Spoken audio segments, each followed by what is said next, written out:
What's up, and welcome back, fellow Siege spectators and players. We are back with another installation of the Siege Double Shot coming at you playoff style for the SILCQ. I am still the Reverend Whiskey Glitter, and with me, as always, my partner and co host, Mr. Whiskey Run. What you say there, Whiskey? Yeah, welcome everyone to the sixth invitational last chance qualifiers.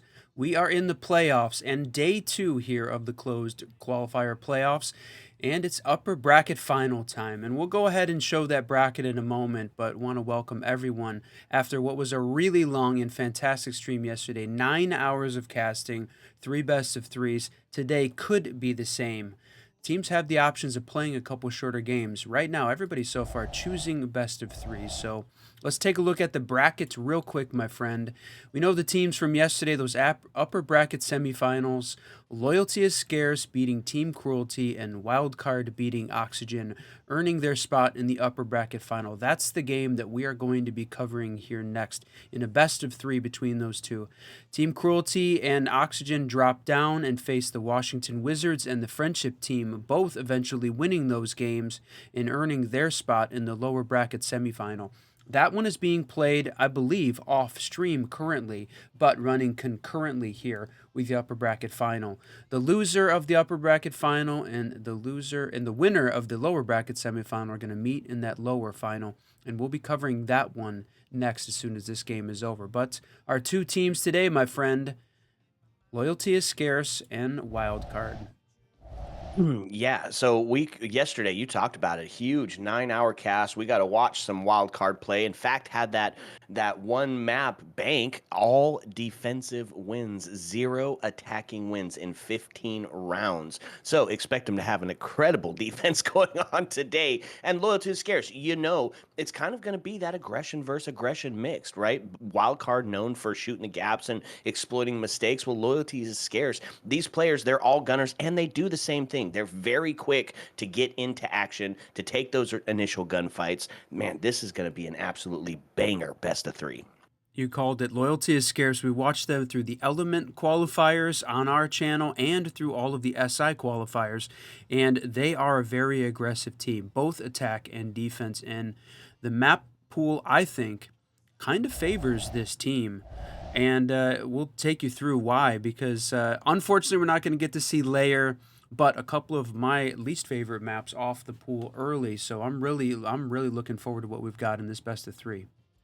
Man, no kidding. Border, Bank, and Nighthaven. This is a setup right here, and very similar in some of these approaches. So, Border very attack heavy, although we saw it get very defender heavy yesterday when Oxygen and Wildcard were really digging in there.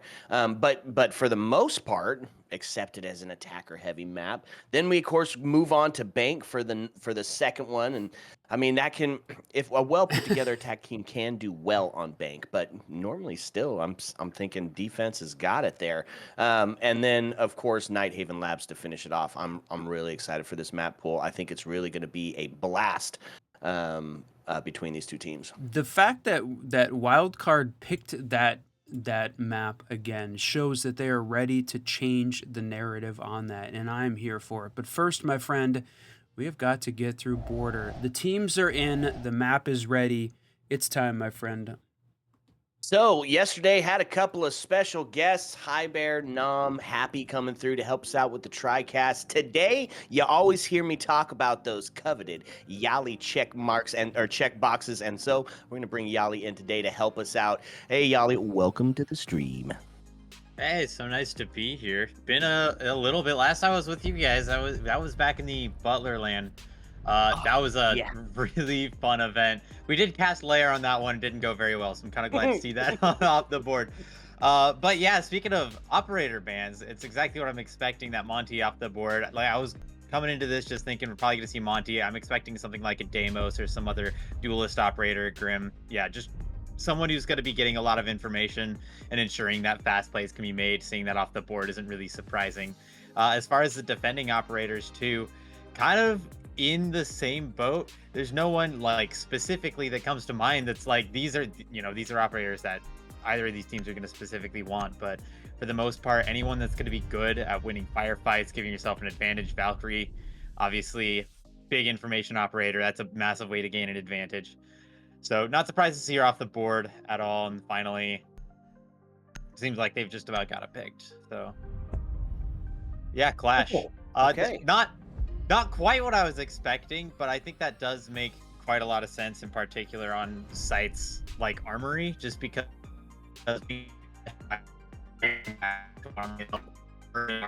even against any sort of quick plays through the Armory door or through the Archives door. So getting that Clash off the board is going to allow for a much more aggressive attacking play style, which both of these teams are known to favor. Man, the Clash, I think that just does tell the tale, right? We talk about them being aggressive on the attack and of course on the defense as well, but the Clash ban, kind of wild. I'm here for it, though. I'm here for it. Get the Clash out of there. Make sure you can get into sight real quick and heavy. Couple of times yesterday, we saw not a shield ban for the bans, and it was wild, right? Deimos and Ying being taken off the board together, but going back into it, it is the Monty. It makes sense. Grim, that intel that could be had from it to help solidify your pushes in. I'm here for it. These bans are great. Whiskey, what do you think about the defense as we start to get set up here? I mean, we did see Oxygen use Clash on this map against WILDCARD yesterday in that final match, so I'm wondering whether or not this is just a response to that, something to change up the narrative again and try out a different set of operators, making sure they don't have to try and work around the Clash this time. But as far as what they brought out, I mean, loving the fact that they're bringing out a little bit of trap ops there in the Frost, Legion, and the Fenrir. Fenrir was banned out on Border for the last map, so we didn't get a chance to see it, but look at this. What a shot! Crawled out through the bottom of the door? No way. Okay. Didn't quite amount to much there, but it sure looked cool. They do get some drones here on the main breach. On the side of the attack, got a couple of fun operators. I was just about to say that Blackbeard was on the board to couple with the Sens and the Amaru, so plenty of operators for some of that quick action to go through. But quickly, Blackbeard and Ash get taken off the board as Bay finds himself a double. A couple of those Sens goes in, and then it's going to be Amaru through the gap, but they hear it. Bosco for the double, Kansan to find the last one, and sheesh, that was over before it started. Yeah, no kidding. I mean, during that round, let's count them up. 4 out of 5 kills happened outside the building. The only one that was inside the building was an Amaru. And she was inside the building for about half a second. And that's something we're going to see that's very typical of these high-level teams that are making it this far in the LCQ, in particular on Border. They're going to make use of the entire map. That doesn't mean just the inside, just the things that they can set up. No, your defending team, especially on Border, since it's such a small map, they've got to get out. They've got to get aggressive. And Mr. Bay finding 2 picks outside on the break balcony very early on with the opening pick as well. It is just so typical of that. That's exactly the kind of aggression that we expected, not just from these teams, but overall in general on this map. So we're going to see a lot more of that moving forward. Yeah, I'd agree. And those 2 initial kills, too, the Blackbeard and the Ash, right? There goes your spearhead. There goes your entry. Now it's time to redirect. They didn't even think about it. They just said, you know what? Full send. It's only round 1. We'll try it again on the second. WILDCARD finds the defense, and now they're going to head down to the first floor and kind of lean into some of that trap still, right? Bosco on the cap can. We're going to see Bay onto the Fenrir, kind of try to stop some of that quick action that Loyalty is Scarce is going to be bringing to the table. Attackers are moving to defuse a bomb. I mean, for me, we're seeing, I feel like, a little bit more aggressive play from WILDCARD than we saw versus Oxygen yesterday. And we talked about them sort of moving a little bit slower. That was not the same team. They approached the beginning of this round, I think, to send a message here to the Loyalty is Scarce team.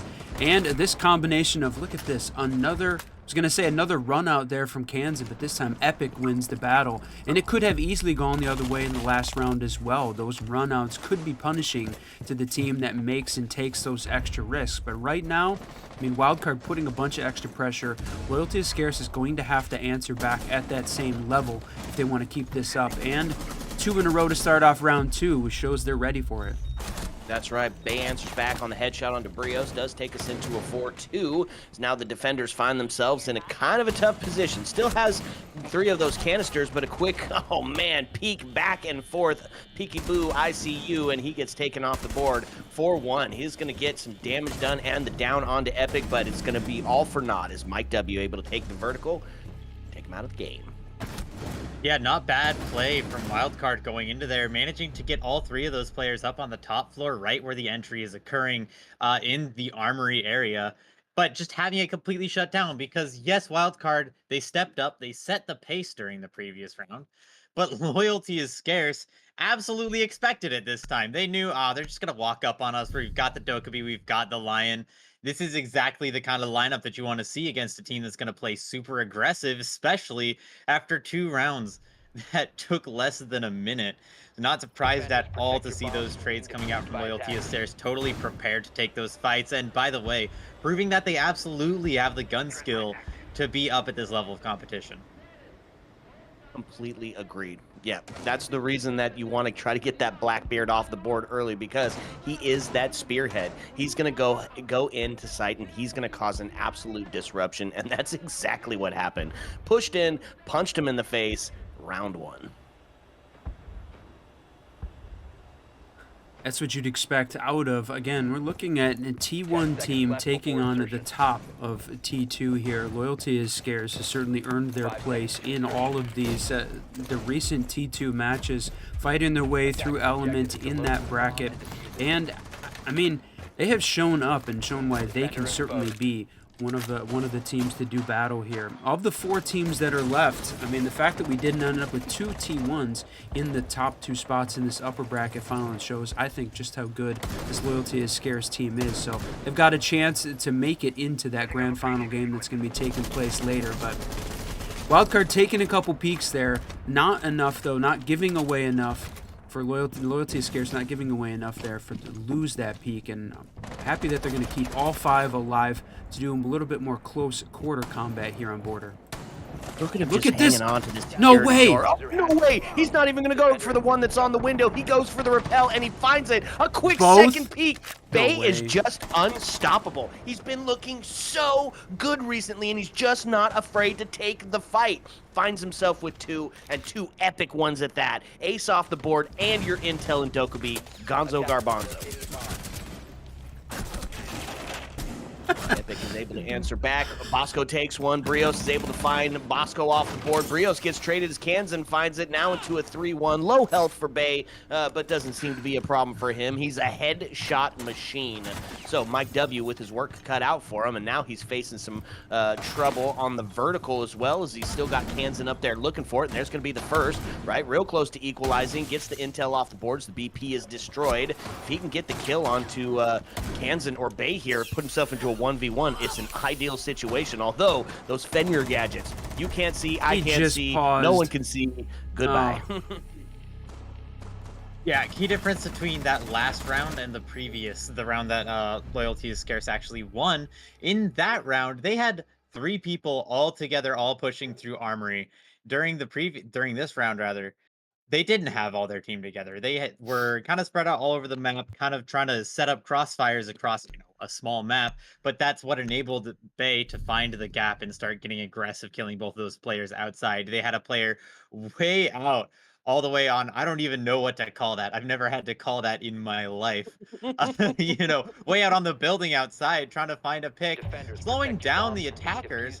And because of that, the attackers, they don't really have time to get together, formulate something extremely solid, and so Mr. Bay is able to punish that. I keep calling him Mr. Bay. His name used to be Mr. Bay last time I casted him.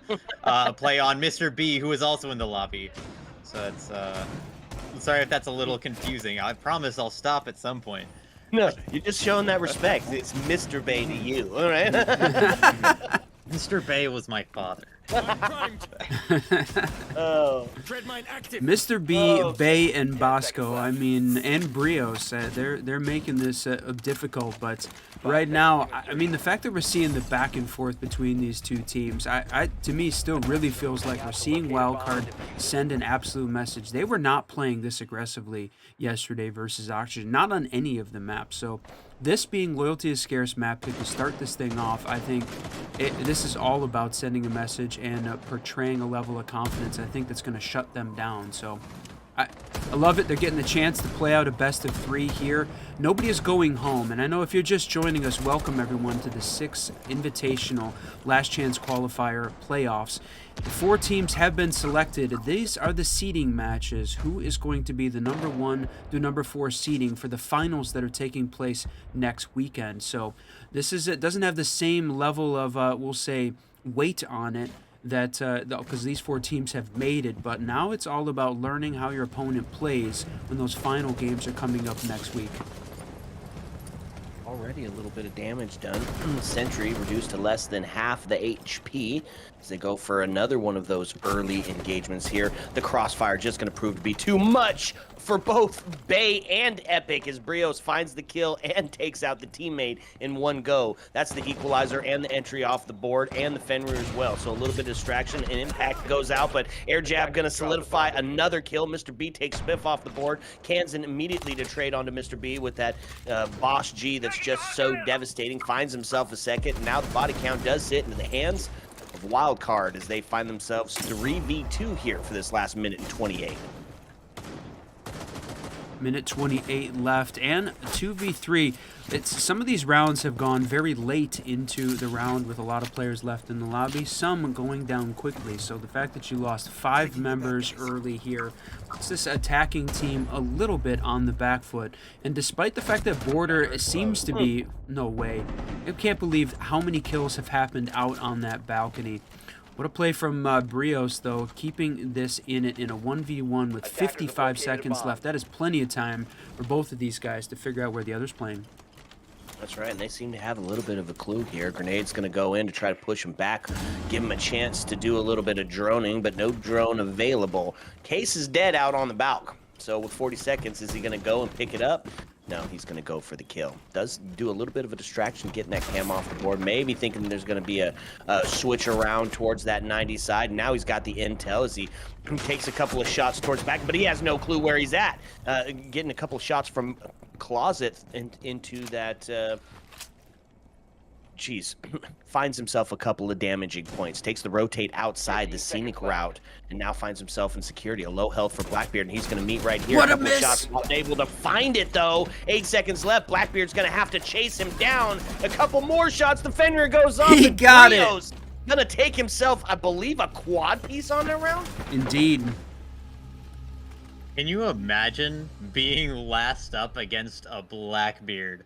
An operator that, you know, not just introduced into the game, but just reworked, but has so much capability, and we saw all of it used during that round.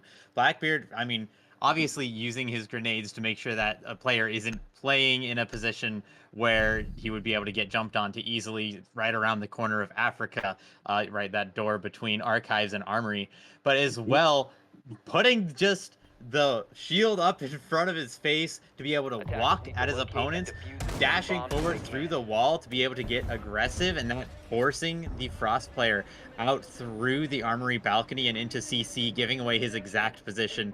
That gives Brios, who, by the way, at this point in the round already had 3 kills, an opportunity to just get aggressive, get up in his face, and the second that Frost misses that first opportunity to shoot Brios while his shield was down in the 90 hall, it was over, because Brios knows exactly where it is. All it is up to is just one more pre-fire through the rotate, and that's your round. So well played to Brios, making use of all as the utility.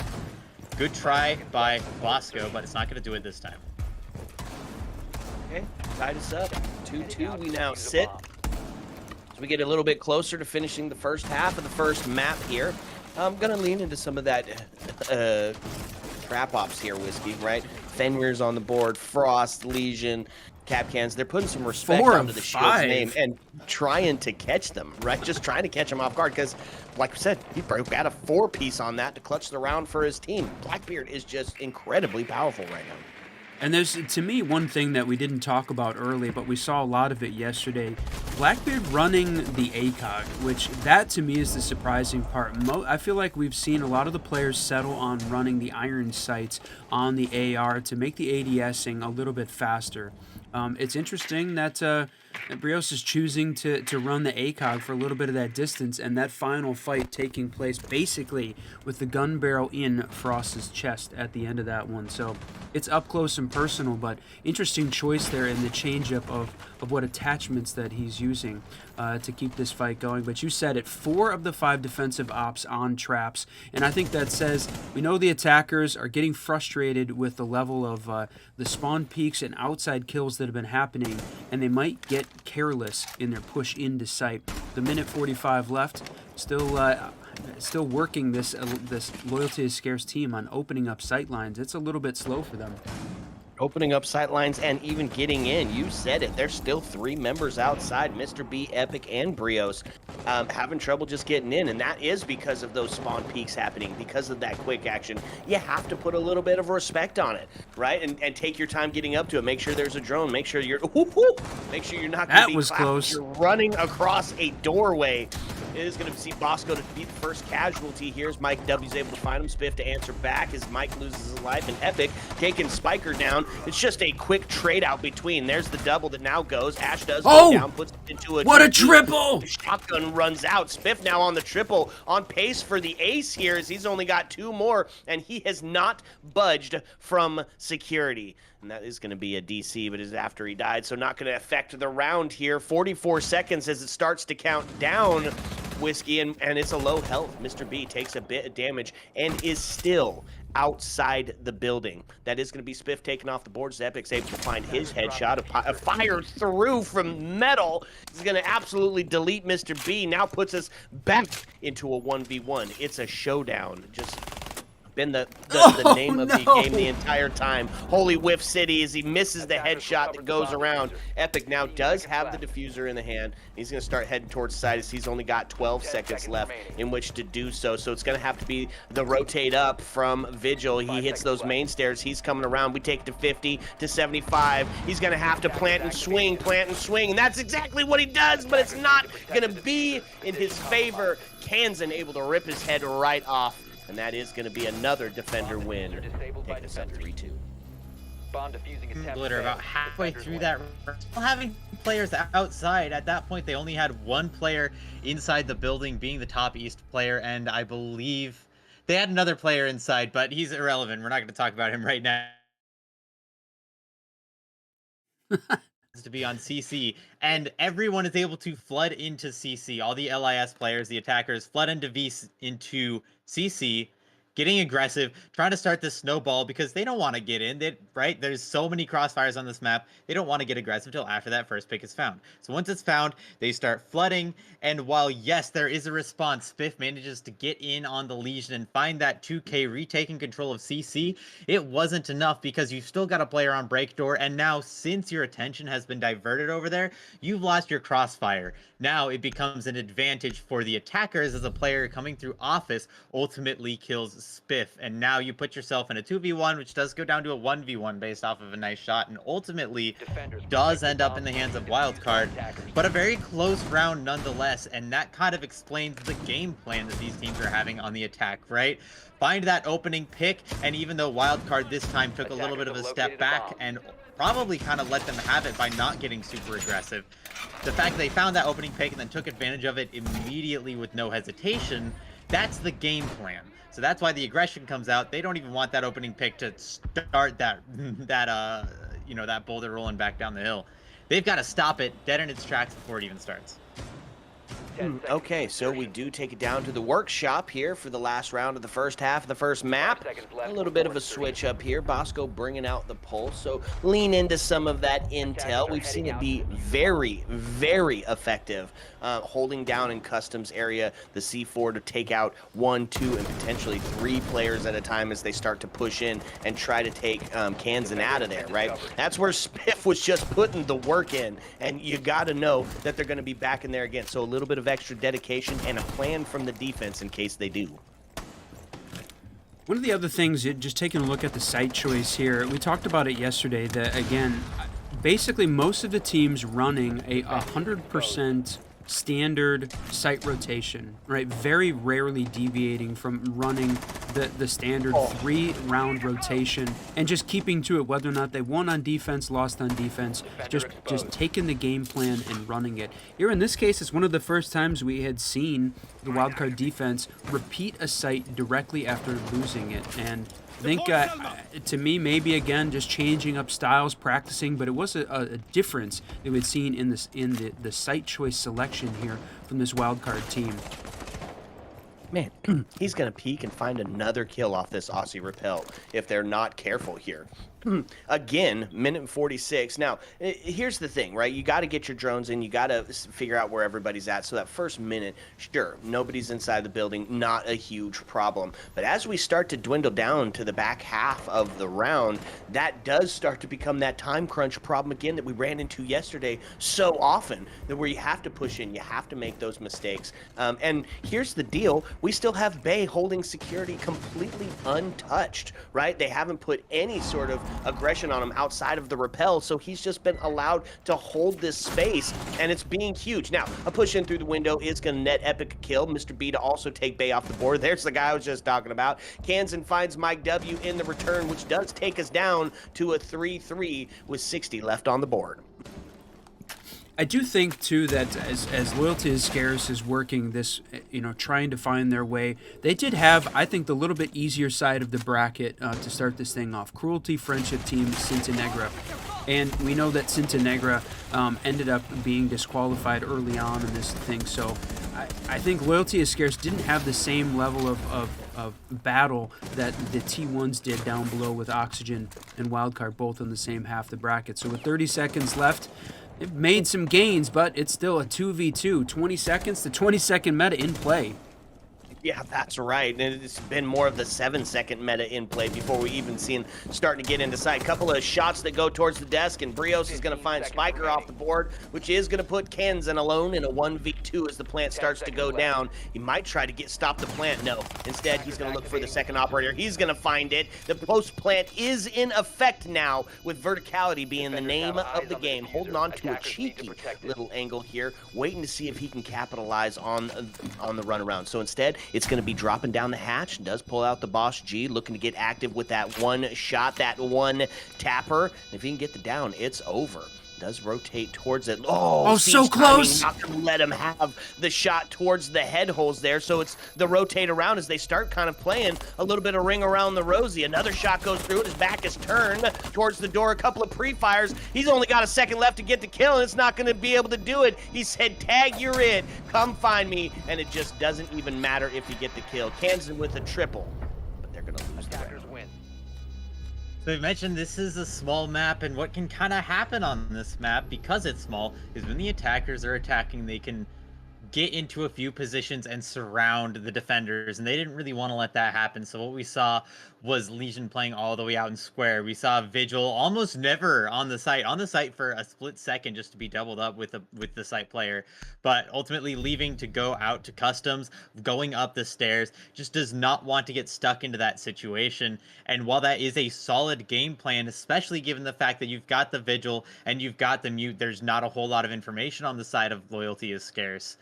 That doesn't mean a whole lot when you have got, a man disadvantage. If the player on site doesn't find the kill and you can't trade it, suddenly you're at a disadvantage. Plant goes down and you're off the site. What are you going to do? You got to try and get back on, fight it, and just well played by Loyalty is Scarce to be able to run down the time there in those last seconds, as that becomes their advantage as opposed to the defender's advantage.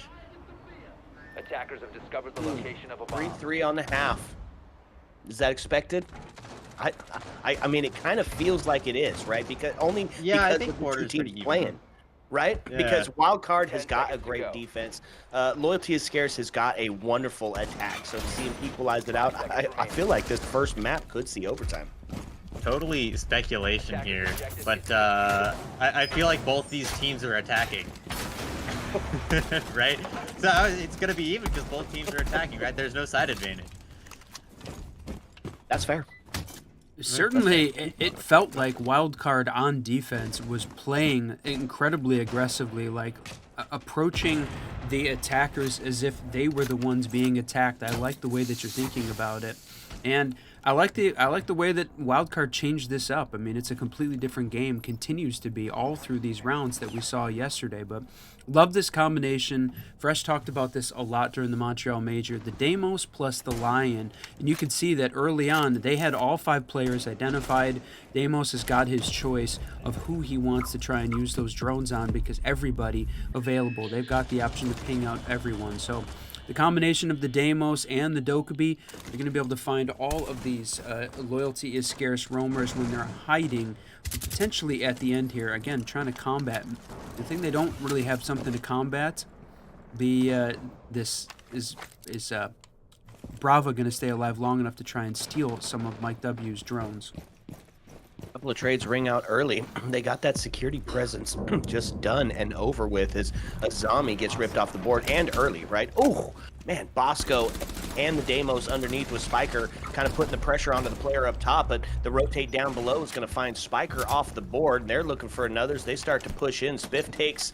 Oh, man, Spiff takes the Mira down, and that's going to be the plant going down back in the corner, and they have got the crossfire set up. So we're yet again going to find ourselves in another post-plant scenario, and you've got somebody downstairs, right? Kansan's going to be holding that vertical. So if you take these 2 players off the top, if you're able to find the kill up here, you're going to have a tough time defusing. Brios does take Spiff down, but it gets answered back. Bosco's able to take Brios. Mr. B now takes Bosco, which means the very thing we were talking about, the vertical pressure that had to be had here, is going to be how you get it done. So they've got it opened up. He's going to start going for the long arm.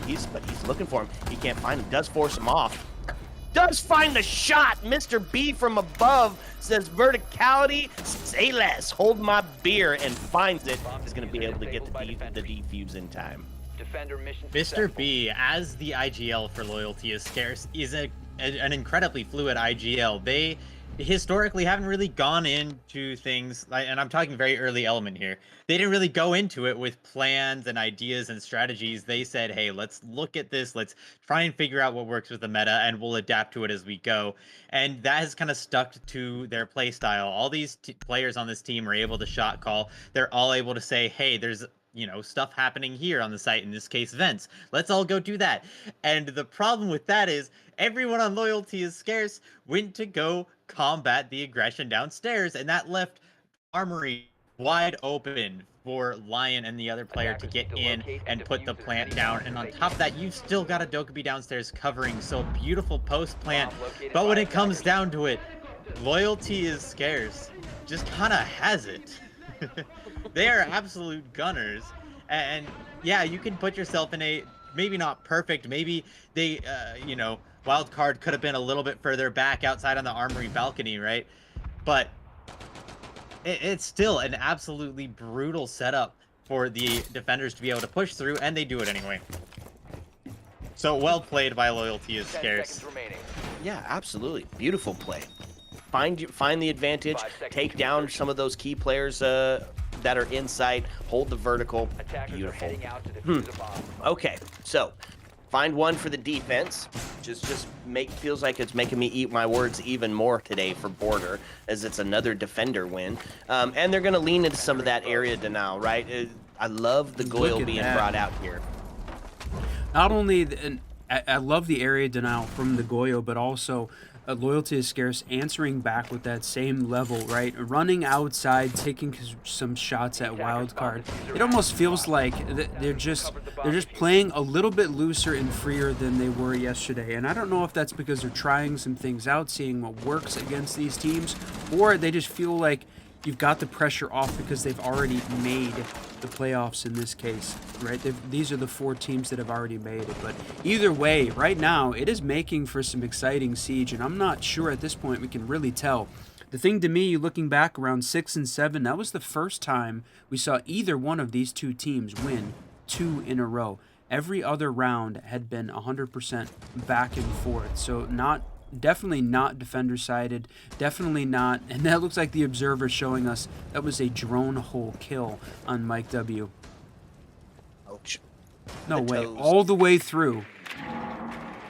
I love that shot, especially when you bring the Cali for it. That's always fun as well. Okay, so they do claim the man advantage. It is Goyo that is taken off the board. Now he still has those canisters, of course, that could slow it down as we get to halfway through the round. They're trying to push in and take some shots, but it's going to be, oh man, Bay with the pistol pop and back shot there to take a Vigil off the board. Answered back into Kansan, does put us into a 4v3. Oh, a 4v2, just knowing where they're at. Just the comms going crazy right now as he says, go ahead and make the swing. Epic takes Bosco off the board as the strafing headshot goes through, and the Sens gadget's going to start putting some deception in place so you can't see the push up towards it. It's a 3v2, Whiskey. It's 56 seconds left on the board. 56 seconds left on the board. Again, we're stuck in a 2v3. We have seen this scenario over and over, it feels like, and those are the ones that Wildcard ends up winning. But I mean, between everyone, seems like they've got the ability to clutch up at some point, and what a shot there. So close. Now the post-plant scenario, and it is all up to Epic. That's right, and Bay's able to take him off the board. Easy peasy, both lemon and squeezy. Totally different lineup being brought from Loyalty is Scarce here. Bringing both the Castle and the Azami kind of shows what their game plan is. They're not trying to get aggressive and get out, where, you know, if you bring something else, yeah, you might not be able to cover as many angles. But Wildcard's plan, they brought traps to make sure people weren't going to walk on them. Instead, with the way that they had this set up with castle barricades and Azami barricades, it meant that they both, A, had to be gun up for themselves because they don't have traps covering themselves. They've got to do it with their own guns. And B, that both keeps them from being able to build crossfires with their teammates, but also makes it so that there are just generally fewer crossfires built because, well, there's just fewer angles open in general. And that leads to 2 players, both Castle and the Vigil, both being completely isolated, destroyed, and then the attacking team Wildcard, whoever killed them, just backs right up. Absolutely no chance for a response, giving Wildcard a massive advantage pretty early on in the round as they continue to just find these incredibly isolated picks. I'm not confident in Loyalty is Scarce necessarily ability to actually stop these attacks with this kind of a playstyle because they just don't have the right utility to watch their backs. Right? Their utility is very active. Right? They have to be manning it personally, or else it doesn't do a whole lot. Interesting. I think you're right. That will make a tough play style, especially for a team that can be incredibly aggressive, right? Just bypass those altogether. Screw your Malusi trap. I'm just pushing right in anyways. We'll see if that's the way it plays out. They do get a Claymore down, anticipating the many runouts that have been going on today, hoping to catch one off guard. And oh, unfortunate DC Epic. I'm gonna be the first casualty, but not to a gun here. 5-4 as we now sit, Whiskey. Well, tied up 4-4 in the score line, 5-4 in the man count. So I'm also surprised. One of the things we didn't see a lot yesterday was the Vigil Boss G. We saw Vigil occasionally, and occasionally played out with the K1A as the alternative, but both of the teams really loving the Vigil Boss G right now. And it seems like when in a best of 3, when that starts to be a problem early on, it seems like he eventually works his way into the ban phase for that next map. So the next one we've got is Bank. We'll see whether or not, I wonder whether or not Vigil is going to be a part of that ban early on. But roam clear happening, all of this intel coming out in addition to the Deimos. And look at that, Spiker working off that intel, catches one, and that's the diffuser going down. Yeah, no kidding. 1v5, Mr. B, the last alive in a post-plant scenario, and it is just going to be push in and find it.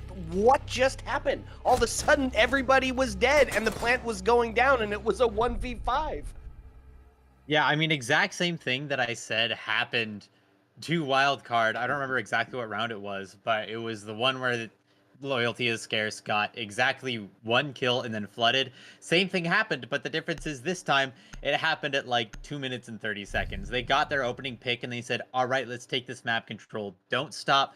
And Loyalty is Scarce just kind of ended up on the back foot and never found their footing again. They weren't able to get into positions because by the time they identified key positions to go play in, ways to get around the map, those were already inhabited by Wildcard.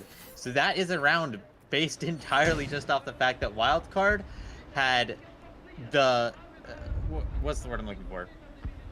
They had the initiative to be able to push forward, take the map control, and Loyalty is Scarce was sent kind of reeling right from the get-go. So Loyalty is Scarce has got to find some kind of answer to that, be that, you know, what Wildcard did, which is extremely early aggression outside the room, or outside the building with Bay pulling outside break door and CC door immediately, first 5 seconds of the round. That kind of aggression slows down your opponents.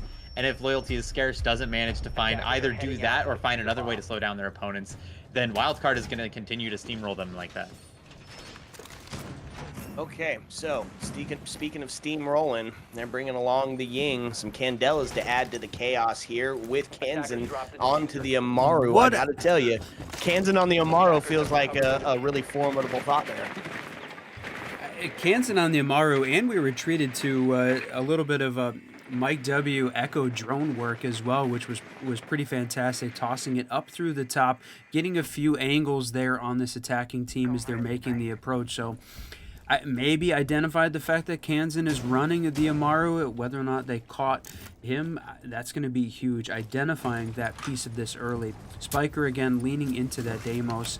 I mean, 5 and 6, really, I'm sort of, you know, from the wildcard perspective, everybody relatively you know, even in terms of their contribution kills and things. But on the other side, need to see Alex step up just a little bit, holding back a little bit, playing the Legion. I think he's got that option now, so hopefully they can win a few more of these gunfights. Loyalty is Scarce. They won their 2 on 6 and 7. Wildcard answered back with 8 and 9. Look, the quick plant coming, my friend. Oh, I think it's happening. Ying Candela start to go out. There's Amaru up through the hatch, but they're going to lose their life as Mr. B, blind, still is going to find the kill onto Kansan. Bay returns it, though, as Mike W goes down. So a quick exchange as the dust settles. They find themselves in a 4-4. Going back to the Candelas, the replant. Dokebee's going to take it to half, to 75, and they're going to be able to stick It's going to go down. Finding a classic retake scenario now as they're going to have to take Epic, gets the first kill on the Spiker. Brios is able to C4 Spiff. So now into a 4v2, but time is on the crunch, so they're gonna have to start going for those quick shots, and now taking the Brava off the board. That's gonna make it just a little bit easier. They just have to find 1 kill, hold it, and get the plant in place. Now that is gonna be the Kiba barrier that goes up, and a little bit of damage done, and Zombie's starting to get that kill, or starting to get the defuse, and they're gonna find the triple. Brios just coming together and destroys that quick plant attempt. Defenders win. Yeah, I have a name for that play. You'll notice there was played yet to this entire game. And so they have employed a strat that I like to call, if I can't see, you can't see. Which is just absolutely flood the site with smokes and flashes. And it doesn't matter if the planter can't see or if you can't cover the planter, because nobody can see. It's impossible, right? So that, I mean, that's basically what they did. And while I will say it did work, it did get the plant down, it's still inherently kind of a risky strategy, because you also don't know how Loyalty is Scarce is going to respond to it. You don't know how they're going to set up, what they're going to do to be able to actually fight back. And Loyalty is Scarce ultimately responded correctly in getting hyper aggressive before Wildcard has any sort of an opportunity to pull back from just dumping utility onto the site. And yeah, so Loyalty is Scarce is able to take that round. Wildcard ultimately missing a few key firefights, and in particular as well, that Amaru up the hatch just completely fruitless there. So I'd say maybe not the best strategy, worth a shot, I think, at a point where you have an advantage here, especially, you know, during your seeding match, not even, you know, all these teams are in the playoffs already. So during a seeding match, not surprised to see them taking that kind of a risk. I am, though, happy to see Epic going outside for a few seconds and getting spotted for no reason other than to apply pressure. I think that's smart. I love that ghost pressure. Yeah, a little bit of faux pressure there. You know what though? If Amaru lands that shot, which I think probably should have, that should have went in Amaru's direction because they are getting blinded as the rush up the hatch happens. If they get that, potentially looking at a match point scenario instead of a tied up game. High risk, high reward, and this time they flew too close to the sun. First kill's gonna go down. L85 is gonna claim Mike W's life. And that is going to be the mute off the board, a C4 not to be had anymore. So 5-4 as we sit with 2:12 left to go.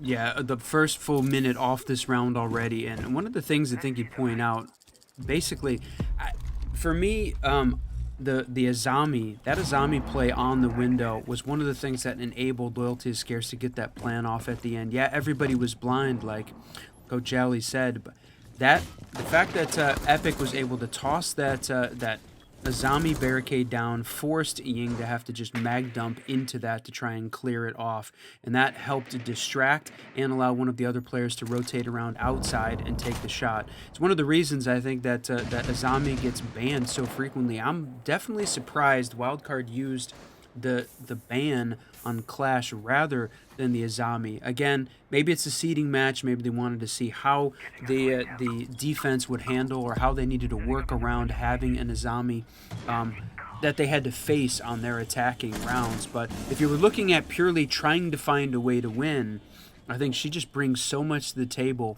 and ends up being a better ban choice. It's interesting she made it this far. Absolutely. So 5v3 we find as the last 60 starts to count down and pressure onto the defense goes back outside. So let's see, that's 2 players sitting outside in that security area as they kind of are just going for a little bit of a reset here, right? Get some drones in, suss out exactly where these last 3 defenders are, and then util dump and go in. And there's going to be the Dokkaebi call and the line that goes out at the same time. They've sussed out the position on the long, and he's going to take it from the back end as Bay takes Epic off the board. They push in towards the back corner, tries to still grab some of that verticality, and Bay's going to find a second one. Mr. B taken down with the headshot. So now 1v5. It's a Brios clutch or kick moment here as they're looking to solidify. What a shot! Oh man, solidified their first match point scenario. Does pull out the Boss G, going for a quick shot, not going to find the first one. There's the down, not going to confirm it either. So they go up top. Here's going to be the big tough part, right? He's going to have to find the next 2 kills and then go for the vertical, or find the next kill and then go for the vertical. But it's all for naught as Spiff's able to take him off the board. Loyalty is Scarce timeout here. Not surprised to see it. It is, you know, match point. But during this timeout, what are they talking about? Well, like I mentioned, well, Loyalty is Scarce has this really solid play, and that doesn't really lend itself to the traditional way of playing Border that we've talked about a couple of times already so far during this map, which is you find the opening and you rush. And you'll notice very specifically, Card did not do that this round. Remember, we talked about how Loyalty is Scarce has this solid play that prevents some of these crossfires and some of this response to what the attackers are doing. On the other hand, though, it also prevents the attackers from retaking those crossfires from the defenders. The attackers can't set up crossfires either, and that's the kind of thing that allows Loyalty is Scarce to make these retake plays like we saw during not the previous round, but the one before on Archives. Right? There's no ability for the attackers to set up crossfires. And so this time, WILDCARD played it different. They got that opening pick, and they did nothing. Instead, they decided to get their drones out, continue finding information. They get their second pick. They still don't push in. They wait, get their third pick, get their fourth pick, or they finally, you know, got the information on the player upstairs, the third player, and they completely surrounded him. They didn't make the super aggressive play. They played it really smart, one step at a time, and it absolutely dismantled the Loyalty is Scarce defense. While it wasn't a flawless round, it was still eventually put into a 1v5, and if anyone could do it, Brios could do it, but it's not so this time. Yeah, that's right. If anybody could do it, Brios could do it. 14-9, having an absolutely epic game. One away from tying us up on the scoreline too, right? So they take it downstairs for this last round of regulation. couple of those distance ops here, right? Bringing the mirror to the table, that static warfare of a zombie, Fenrir, the Yali you can't see, I can't see sort of 10 strat. seconds remaining. You know what? And that's funny. That's kind of my ranked strat as well, right? Anything I can do 5 to where seconds everybody is messed up, I'm in. One of the things you look at the site choices here too is that we talked a lot about yesterday. The best chance that the defense has got to win on the attacker-sided map 2F. Loyalty is Scarce won both of their second floor defenses here, and all of the other sites so far from Wildcard, they've been able to win on attack. So Bathroom Vent, both Wildcard wins back on round 8 and 9. 11 Vent, Wildcard win. And now here, the final opportunity here. Loyalty is Scarce is going to have to do something that they haven't been able to do so far, which is win a non-2F defense here to keep this wildcard attack shut down and send us to overtime for the first map of this best of 3. And if you're just joining us, we are in a best of 3 in the upper bracket final. We're going to continue on with these playoffs after this best of 3 is done. Okay, one to tie it up, minute off the board, drone phase done, open it up into that main lobby, trying to take a peek towards those east stairs. Bosco gonna find the first kill onto Epic, That's looking for another, huge. but Brios is gonna take Hansen down in return. So the Blackbeard is off the board, but they still claim that man advantage here as they sit in a 4v3, and they do it quite early. And also, you can hear it, there's the smoke starting to go out, wasting those very early towards that window, preventing that plant to go in, but leaving them almost dead in the water for the late round. I mean, yeah, we talked about that a lot, whether or not what's the right time to be using those smokes. You don't want to be too early, but preventing this push in and causing chaos on the attacking side late, I think can certainly work here. And right now, seems like even though you're down a 3v4 here with just over a minute left, he's still got one of those vapes left in place, but doesn't want to die with them in pocket either, so might as well use them to slow this attacking team down if he's going to lose his life. Shoot, pivot, shoot, pivot, shoot. He is just all over the place here. Bosco takes a little bit of damage as he's reduced to half, but Spiff going to be the next to fall as the Vector claims his life through the headshot. Pushing in through this East Balk area, trying to bait him out, trying to get somebody to push. They've got the cross set up on both sides. Mike W going to take a little bit of damage, but he's able to find the kill onto Bosco, reclaiming that man advantage into their hands. 43 seconds left as the Deimos ping goes out, but the Mute Jammers, they're going to foil that attempt. What a Bam, shot. straight fire. Gonna take Alex off the board. Does put us into a 2-2, and now the pressure back on to the attack side, right? Time starting to count down. Low health on the side of Bay, who has been incredible. He is a head tapper, but even then, it's still a difficult push. 18, there's no diffuser in hand, so we're gonna have to go for the frags here. Mr. B gonna take Bay off the board and return fire with a grenade that's gonna chase Mr. B down and claim his life. And as the barbed wire starts to take Spiker down and the time starts to count, he gets the intel on where he's at. It's close to, he just goes into the pwned and owned position. Defense is able to find one, and I think we're leaving regulation. Yeah, there it is. Overtime. As we just watched these Scarce put on a masterclass of how to come back. Normally, what you would expect from a really high-level team is that they find their conversion, right? This is one of 3 rounds, so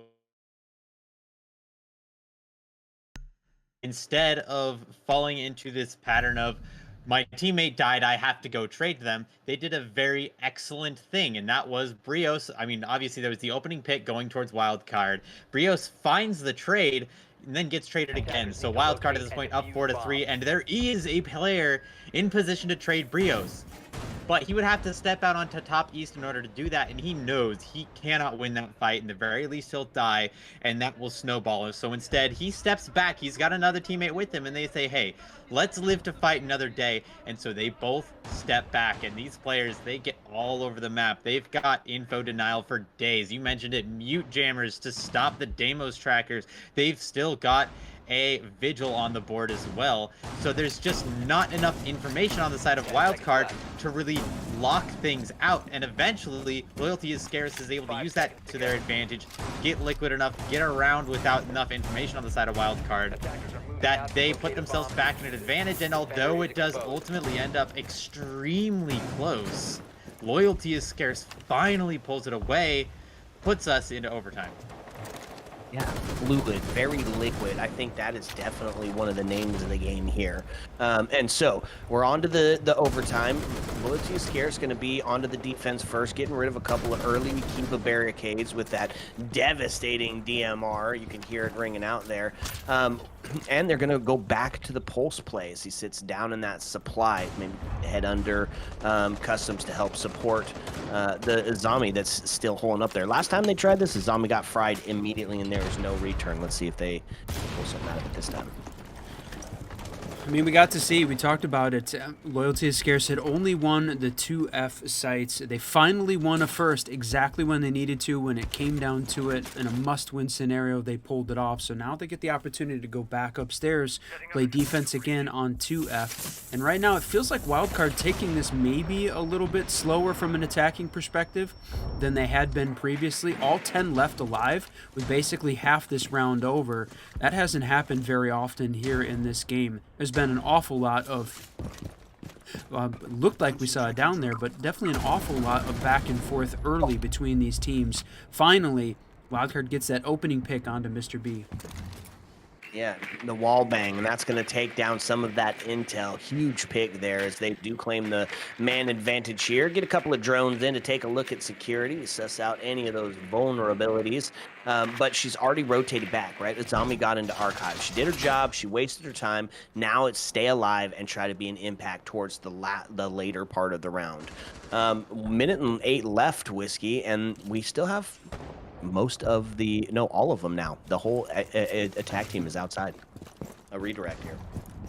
Wow. Yeah, I mean, as the initial strategy, the initial execute not working there for the wildcard attack, Loyalty is Scarce shutting down at least the initial push in.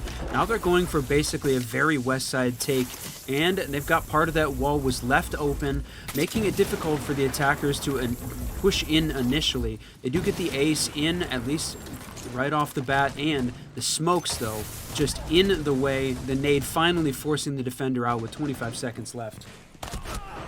Okay, finds a quick shot. Spiker able to take Alex off the board, and it's all starting to fall apart for the defense. A familiar scene that we've seen before, a 1v5, and Brios the last alive. Time for some of those individual heroics that Brios is known for. As the plan starts to go down, he is going to find the first kill, but that's going to reveal his location, so he's going to play a little bit patient here. 6 seconds as they try to go for the plan again. It's the rotate around. Oh, man, the quick peek back, and Kansan is not fooled. He waits and takes the headshot. Beautiful play by Wildcard, and what is there to say about it other than slow and methodical? This isn't the Wildcard that we typically expect. This is a Wildcard that wants to win. They know that they need to gather information and build a plan instead of being able to just take the map control because, like we mentioned, Loyalty is Scarce has punished them for that aggressive play in the past, which is not something that every team can do against Wildcard. So in this case, they started slowing down. You mentioned, I mean, they have the opening pick. It's 50 seconds left in the round. There's still 5 players outside. That is such a slow pace, but they don't need to be fast because so on the board at that point, still 6 drones up and actively gathering information. And that means that at the second they get enough information, they know there's only 1 player in Armory. They are like, all right, cool. We can take Armory. We'll just put Blackbeard in front, go aggressive, get that guy out with the grenade, get that guy out of the bunker corner with the grenade. And it's just easy money from that point forward, right? You're just going through, finding your picks one by one. You get the trade if you need to, but they didn't end up needing to. They won all of their firefights, and it's all up to Brios, who, once again, if anyone could do it, it's him, but he's not going to pull it off. So well played by Wildcard. I mean, the adaptability shown by this team is excellent, and the ability to identify the strong suit of Loyalty is Scarce, which is that solid play, and play around it, playing good, perfect siege in order to eliminate that, destroy that, push through it in a very effective way, right? Not just doing it to do it, but actually being effective at it. 7-6. Match point scenario. Wildcard looking to try to take map number 1, and here it is, Bay back on that security door where he's just proved to be an agent of chaos. We'll see if they have a little bit more dedication in sussing him out. This time, they have the mirror window on the main breach to try to help A little bit of buddy system in place, a little power of friendship there. But that's going to have to be probably step number one, right? 17 and 7 he sits. Bay just going absolutely nuclear right now against Loyalty is Scarce. And his security room performance the last couple of times he's been there has been unstoppable. So got 2 shields to try to push in and Ash on the other side of it. And there we go. It's Mr. B pushing in towards it. And that's going to be Spiker finding the first kill. Mr. B's going to take Bay off the board. And that was the win condition met. So wow. Now they find themselves in a 4-4, but the Fenrir Gadget going to chase the shield back down 90 and stop what would have been another attack towards somebody who had their back turned. So playing off of the mirror window here, trying to solidify this double door before they can push in, and it is going to be Ace to open up those walls and start to allow that secondary bit of pressure to come in. A little bit of the pinch move. As you can see, the shield's just running back and forth, not able to quite get in and make a difference yet. Well, the fact that you lost the Ash, you had the ability to take down those mirror windows, they were left up and now able to play off that. Now, oh no! What happened there? A missed shield play and no way. What a shot. What an exchange. That's right, and just keeps going. Kansan on the double. Call him Johnny on the spot as he's able to just do an incredible amount of damage. There it is, my friend. Card. Yeah. Ultimately pulling it out. Yeah, it took them long enough, right? I mean, come on. No, wild card, I think here shows what makes a great team a great team. We've watched so many border games. Like, let's be real. You guys have watched them. Everyone watching here has watched so many border games where it's like, I mean, how do you put it? You end up with, you're sitting there keeping track of who gets the opening pick, and it's a complete crapshoot about whether or not who gets the opening pick wins. Of this, 3 out of 14 rounds were not converted. Of this, 11 out of 14 rounds went to the opening pick. And it just comes down to who is in position to find those trades, who's ready to do it. And Wildcard, at the end of the day, was better at that. And they were, on top of that, better at keeping their opponents from finding trades in situations where they know they've got good map control. That's where they're going to force engagements, right? So Wildcard, at the end of the day, pulls it out. Took them all the way through overtime to do it, but they do manage to pull it off. That's right. Map number 1 over and done. Where are we headed for map 2? Was it Clubhouse or Bank? I mean, Bank. Yeah, we're gonna replay that Bank match from yesterday where we didn't see any of the attacking wins. Wildcard gonna get a reset, certainly after a very good performance here. It went to overtime. Loyalty is Scarce put up a fight on their map pick, but ultimately Wildcard taking that one. So redemption round on Bank coming up there for map 2. that's right. So sit back, relax, fill your drinks up to the tippy top, because when we come back, we're going to bring you the second map. Ayo. Let's go.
What's up, and welcome back, fellow Siege spectators and players. We're back for map number 2. A little bit of an extended break, right? Give you a chance to knock back a few before we get into map number 2. I am still the Reverend Whiskey Glitter, and with me, as always, my partner and co-host, Mr. Whiskey Run. What you think there, Whiskey? Yeah, sorry everyone for the little bit of the extended break. Had some things that the admins needed to clear up and make sure we were all set here for the start of the next map. And this is the second map in a best of 3, and we are getting to go to Bank. We talked about this early on. Bank is Wildcard's map pick, but I think the thing is, Loyalty is Scarce is very good on this map. They beat Cruelty, they beat the Bay Harbor Butchers, and they're currently the #1 team in Element 4 going into the playoffs. This is going to be a challenge for Wildcard, I think. Probably their best. Yeah, a challenge.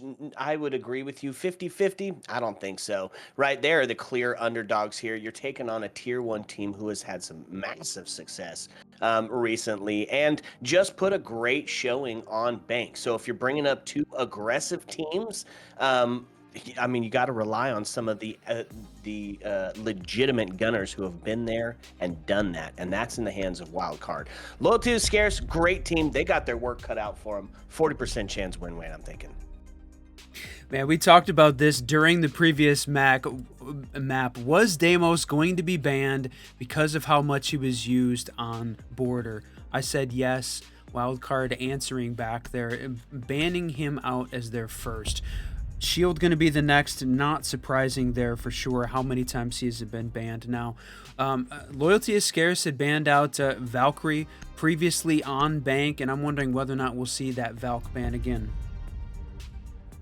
Potentially. Cade going to be the first to go, which means we will have some verticality in that basement area, or at least the chance to, right? Tuberous still not banned off the board just yet, so that, of course, is one of those ultimate factors that really slows them down trying to have that. Last ban, maybe a Mira. Valkyrie's a good call. Yep, it's the Valkyrie. Bank is just a huge map, lots of opportunity for cams, intel all across the board. And I think both teams sort of leaning into not having that available for the other team going to be the successful piece. So that does leave, I think, important ones. Mira left on the board, Azami left on the board. We talked about how good Azami is on basically every map. She should be one of the top defenders banned every single time. And it was epic playing a lot of Azami on that border as well, doing a great job. It wasn't enough to get Loyalty is Scarce the map win, though. So I'm going to try it again, this time on Bank. So that combination of the Mira and the Azami, plus the area denial of the smoke, I think this is going to be a formidable setup here to start down in the basement on Bank. That's right. Widely recognized as the primary site here, as it's the easiest to defend here on Bank. And we just watched Wildcard on this one yesterday, right? If you guys joined us yesterday for the 9-hour cast that we had going on, Bank was one of them. And maybe some history made, as there was 0 attack wins in 15 rounds on that last time. So really great defense out of Wildcard. That's going to prove to be one of the troubles. But they're going to be on the attack side first, Whiskey. So you can see they've got a little bit of that extension up top. Kind of seeing that like be the norm now, right? Hatches are a foregone conclusion. They're gonna get open. So instead, play the vertical, have a little bit of the buddy system in place, and then give yourself a route back to site. I like that strategy too, right? Especially with Cade being banned off, you're not going to have anything to try and keep those hatches closed. It's just wasted util at that point. So leave them open, like you said. We saw Wildcard and Loyalty is Scarce both play very defensive pressure heavy, spawn peaks, extended roams on border, putting pressure on the attacking team early and often. And I think that leads to that same sort of strategy here. Leave the hatches open, give yourself an avenue back down to site if they're going to get opened anyway. Waste a bunch of time upstairs. So, and I think we talked about the curse sort of ending there with Wildcard getting an attacking win on that on border, but in this case, this is the real place. Are we going to see an attacking win on this game? Is that curse going to be broken? I think almost certainly the answer is yes. Attackers recovered the bomb. So some Bs go out as they're trying to suss out the E2 play there, and he's going to drop down the hatch to the relative safety of sight, and that is going to leave nobody left up top, right? So minute and a half, they got the fall back, and now turn this around into a bunker down strat. Jeez, I couldn't even think of it. Started out on the 2F, had some people on the first floor, and then as the time dwindled down and the kills didn't happen, the pressure wasn't there, they still slowly started fading back to sight, and now they're alive 5-5 with almost a minute left to go. Yeah, burning through time. You said it early on. And leave the hatches open, burn the time. That's exactly what's happening. The interesting thing here for the defense, everybody bunkered back down. You do still have Brios was playing out in the garage a little bit further away, but look at that. The standard plant coming in. This is a sneak attack. Mike W ready. There they go. Eat all the C4s, bait them out, plus the air denial from the smoke. Yeah, Brio still has one in the pocket, though. They do lose Alex as the mirror goes down. And in this 4-4, he's going to try to stick that plant again as there's all kinds of sends out, lots of distractions, flashes, smokes going out. And that's going to be 2 kills. And, geez, just line them right up. Spiff, Spike, or Bay. Good night. It's almost like that, right? We have the standard plant going down, the default plant backing in to the wall on server, but almost a bit of a distraction as Bay drops down the vault hatch and then able to swing around, flank the rest of that defending team. Wildcard picks up their first attacking win, and we said that the curse was going to get broken on round 1. Woo! Coming out in the all chat. Wildcard obviously happy about that. Oh, that was funny. That's too good. Whiskey, I just love this game. Like, no joke. I just love this game. I love the players in it. I love the community. I love the casters and talent production. This is just a wonderful scene to be a part of. And yeah, they did it. They got their attacking win. It took 16 rounds of bank play before we got to see it, but they did it. And, I mean, an attacking win here. Yesterday, Bank was obviously very defensive-sided, but it was a great play, a great separation there by Wildcard. And I think a lot of time wasted by Loyalty is Scarce early, but not enough pressure on this team. They weren't able to get any of those early picks. They kept themselves alive to try and hold on, but it doesn't feel like the same amount of aggression that we saw on board. It was a really long break between map 1 and 2, and I'm wondering whether or not that it's brought about a little fatigue to go along with it. Yeah, potentially, right? But it is only the second map of the day, so still got some of that fire, and they're all hopped up on G Fuel and Mountain Dew. I think it just got to get the gears rolling a little bit here. So we head up to the second floor, Whiskey, and I really kind of a bunker strat this is.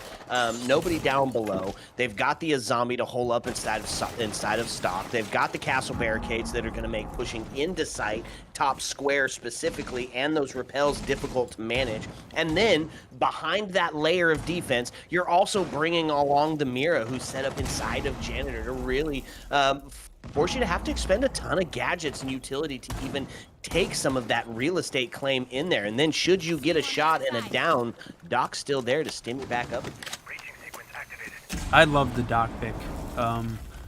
Well, that's unfortunate that Brios goes down as the opening pick, and that's the Azami. We didn't get all the way through halfway to this round, so gonna have at least one of those Kiba barriers in pocket. But holy cow, a quick double.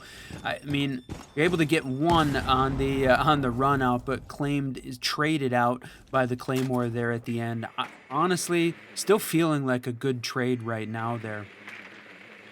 So 2F being one of the harder sites to defend, in my opinion, right? It's got so many avenues to attack. There's soft breach below. There's some defaults that are easy to deal with. So the fact that they brought the castle, the Azami, and the Mira is the way that you have to play 2F. But even still, they're able to find quite a few of those picks. So now the pick repel? Spiral. No way. Spider-Man straight into it. Mr. Bay claims one. What a play. Now going to be Mira alone left in a 1v3, and the cross is set up. Bosco able to rip his head off, and that's going to be another couch win for the attack. What a setup there, right? You're seeing the player down at the bottom of spiral stairs. They know you've got Castle playing right on Trump, watching the windows, and then the simultaneous drop, whether or not the repeller was going to lose his life or win that battle. You had the player on the spiral stairs ready to take the refrag, but they didn't even need it. That was, I, I mean, I'm gonna say unexpected. I'm certainly not expected to see the Spider-Man repel from Skylight in lobby of Bank win that battle versus the player in Trump protected by the windows. What a play! Wildcard takes 2 in a row to start this thing off on attack. Loyalty is Scarce going to go back and try and play this second floor defense again. Right. So here's the problem. Here's what we were talking about. Yes, Loyalty is Scarce is a great team, right? It's full of gunners at the top of tier 2. But on the other side of it, it's Spiff, it's Kansan, it's Spiker, it's Bosco, right? You're coming up against some giants in the field here. So some of those tricks, some of those tips that may work normally aren't going to be the case here. And that's why when we saw the completely defensive round between the 2 tier 2s yesterday, that Wildcard is coming up with some attack rounds, right? It's a difference in skill level just by a bit. I mean, and it's when you get to this level, we talked a lot about it during the Manchester or the Montreal Major Open qualifiers with LOS and CL4L. And the games between them. There was a lot of epic battle between those two teams at the bottom of the NAL and the top of T2. Most of that CL4L roster has been picked up by T1 teams at this point. Loyalty is Scarce during the Element 4 qualifiers.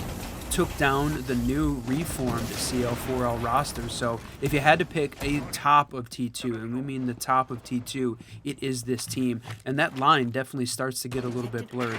Wildcard not at the bottom of the NAL, but they didn't make it, unfortunately. So we know that they're close. And this is just a really fine line between the two. 2 minutes left.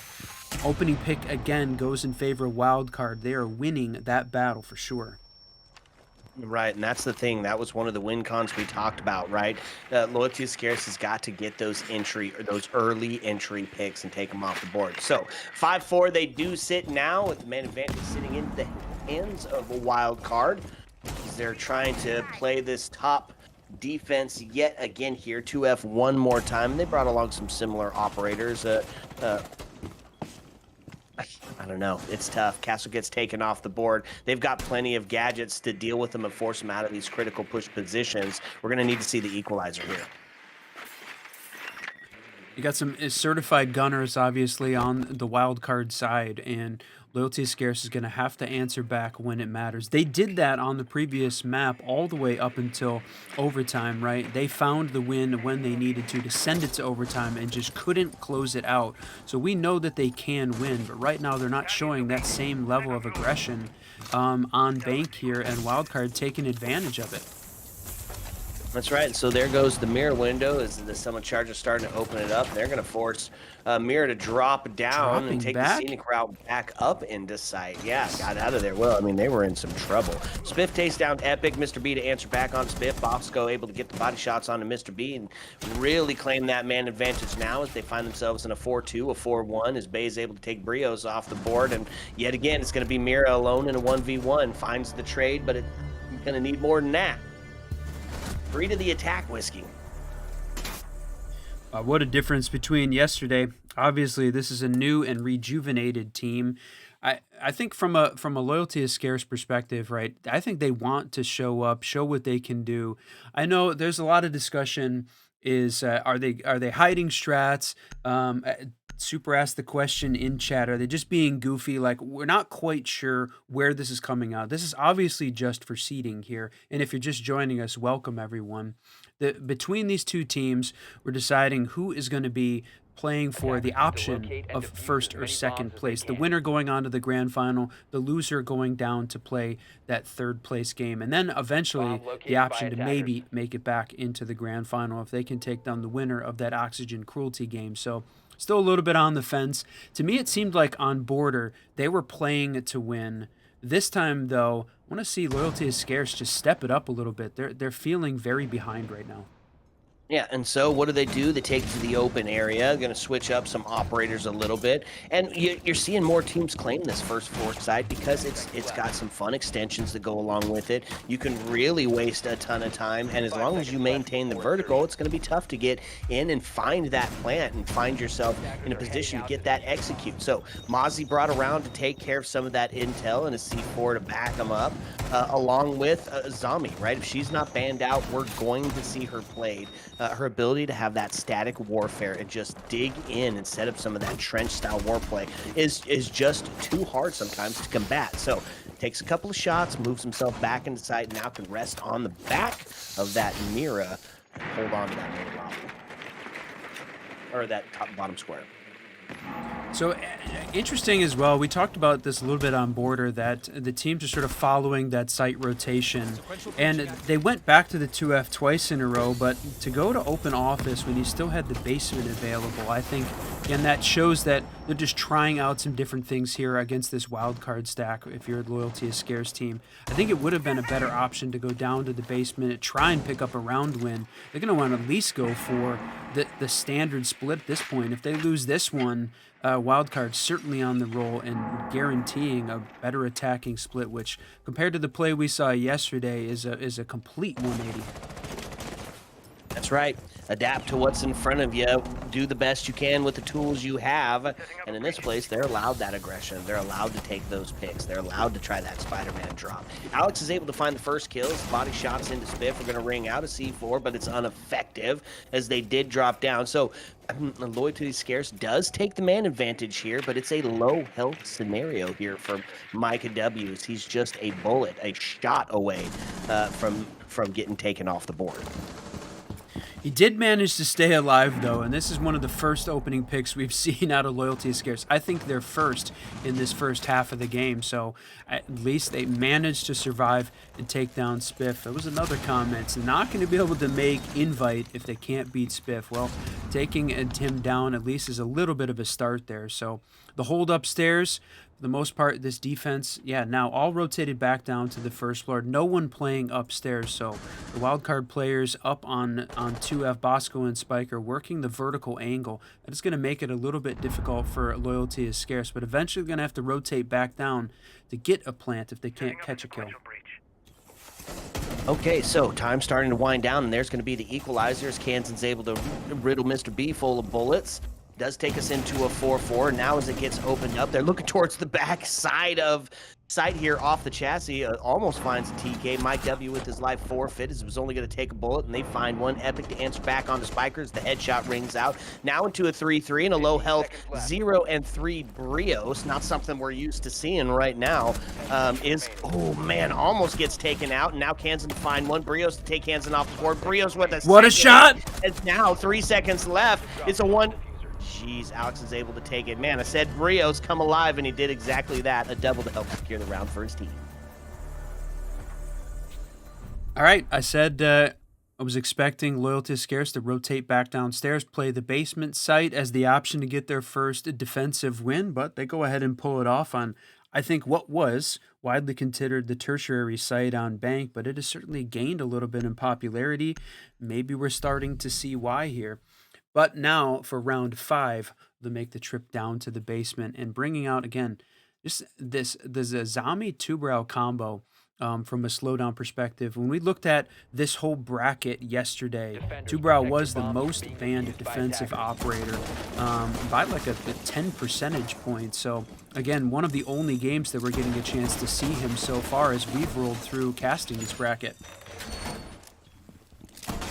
So they do find their first. We talked about needing some sort of standard split here. There's only 2 rounds in which to do so, and now they go back to their favored site, right? And it's a little bit different of a setup this time, rocking the Tubrow to I believe, to probably try to hold on to the hatches, keep them closed a little bit longer this time instead of that everybody up onto the first floor and hope vertical plays out. So we'll see if that's going to be the case here. They did bring the vigil on. He is bringing that deadly and that devastating Boss G. That was, we talked about that too. Whether or not the Boss G being played, again, a little bit of the silly fun sort of play or the very strategic warming up for the finals kind of play. To me, it feels like bringing out the Boss G and Vigil a little bit more on the silly side. I haven't seen too many of the teams really lean into that. And whether or not he was going to get banned, he didn't make the ban list this time. Deimos did. We'll see how Alex can pull it off. He had some great shots with the Vigil on Border on that previous map. It's true. Can be the clutch king. I don't like the Boss G. I like watching it played, but I'm not a fan of it played against me, of course. Spiff gonna find that first kill. Mike W with his head getting ripped off, and that's gonna be the man advantage claimed back over to the attack side as a similar pattern starts to form. What a Spiff's double. able to take Alex off the board as well, and that's the roam game gone. So you still do have Mr. B sitting up on that first floor, but they're gonna suss him out as his little punch hole is gonna almost cost him his life for the play. He makes a quick rotate around. He's trying to get out of there, and it's dropped back down to the hatch to bunker down with the rest of the homies. Tuberow sitting up on the blue stairs, and still some server presence here by Azami. Got to find one or two to equalize here, and it's a tough push to the top of blue with that cheeky little angle he's holding. Yeah, unfortunate that Alex loses that battle. I mean, you take the fight with the Boss G, and the Gunners on the wild card side did just win that. Right now, they're taking their time. It's one of the things we worried about versus Oxygen yesterday. It was taking a little too much time clearing out some of this utility, but Loyalty is scarce, giving them the time, and right now have not really been able to put up a huge barricade here for the wild card attack. So they're making good progress right now. A minute left, clearing all the utility top blue. You've got everybody rotated back down into the basement. Tuberow Epic still playing there at the bottom of server stairs, just waiting with 50 seconds left.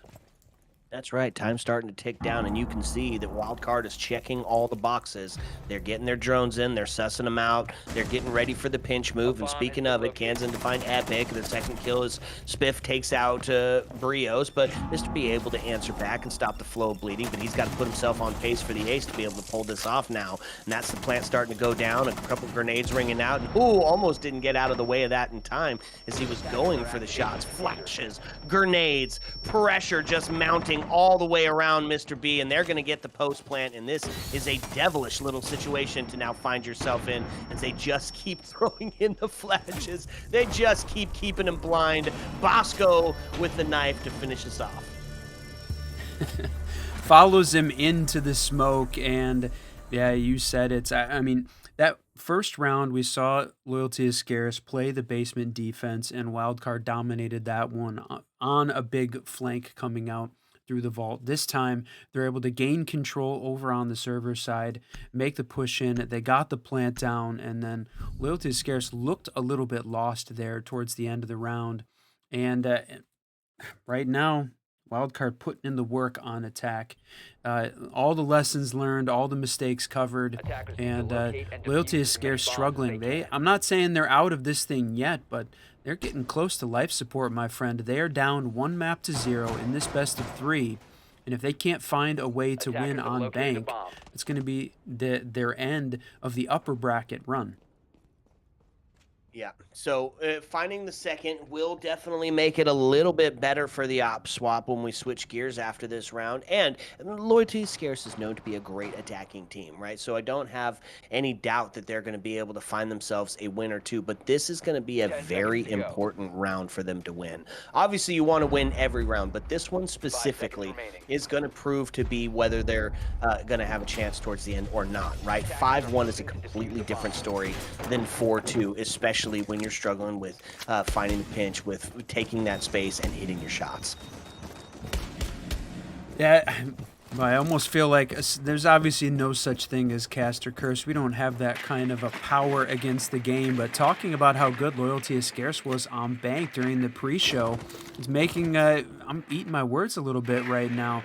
Wildcard has absolutely showed up, so This one, you know, it was WildCard's map pick, and thinking that maybe it was a good option here, you gave him a 40% chance to win. So right now it is 4-1. Loyalty is Scarce is going to have some incredible attacks, though, to shut down this wildcard defense. And based on the fact that they won so many defensive rounds yesterday against Oxygen, that is a very tall order. A 5-1 to me is a death sentence to Loyalty is Scarce. They have got to pick up this round. Okay, so introducing the Nook back into play here, had that recent rework, right? Where you're able to use that gadget, make it last a little bit longer. Hey, that's step number one. There is no such thing as a caster curse, but sometimes it gets very funny at the timing of things. Reworked right off the board, and look at this, the trio of wildcard attackers pushing in to the top right through lobby. Alex is going to win one at least, finally. And boy, we said they needed to show up. The critical round, a 4-1 in the first minute and a half of gameplay. That is huge. That is definitely the best opportunity we've seen this team put together since back on round 4. Well, that's the thing, right? They know it's an important round. They know they got to get the kills. So some quick action is going up on the first floor is going to solidify them with the body balance. Now, here's the problem, right? It's Kansan on the other side of it, and he's able to find the first one of them. Mike W gets taken off the board. He's got the DMR, devastating in the hands of somebody who knows how to use it. No calls left to be able to try to suss them out, and no diffuser in hand. So with 48 seconds left, he's going to have to go to the kills, and that is going to also mean heading back upstairs to deal with Brios and Alex. I mean, I don't want to call it too early for this round, but it's looking like we're going to see a 4-2 half because we've only got 35 seconds to get it done. Well, and you had diffuser upstairs in lobby, and there the observer showing us exactly where it's hanging out. So no option to even go for just kills downstairs in the basement. He's going to have to fight for that diffuser, and 2 angles being held really well here from Loyalty is Scarce. As long as they don't over peek and rush their hand. What is he doing? He literally... All right, whew, jeez. Running out to take that fight on. What a mistake. Well, I mean, you've got three players, right? Either you're going to waste the time or you're going to get the kill. And either way, he's not going to be able to get down and plant in the 1v2 with, 7 seconds left on the board. So a risky play for life, not a risky play for the match. Okay, well, we said that was a must-win scenario at 2 rounds in a row there. And Loyalty is Scarce finds one. They get the 4-2 half. They avoided the 5-1 death sentence that brought along with it. Now they're going to have to play a wildcard team who didn't lose at a defense on this map previously. They struggled to catch attacking rounds, but they picked up 4 on that half and then were absolutely perfect on defense in that game against Oxygen. So Loyalty is Scarce was watching that map, and maybe they got a little bit of insight into it, but they got an insight into perfection, and they're going to have to work hard to try and clear it this time. They bringing out that cap can. We saw that yesterday. Love that. Love that pick to slow down what was a very aggressive Loyalty is Scarce team on board. Yeah, bring the cap count out early in your round. 5 seconds remaining. Talked about it before. Does 2 different things, right? Not only can it net you a kill, right? Especially because we've seen these teams going into that 20-second meta, and really it's in that 10-second and 7-second play style that we've been seeing at least today. So bring out the cap can, and then they're going to be looking for that the rest of the game, right? Whether you know he's on the board or not, it's still going to be on your mind. You're still going to have to check, and it's still going to slow you down. All right, opening up those sight lines, and this time bringing out the Blackbeard again and running the ACOG. We talked about that during the border map. A little bit of a change up in strategy, but look at this. Ash and Thermite and Osa downstairs opening up these walls already. Less than 1 minute into the round. Blackbeard may be a little bit of a distraction upstairs as that push comes in server side very quickly in this round. Yeah, well, you got 3 players up there, and look at that. They open up the wall. Osa starts to move in for the plant, but a well-placed toxic canister is going to push them off and reduce some of that HP. They're so far back. Yeah, right? The 2 players are going to have to rotate down. from up top. They can hold the vertical. They can hit that that hatch that's in the bottom of square, but it kind of slowed every single part of it down. So another one going to be sent out, and they're not going to be able to stick it. No, they are. Activating the bomb. Wow. He's going to lose his life. It's a sacrifice for it. And Alex is going to take Bay off the board as Bosco finds that kill. Alex to find a second one now as they find themselves with a man advantage and an Osa shield to boot. So a flash goes in, a little bit of chaos, a little bit of distraction.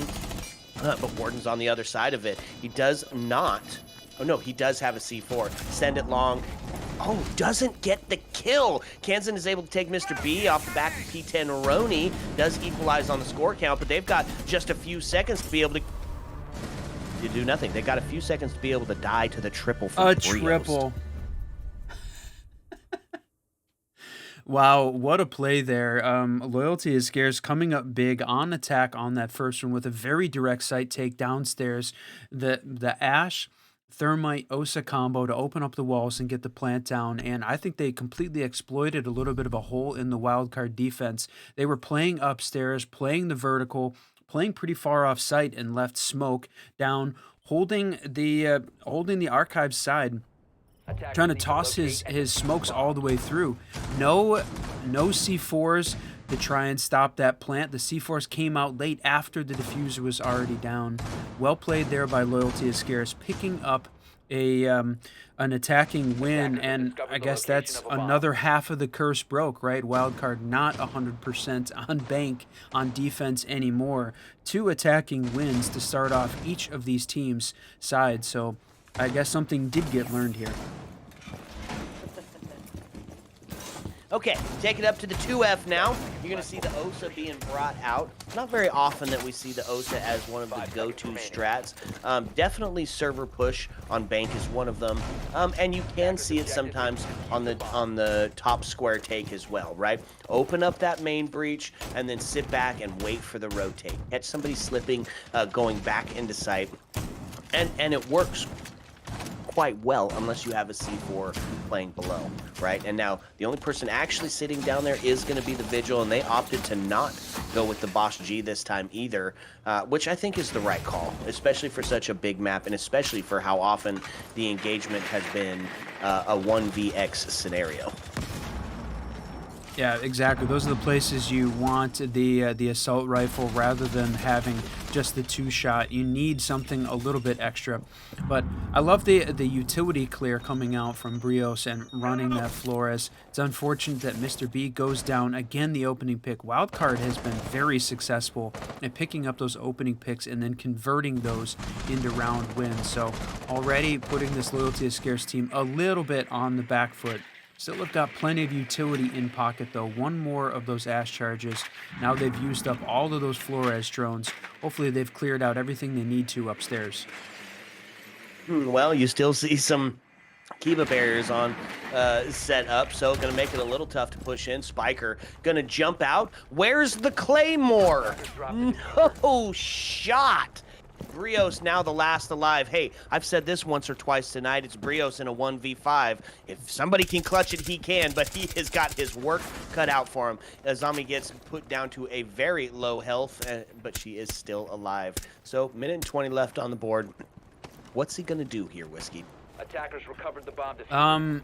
He's gonna say we should put Claymores down on the next round because that's where this thing is going. He might be able to pick up 1, maybe 2, pad the KD a little bit, but Wildcard could obviously afford to throw bodies at him just constantly there.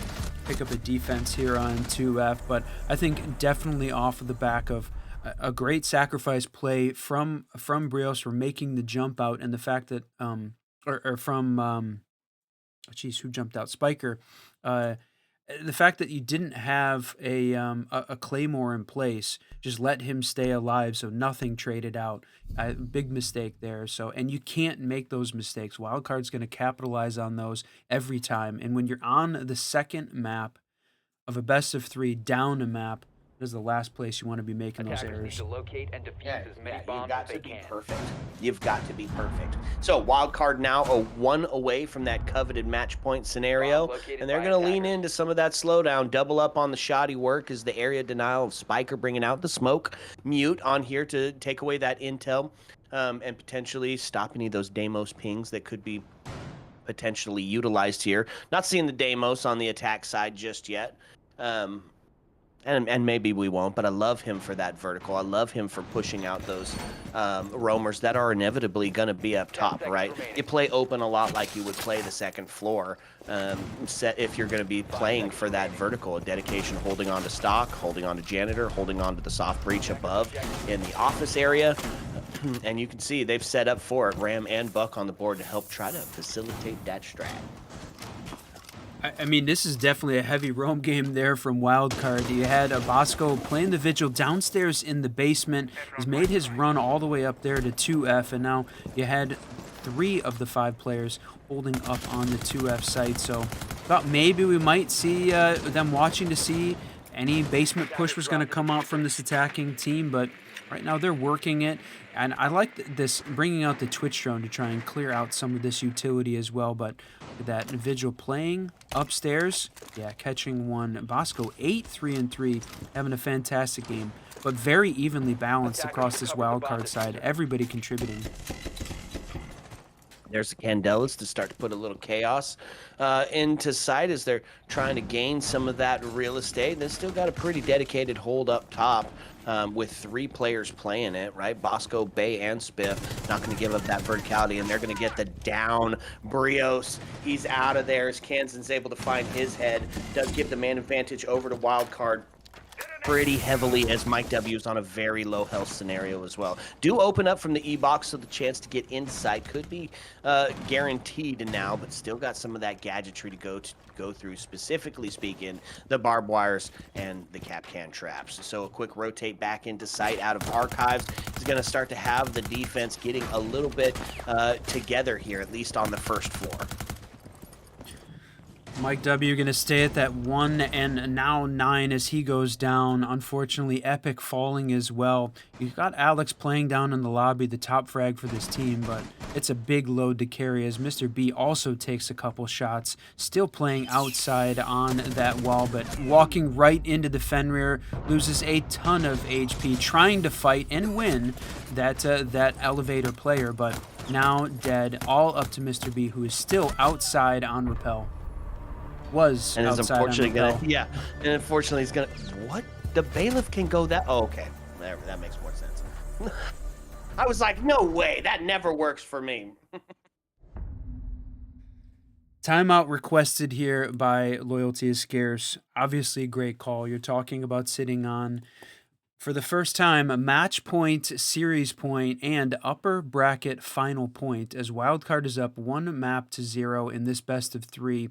If WILDCARD takes this next round, they win and move on and wait in the grand final lobby for the rest of the games to finish playing out. The loser going down to face the winner of the Oxygen cruelty game that's being played off stream. So you have to play a lot more Siege if you lose this game. So the winner, I think, one of the luxuries that they're going to gain is time, because they can wait out that next best of 3. Yeah, a chance to get some arcade free-for-all in. Okay, match point scenario. You said it best, Whiskey.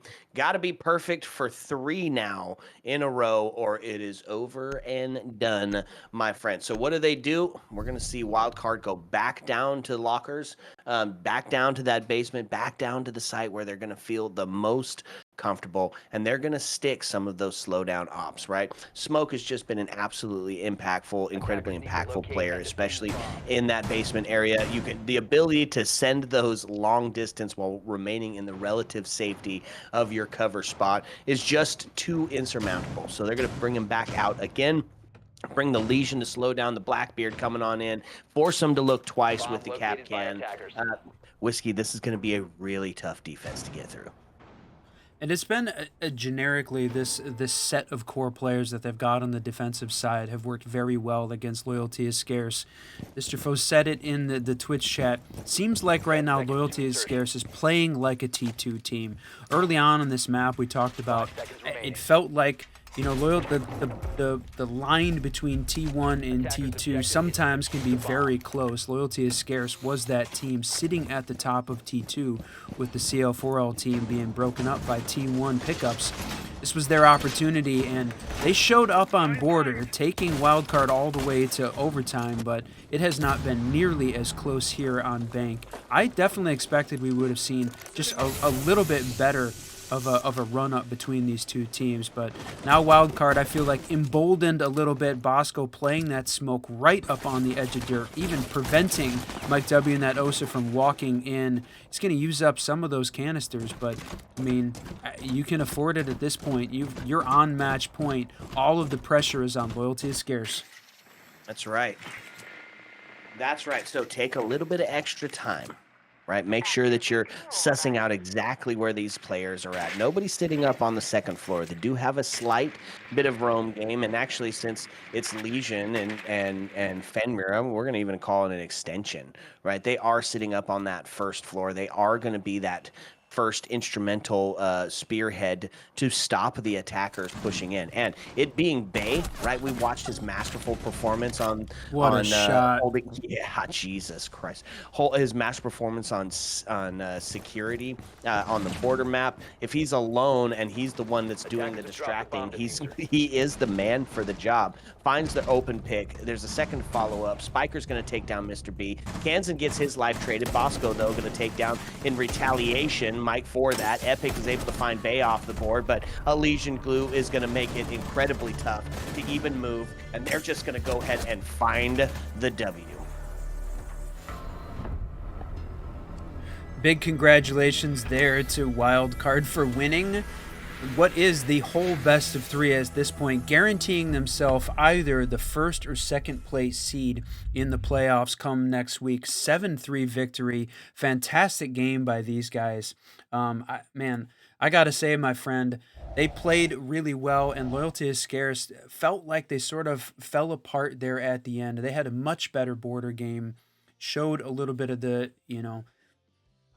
they're so close to being T1. It showed a little bit of their T2 there, which would have loved to have seen that one go to map 3, but Wildcard does it in 2 and moves on to that grand final game. So now they're going to have to wait for that lower bracket game between Oxygen and Cruelty to finish, and then the winner of that game versus Loyalty is Scarce to figure out who they're going to play in the end. So they have definitely gained an awful lot of time here on Sunday to figure out who they're going to play for that first and second place.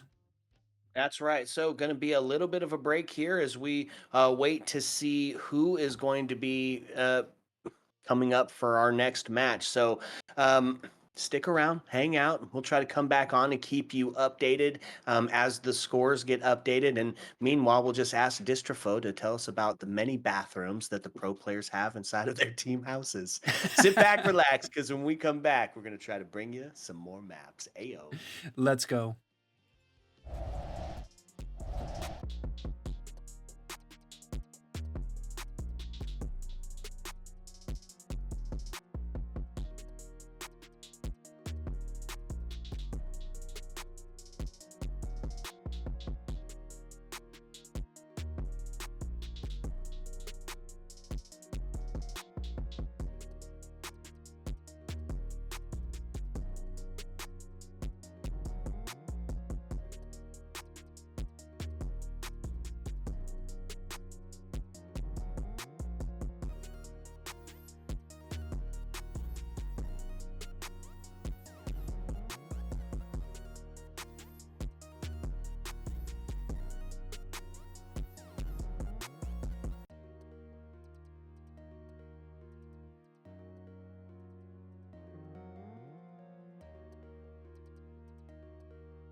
the IT vertical space above storage and do exactly what we would have looked the defense to do during the plant, which is take out the planter or at least get the kill off the back of the frostman. For this attacking team, 55 seconds left, and it's all on the shoulders of Badif. Had the intel, but no. Badger grabbing away. Another. The pokey.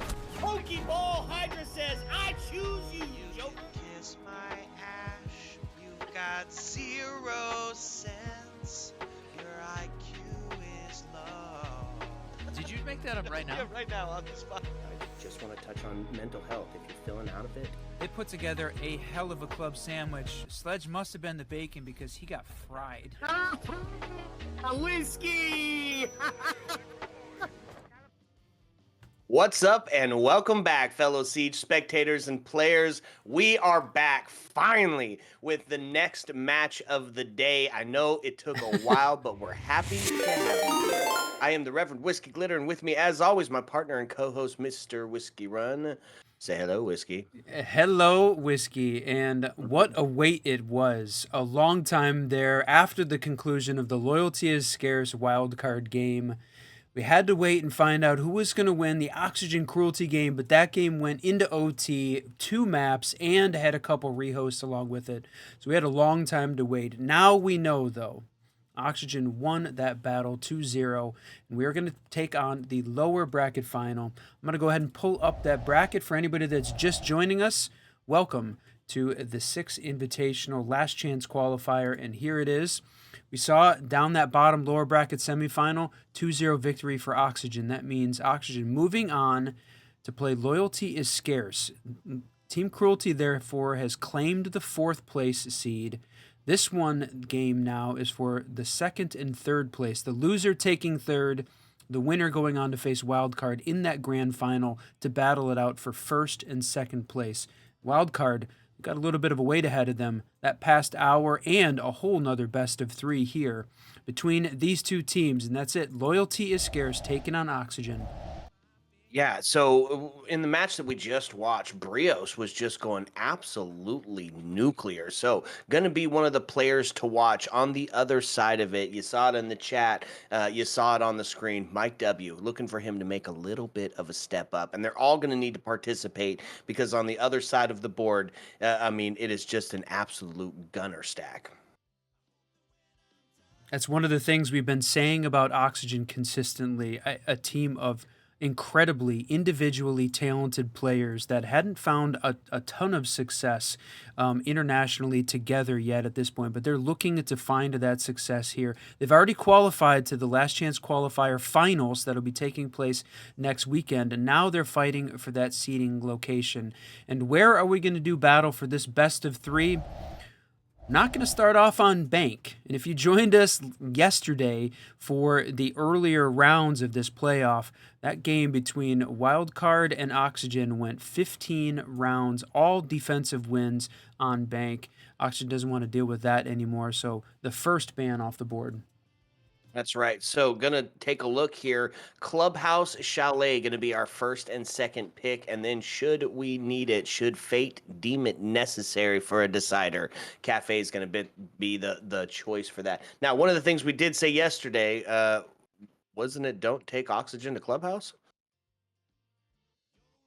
Yes, I think that was one of the sayings there. Don't take Oxygen to Clubhouse, especially because looking at the games yesterday, they beat Wildcard 7-3 on Club.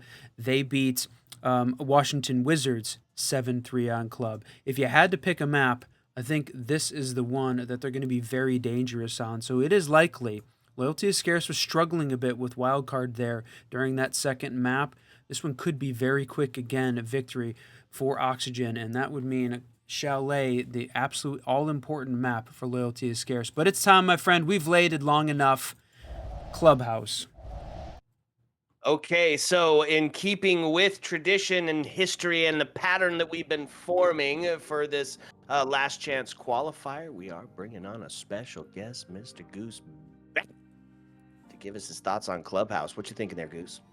I'm very excited for this matchup. Oxygen has notoriously been having a very difficult time, not only through this LCQ. Sure, they haven't lost a map so far, going 2-0 against both Washington Wizards, and then just up against Cruelty in their last matchup, but all year, it has been the struggle bus for Oxygen. This is exactly why, not making a major once, only having a total, I believe, of 4 to 6 total wins in the NAL between both stages.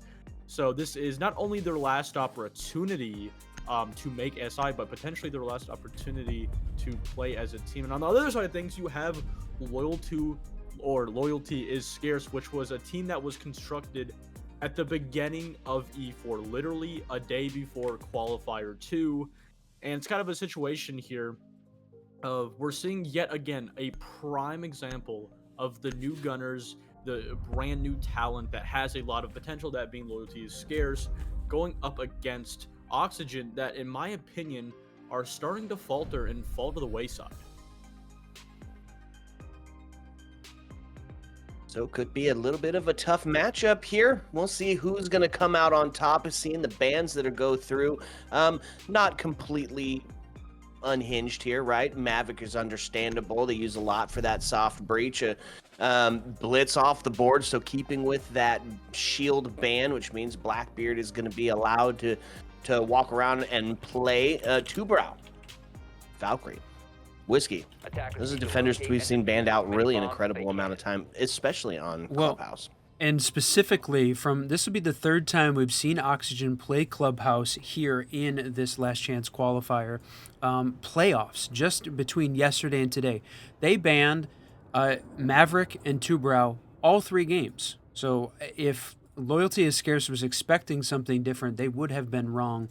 If they had been preparing ready for this, it was for sure the operators I think that they would have expected. Oxygen very consistent in their bans here on Clubhouse, so they don't want to deal with the Mav, they don't want to deal with the Two-Brow. I think Valkyrie, she brings a lot to the table for Clubhouse. It's a big map, 3 full floors, but very compartmentalized in identifying where the attackers are pushing from. Definitely a benefit for her to have on the board. So not on the board, but that does leave the big ones. Blackbeard and Monty still going to be available, and interestingly enough, Loyalty is Scarce not going to start off with either of those. Ying, though, was one that had been banned out frequently. Mike W. going to start there, though. You know what's funny, Whiskey, is Clubhouse used to be starting to get that Oregon feel to me, right? Very default, very expect the same strats every single time you see it played. But it's quickly turning into one of my favorite maps with the amount of extension that teams are bringing to it, right? Not only do we have a player up on the top floor, but it's Frost. They're making sure that they're going to be stopping that push. You jump in a window, you jump in the breach, you jump in anywhere, and then find you. Oh! No way! Mike deleted instantly. What a huge opening shot, and that takes the Candelas off the board. What I was going to say is you've got the 2 players up top, right? And then you still got that secondary defense down below. Ooh, no! Hat takes Epic off the board as they make the push in. That's 2 huge critical hits off the board. Your verticality, Whiskey, is gone, and the chaos-causing agents that the Candelas are, Ying, gone as well. Yeah, this is feeling very much like the opening we saw between Loyalty is Scarce and WILDCARD 2 hours ago, where the T1 team came out striking very hard, very aggressive on defense, and shutting down Loyalty is Scarce with a couple early picks. They set out to prove a point. I don't know if you want to call it strike a little fear into the hearts of this T2 team, but they certainly did it. And now in a 2v3. Holy cow, what a changeup. Yeah, but the wall bang does go through. It's going to leave Ash alone in a 1v3, and it's going to be handled very easily as DS is going to find the pistol pop. Very critical round coming out of Oxygen to start off the very first map of Clubhouse.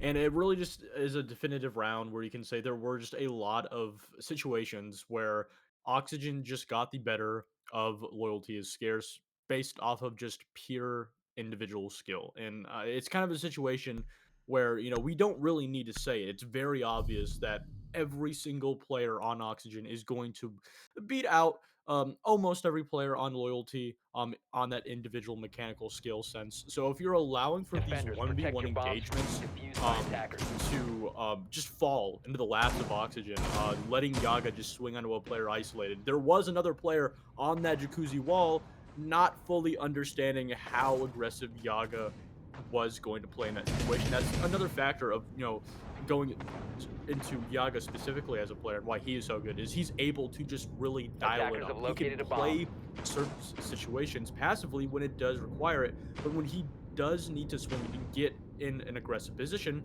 he more than likely can do it. And after that, 10 you seconds had remaining.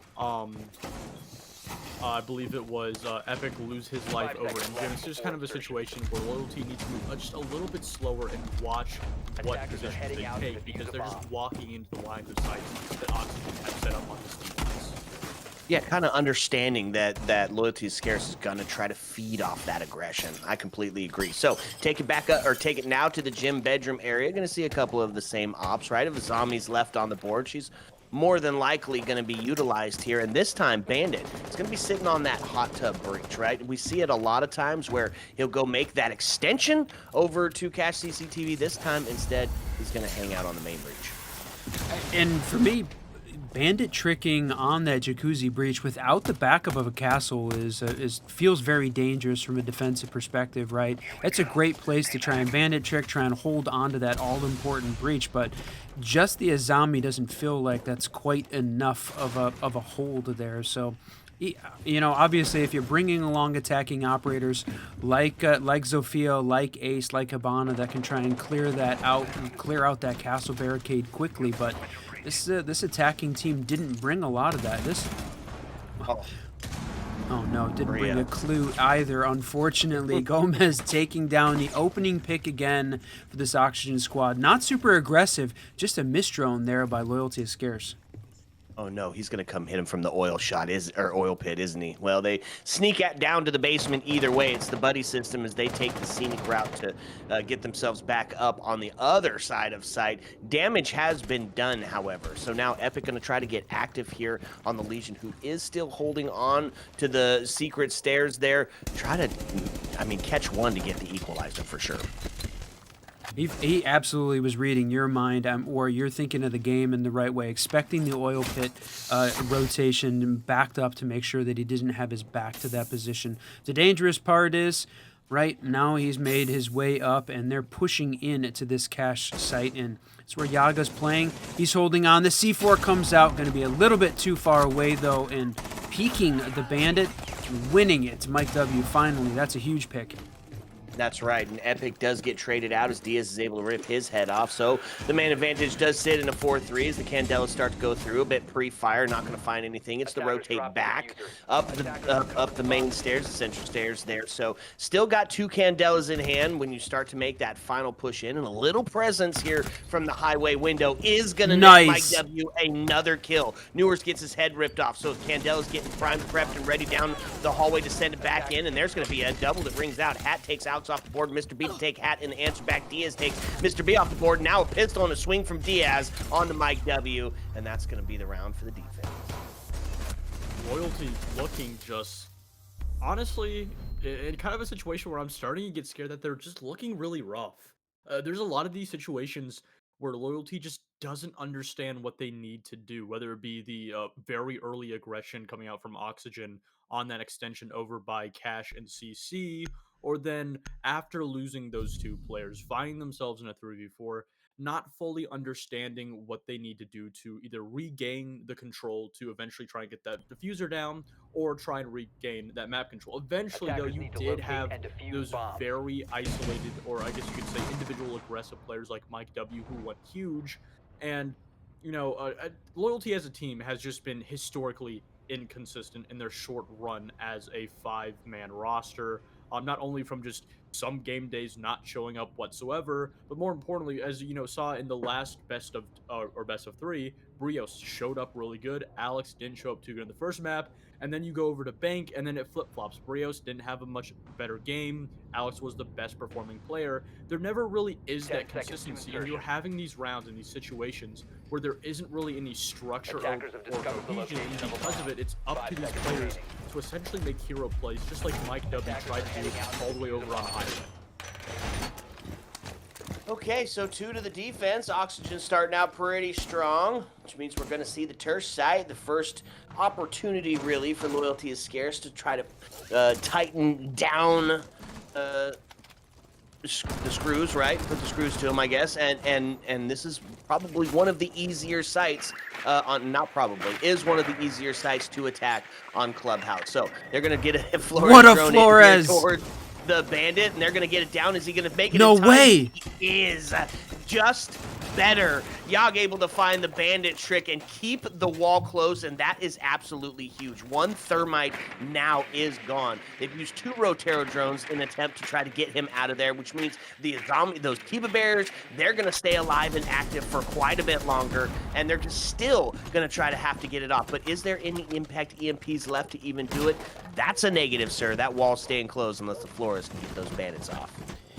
I mean, I was going to say Brios could make the play downstairs in the lounge and try and play up on the bandit, but man, there's so many places to put pressure on that main breach, from below in lounge, from the back on highway windows, but none of that worked. And getting the bandit trick off, incredible play by Yaga. And just taking a look at the score line, right? Diaz 6-0, 2 clutches at the end, or I guess they weren't down in the man count, but finishing off 2 rounds with Diaz kills, keeping him alive at the end is definitely a part of a win condition here for Oxygen.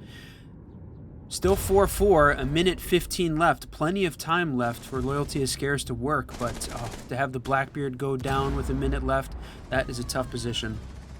So now, oh no, Flores goes to get his one of his last drones in, but unfortunately is going to touch the wall and lose the Rotero. So bandit charges still stay up, which means they're going to be taking some alternative entries here, looking towards that hatch drop and Logi and one onto the highway. A little bit of a pinch here from the backside. So open up that single wall into construction. Try to see if they can find somebody rotating back into sight and get that kill. He does go down into the bar there, and that is going to be epic. He goes down there to get the kill. Hat taken off the board, and that means it's all up top here onto the 2F for the last of the Oxygen squad.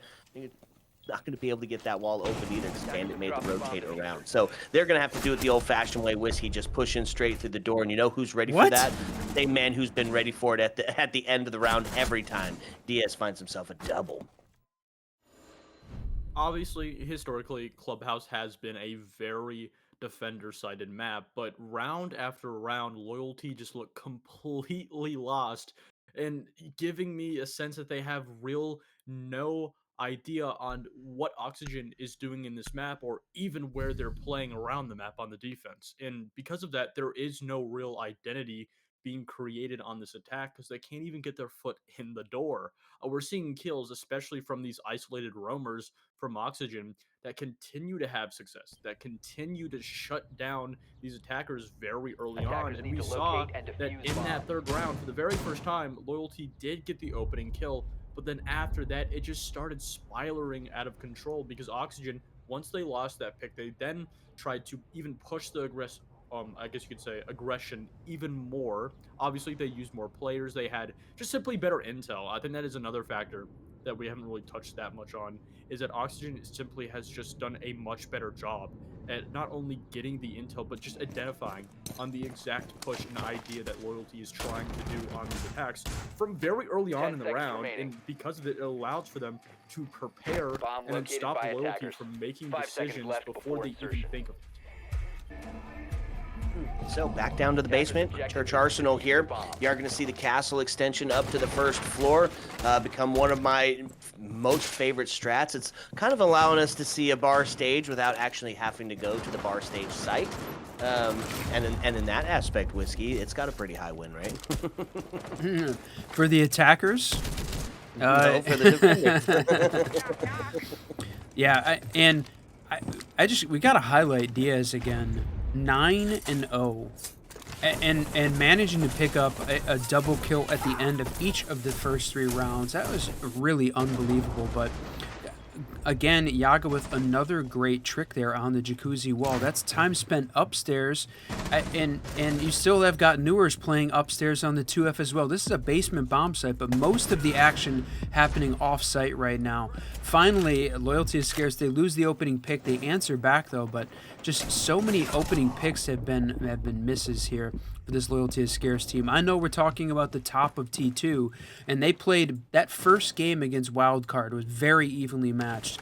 Since then, it has definitely been a bit of a struggle for this team. So still plenty of Siege left to be played. We're in the map 1 of a best of 3 between these two, but already showing us some signs of weakness as Oxygen locking down on defense here.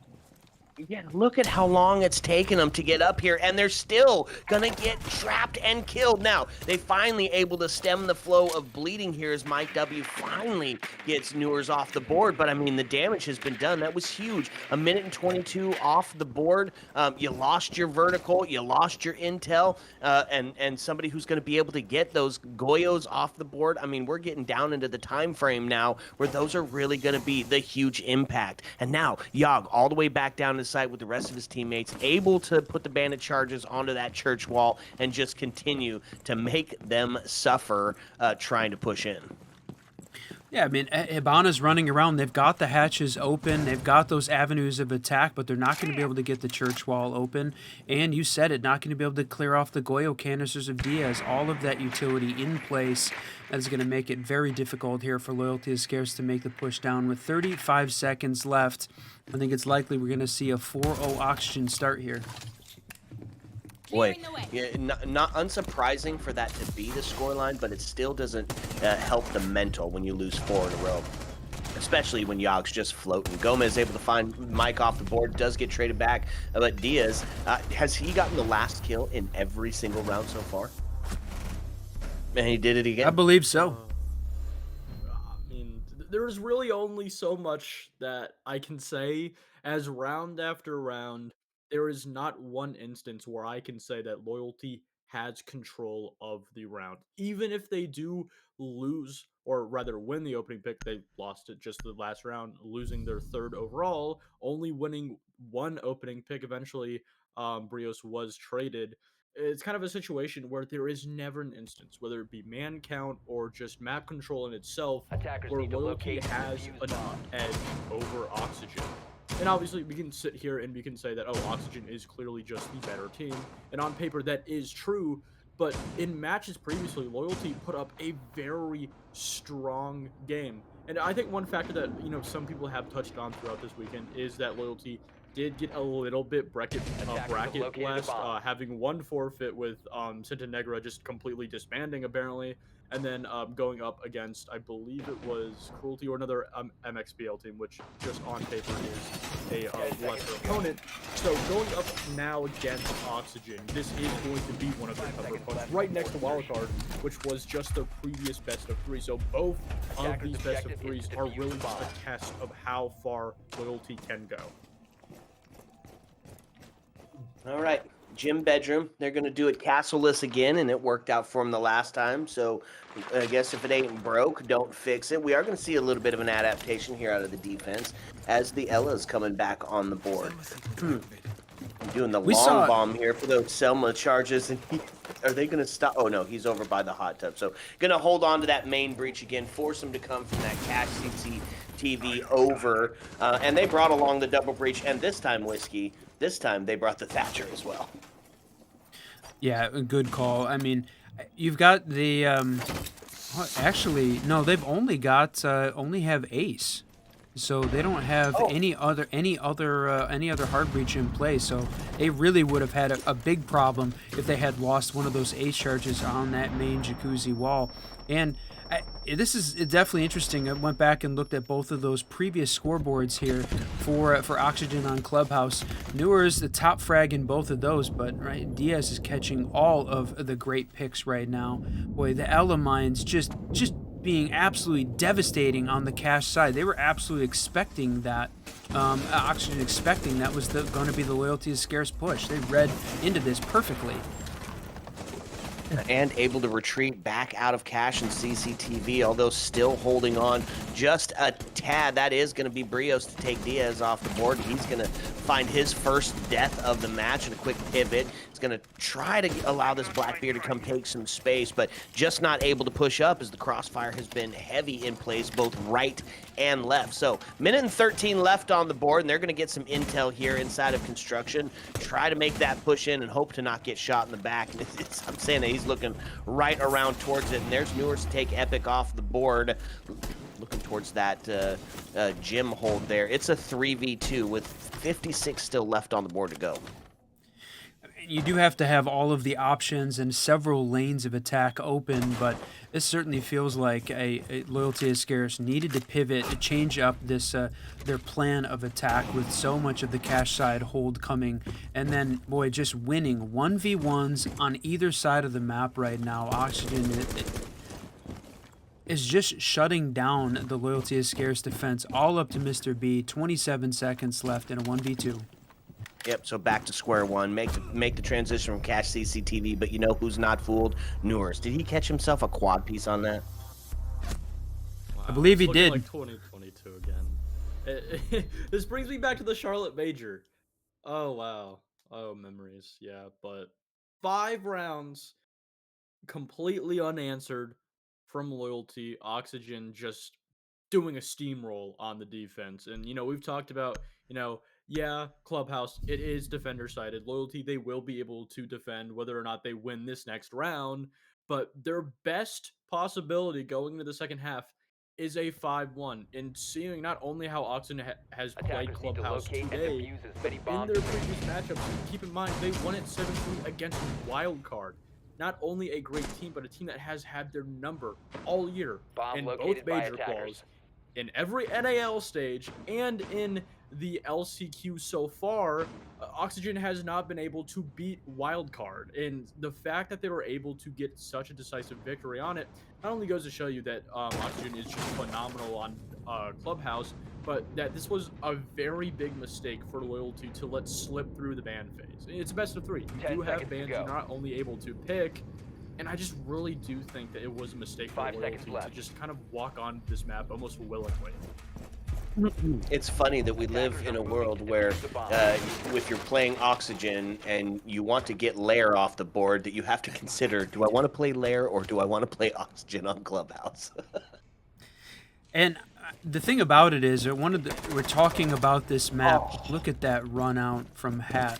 What a play. I was going to say, Oxygen, you know, this was the team that went 15 rounds against WILDCARD with 100% defensive wins. So not only are they good on Clubhouse specifically, but they are also a great defensive team. So the fact that they're starting off right now with 5 defensive wins in a row, I'm certainly not surprised on one of their better maps. So all of the pressure is going to be on Loyalty is Scarce to show what they can do on their defensive side of this map, because right now they are struggling. The opening, just that opening aggression from Oxygen is shutting down, taking a spawn peek off the board on a run out.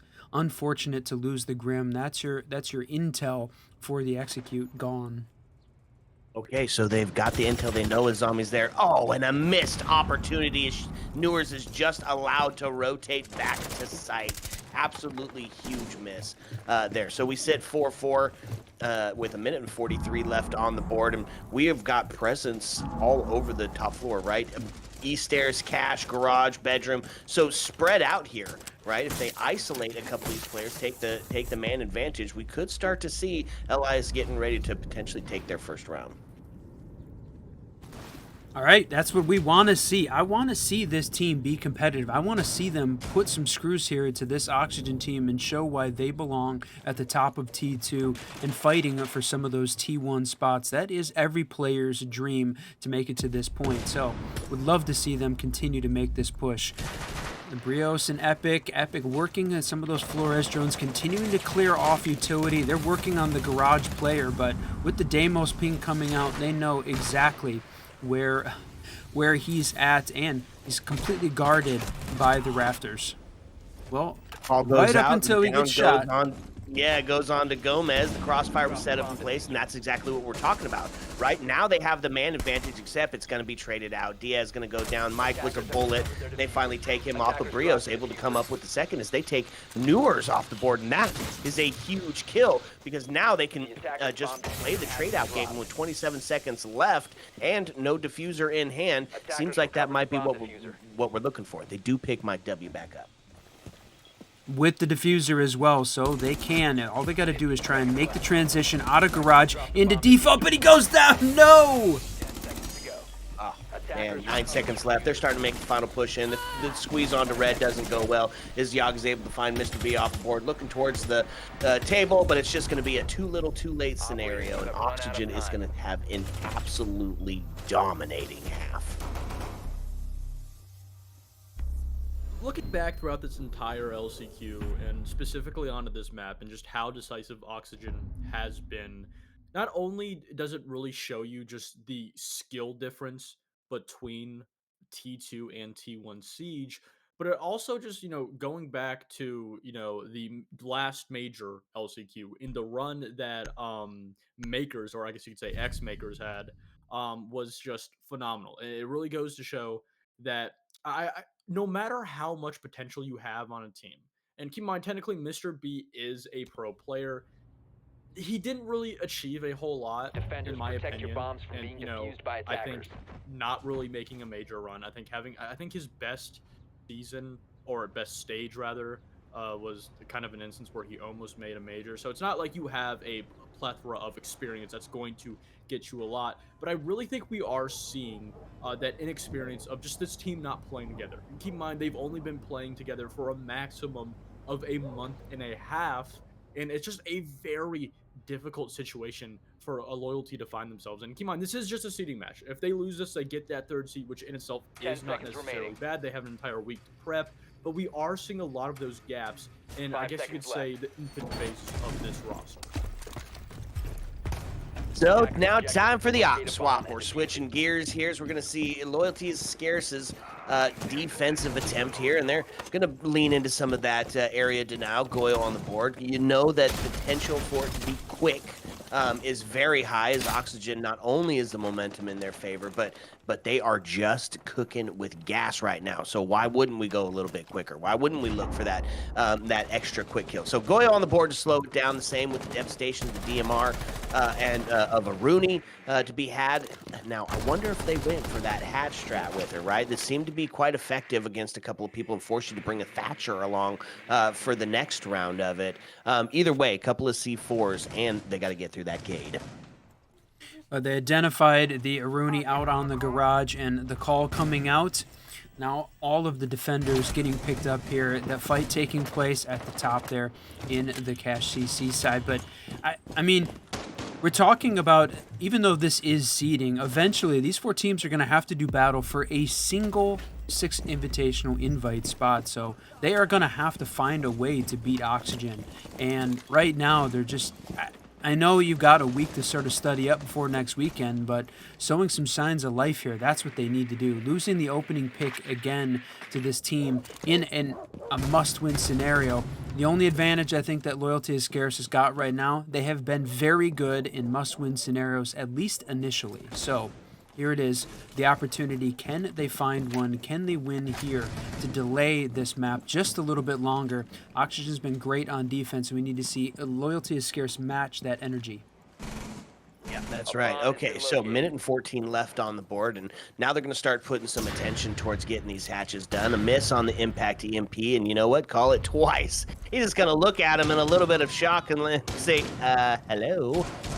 So not going to have that avenue open up towards them. You have to do it the old-fashioned way. One of the kitchen hatches, and then, of course, making that trek down those stairs, which, of course, is going to be a little bit difficult. Still got those mirrors up. There wasn't really anything brought to stop them outside of the Habana, and not anything for the kitchen hatch either. So gonna have to use the explosion method to get that one open. Now 36 seconds Whiskey being on the board seems like a real bad time to start experimenting with where the heck that Cade Claw is gonna be at. I mean, we talked about Oxygen from an attacking perspective.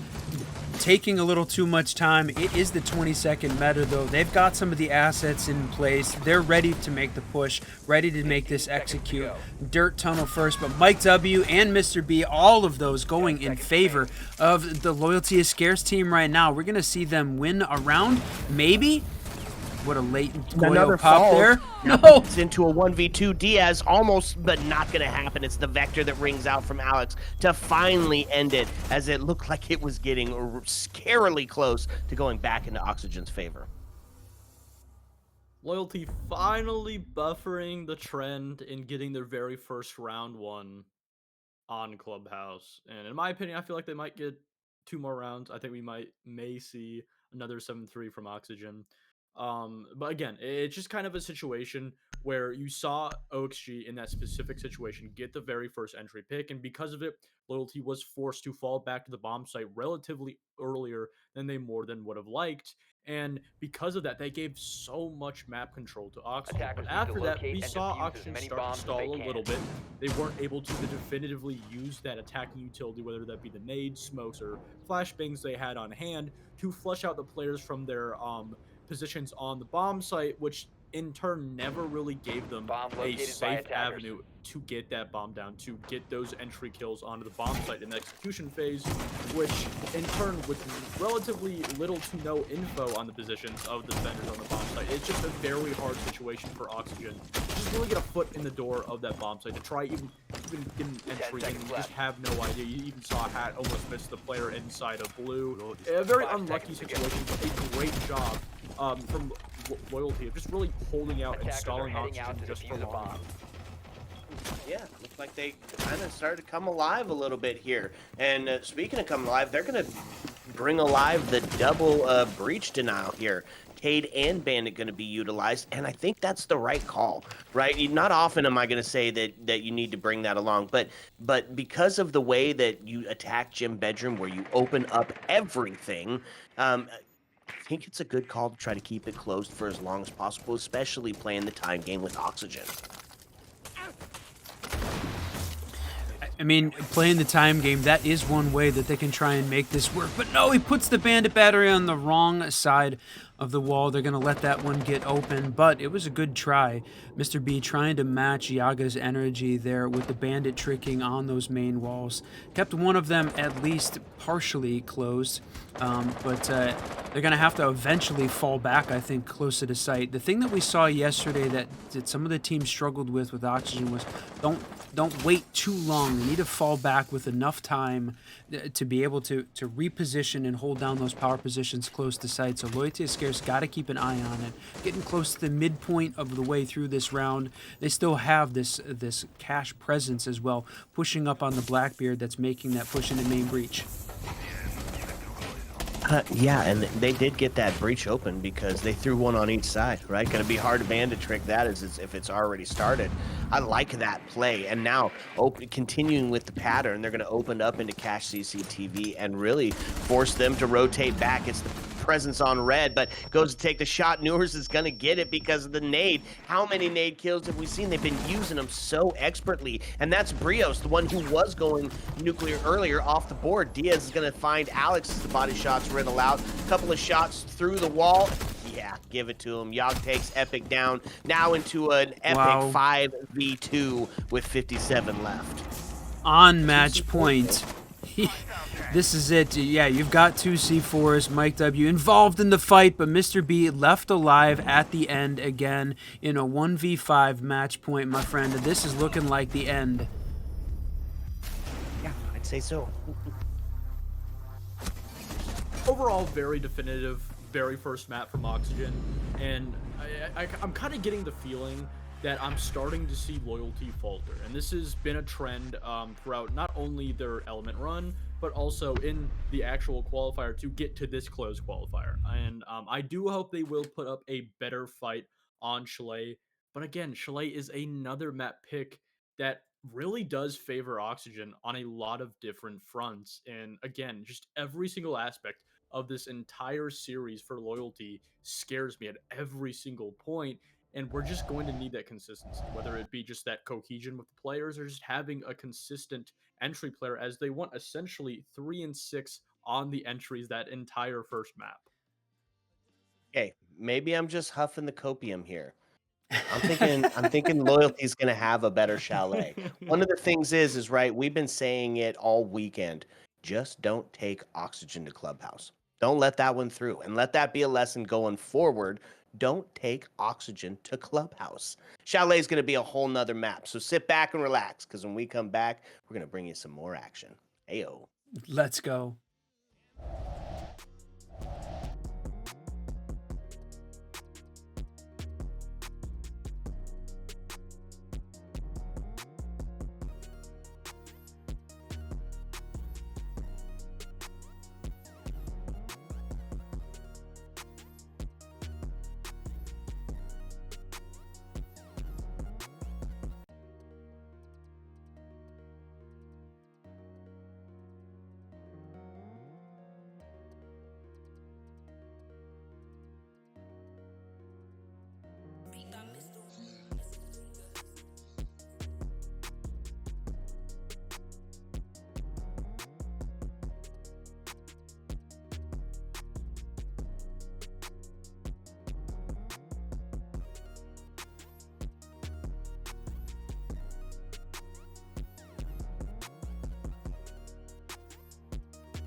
What's up and welcome back, fellow Siege spectators and players. We are back at it, map number 2, and this one promises to be a banger because now there's pride on the line with that 0-6 start to the half on the last map. I am still the Reverend Whiskey Glitter, and with me as always, my partner and co-host, Mr. Whiskey Run. That's right. Welcome back, everyone, to the 6th Invitational Last Chance Qualifier Playoffs. We are in the seeding matches, the lower bracket final between Loyalty is Scarce taking on Oxygen. That first map done and dusted, Oxygen dominating 7-1 victory on Clubhouse. The next opportunity, though, my friend, Chalet, and this one is Loyalty is Scarce's map pick. We're hoping they're going to get a better opportunity here to show what they can do against a T1 team. That's right, and Oxygen struggling a little bit on this one yesterday, right? You were talking about that off stream there, that it was a 8-6 victory, so it had to be taken all the way to overtime against the Friendship team. Welcome back, Goose. Tell us what your thoughts are. Alright, those are my thoughts. If you watch not only the last game of Loyalty up against Oxygen on map 1 of Clubhouse, it didn't look too hot. The good things going in favor for Loyalty is it was not only one of, but historically, the best map throughout this entire LCQ for Oxygen. And just historically, Clubhouse has been a fantastic map for Oxygen.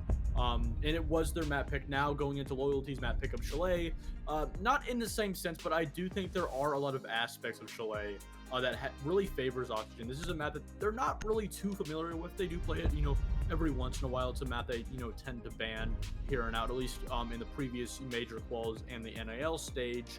And I do think, Oxygen will be hiding just a little bit. Obviously won't be hiding too much, as they do want to go for that first seed, but they don't want to give too much away. And I think that is a great opportunity for Loyalty to potentially find a way back into the series, but just so many mistakes, both on the inconsistency and on the entry department, and just overall not having a lot of cohesion in that early to mid round, especially on the attack. Okay, Chalet. Man, this is Whiskey's favorite map and a classic for us. We saw a lot of games played out here, and we've watched the meta shift as far as site rotations have gone, right? We watched the beginning of the first floor meta, and that's exactly what you're going to see here. Bringing along a couple of fun operators, albeit not some of the usuals that we see holding on to that 2F. Yeah, I mean, this kitchen dining site, Mira's available, not banned out. They chose to go with the Tuberau and the Valkyrie again as the two defensive operators that continuing to be at Tuberau has moved up, I think, certainly in the defensive ban rates, seeming like that's going to be one that is going to be off the board frequently. But that does leave Mira and Azami available. And for kitchen dining, I'm kind of surprised they didn't bring out the Mira. Such a powerhouse here. They did go with, again, the Azami. So good on this site. We've seen teams really use the Malusi as a way to avoid the push-in on the Fluke Valk as the alternative there. So that can help, but Brios not wanting to deal with any of the nades that they expect are coming in. Maybe to help protect some of those upstairs deployable shields. And look at this deployable shield out on the Valk in the play space. I honestly love it. I love it. Make them work to take that space up top. And kind of a little bit spread out. Only one person actually down in sight. And that is going to be the Azami. Putting in some of that static warfare. Making sure that she, if she has to hold it alone, that she's got plenty of places to retreat to cover and keep that fire going until the rest of the team can get there. So on the side of the attack, however, Dokkaebi on the board. They are going to lean into the ace to both open up that second floor area and put some pressure towards the back end. No way he wins it. No, hidden. Alex gets ripped off the board as he makes the shots over from the deployable. Yeah, takes down the deployable, uses the A's, clears that out, and then a ton of pressure coming here upstairs on the office player. And this isn't sight. They're trying to gain the vertical space, but Brios wins the one-tap war against Hat. They've left half of this wall wide open to make it easy to make the push out and prevent Oxygen from gaining any sort of real estate, but just absolutely overplays their hand. What a waste of a play. That's unfortunate there for Brios to overpeak that. Yeah, no kidding. Mr. B finds an epic double, and then or epic double finds a double, and then immediately gets it traded out. So they still maintain that man advantage, though, right? The body balance sits in their hands, and the clock is starting to wind down here. So it is going to put a little bit of pressure here on the attack squad. And they go to make a look in towards it. He goes into the prone position. His legs are out. He's just playing fast and loose. Was trying to find a cheeky way to get him, and there's going to be the flashbang. He pushes in, but it doesn't even matter. A pistol pop now takes us into a 2v1. Diaz, who clutched all of the rounds, it seemed like, on the last map, is alone in a 1v2. Full health on the other side of it. So, what does he do? He's going to go outside, maybe take a little look. No, head up for the verticality. And pick up that diffuser as a just in case. That says he's got the confidence. They know they can win this. He's going to try. He's got plenty of time. Just a joke. 25 seconds left. Barely enough time to try and make something happen, let alone take on 2 players and get a diffuser down. Right, and they are set up in the cross. One on the second floor in the closet, one down below. So, and there it is. The swing from Mr. B. Give him a triple as he just went ahead and dominated that round. Yeah, this is exactly what you need from Loyalty is Scarce, is not only do you need simply just players showing up, shutting down those very aggressive Oxygen players, but also on top of that, you just need that understanding of what Oxygen is doing. Throughout the entirety of Clubhouse, there wasn't one round where I can really definitively say that Loyalty had a great understanding of what Oxygen was doing, and because of that, they were never really able to really read or counter any of the things that Oxygen were setting up throughout that entire map. Even in the round, the only round that they won, it was kind of a situation where, sure, they read the pressure, but at the end of the day, Oxygen went out of their way to lose it. The last round we just watched, the very first one for the defense for Loyalty, was a round where it wasn't a round where Oxygen went out of the way to lose it. Loyalty did a phenomenal job of just shutting down those players, making sure that every single pick after losing the first one when Alex got way too aggressive for his own liking was a hard situation. There was not going to be a kill nor any point of the map that was going to be able to be taken from Oxygen without a fight. And if Loyalty continue to do that, continue to push that pressure into Oxygen round and round out, then I do think they will have potential to maybe steal this map back. Interesting. Head to bar and gaming for the next setup, and the constant that is Chalet. Frost going to make an appearance here. And man, as far back as we've been tracking it, Whiskey, right? It's been Frost has been played almost, I think, with like 100% of the time at least once on Chalet.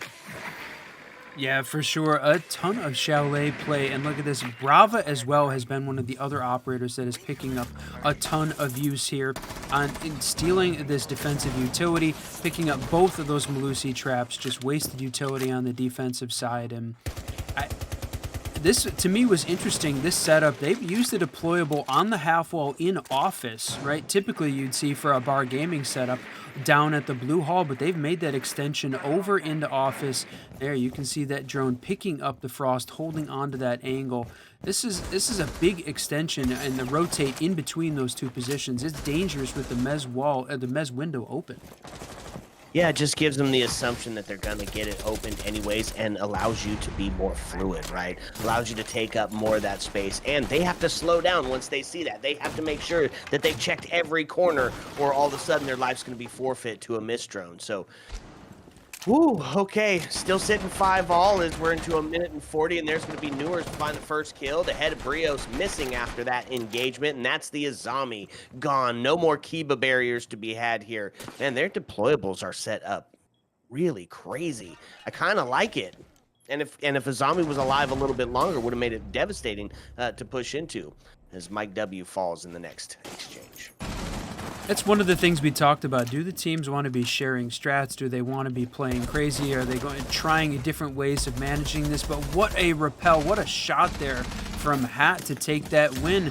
The grenades forcing the defenders out of position, but Gomez, the combo of the nade plus jumping in and running the attack.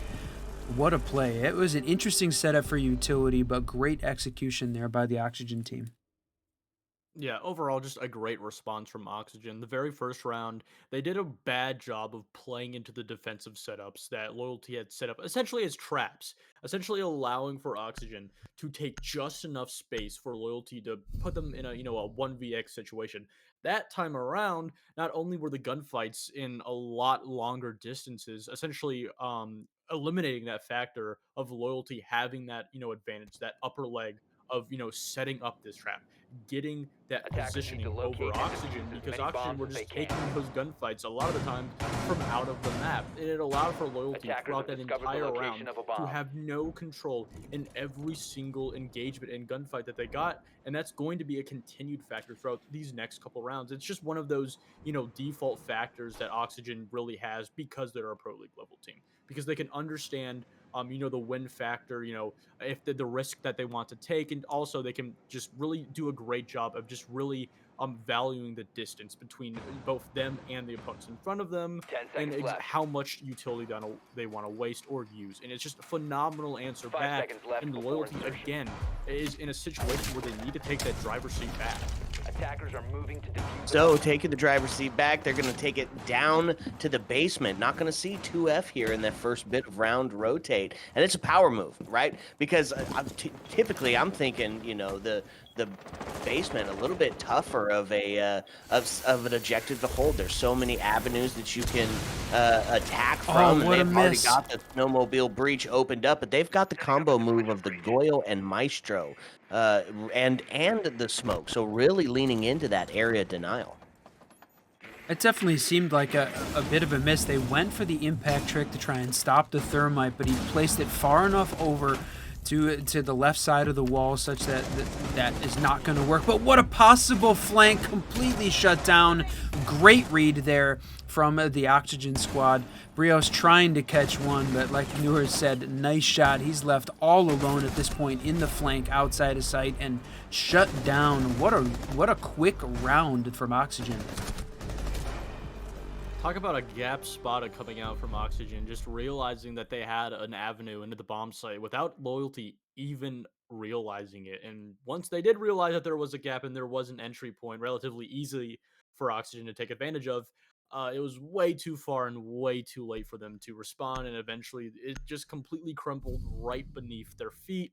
And it's a round where, again, it's just not only the lack of intel, but just a simple lack of understanding of what Oxygen wants to do on that, bare bones theory level of siege. Obviously, you do have that Attackers need additional to info, locate and just sound defuse as calls many and bombs drones, as they can. but just kind of eliminating, the operators that you see, understanding where the positions of those attackers are, understanding where the push is coming from, and then using that Attackers have info located a bomb. to understand and essentially guess what the objective for the attack is. And that's a factor that not only we haven't really seen in this best of three, in the previous best of three today up against Wildcard, but just simply a problem in T2 as a whole. It's, why a team like X Makers were able to have so much success, and it's what really separates 10 a seconds to go. T2 level team from a T1, and we're seeing it right in front of us unfold 5 in this seconds matchup remaining. with Oxygen just doing a clear cut read into exactly what Loyalty is Attackers setting up objective on is this to defuse the defense. bomb. We've been in line with putting those gadgets and utility outside. We've seen it with the Fenrirs, we've seen it with the Malusis, the deployable, and now the Kiba barriers. Really leaning into making sure that you cannot get inside of the building easily. I mean, I like it. What we're seeing, to me, is Loyalty is Scarce trying out some interesting setups, trying out some changes, but what a run in, and just Oxygen pushing in like madmen there at the top. I can't believe how quick Gomez was in the building and quickly traded out. Unfortunately, they lose the engagement, but they're certainly winning this war of aggression overall, holding on to that 2-1 lead, and I think just in general upsetting the flow of the game for Loyalty is Scarce. So like Goose said, they're going to have to find a way to work around that. Maybe slow it down. We talked about Oxygen being slow on the attack, and that's not the team that showed up today. Yeah, absolutely. Just really trying to take that space early, trusting into their gunfights, trusting in their comms. And yeah, they paid the price for it on that last one where they lost the man advantage, but there's still so much time left. You can see them getting those drones out, sussing out where these last defenders are. And if they get one to equalize, then they got a real shot at protecting the president again.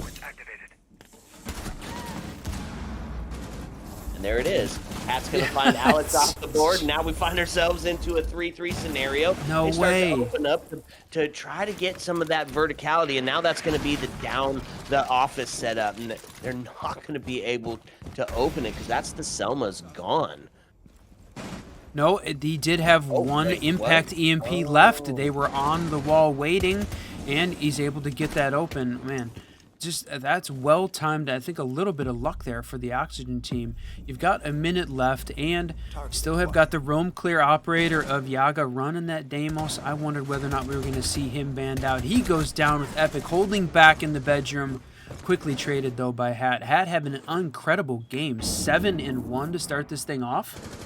Boy, it seems like that's a reoccurring theme here, is that one of the members of Oxygen is just popping off in the beginning and early parts of the round, and that solidifies the score line. So now we sit 2-2. The health advantage does sit over Oxygen's side, but a late round Malusi could be the difference maker. A little bit of a sound cue as they make that push down the back stairs could be just enough what they need to make that swing and claim the man advantage. Gonna go for a little vertical play here, though, Whiskey, with 14 seconds left, trying to see if they can suss them out, and they're going to take the swing. Mike W. The vertical from half up top. Yep, from hat up top. And that's 4 seconds left. The plant's starting to go down. They're making the push up.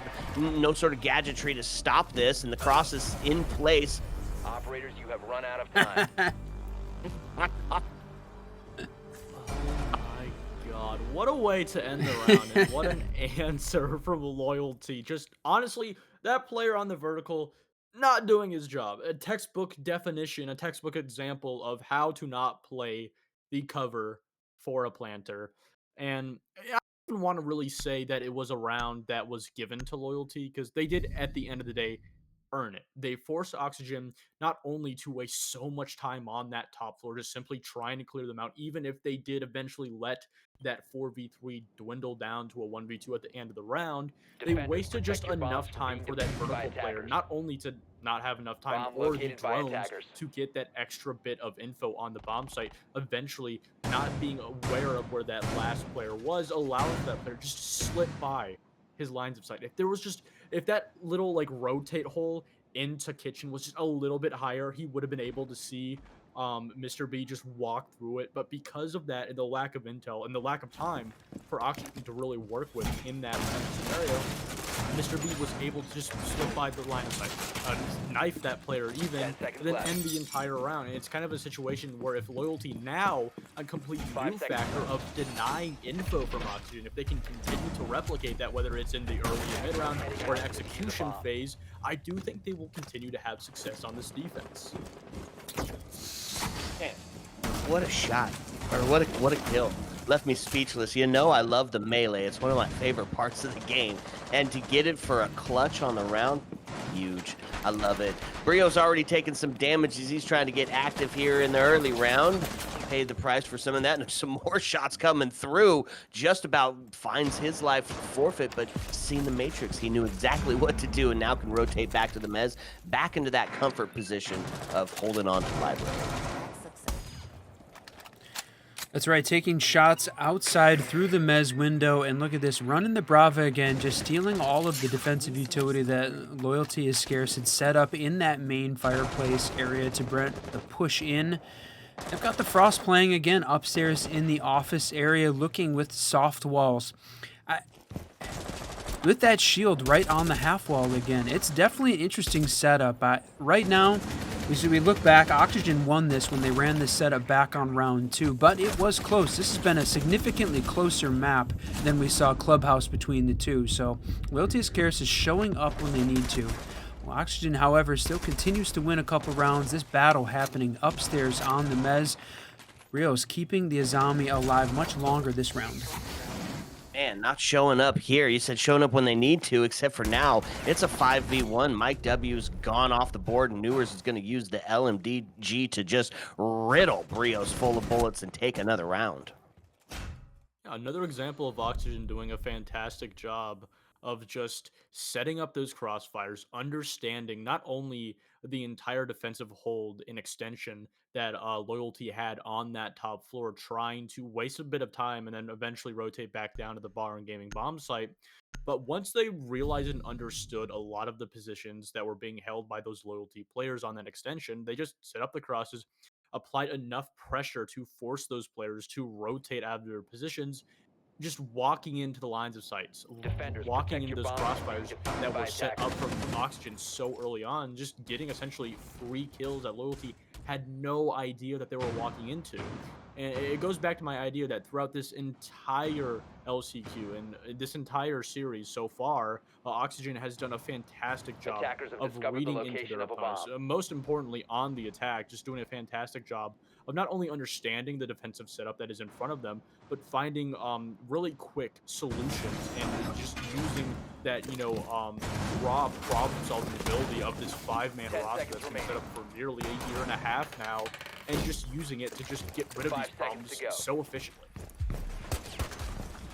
Castle back on the board, Whiskey. Attackers objective. Let's go. So I think it's a good call. Castle Mira, when you want to slow them down, which two ops are going to help you do that in an incredible amount? It's these two.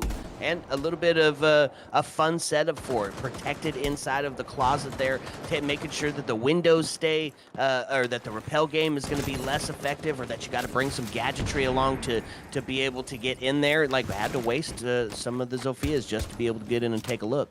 Whoa. And they did, yep, using up that utility early, opening up that slot, but you called it. Oh, look at that, holding the angle very far back onto those solar windows. And I do want to mention one thing that Goose reminded me of. This is only one team can make it here to SI, and Oxygen's been playing together for a year and a half. The 2023 SI, I actually got to sit next to Newer's parents for a little while at SI in Montreal, and it's interesting to think about them not being there. I mean, they're having to fight through this last chance qualifier. I thought of them as one of the top of the T1 rosters, and they're fighting for this last chance qualifier here for a chance to get into SI. But all the kills happening, tons of action now as they made the solar push in, trying to gain some Benjamin off his control. He's going to find that kill onto Mr. B, and Alex going to answer back on to Newer's hat. Oh. And Diaz both to take Alex and Mike off the board, so it does put us into a 3-2. The pressure now onto the defense, right? As this is the last round of the half, it means that Oxygen's going to go onto their defensive half, and that's going to be a tough one. This is a really important round for Loyalty is Scarce. If they're able to come up with that third on an even half, I'm feeling pretty good about going into my attacking half here.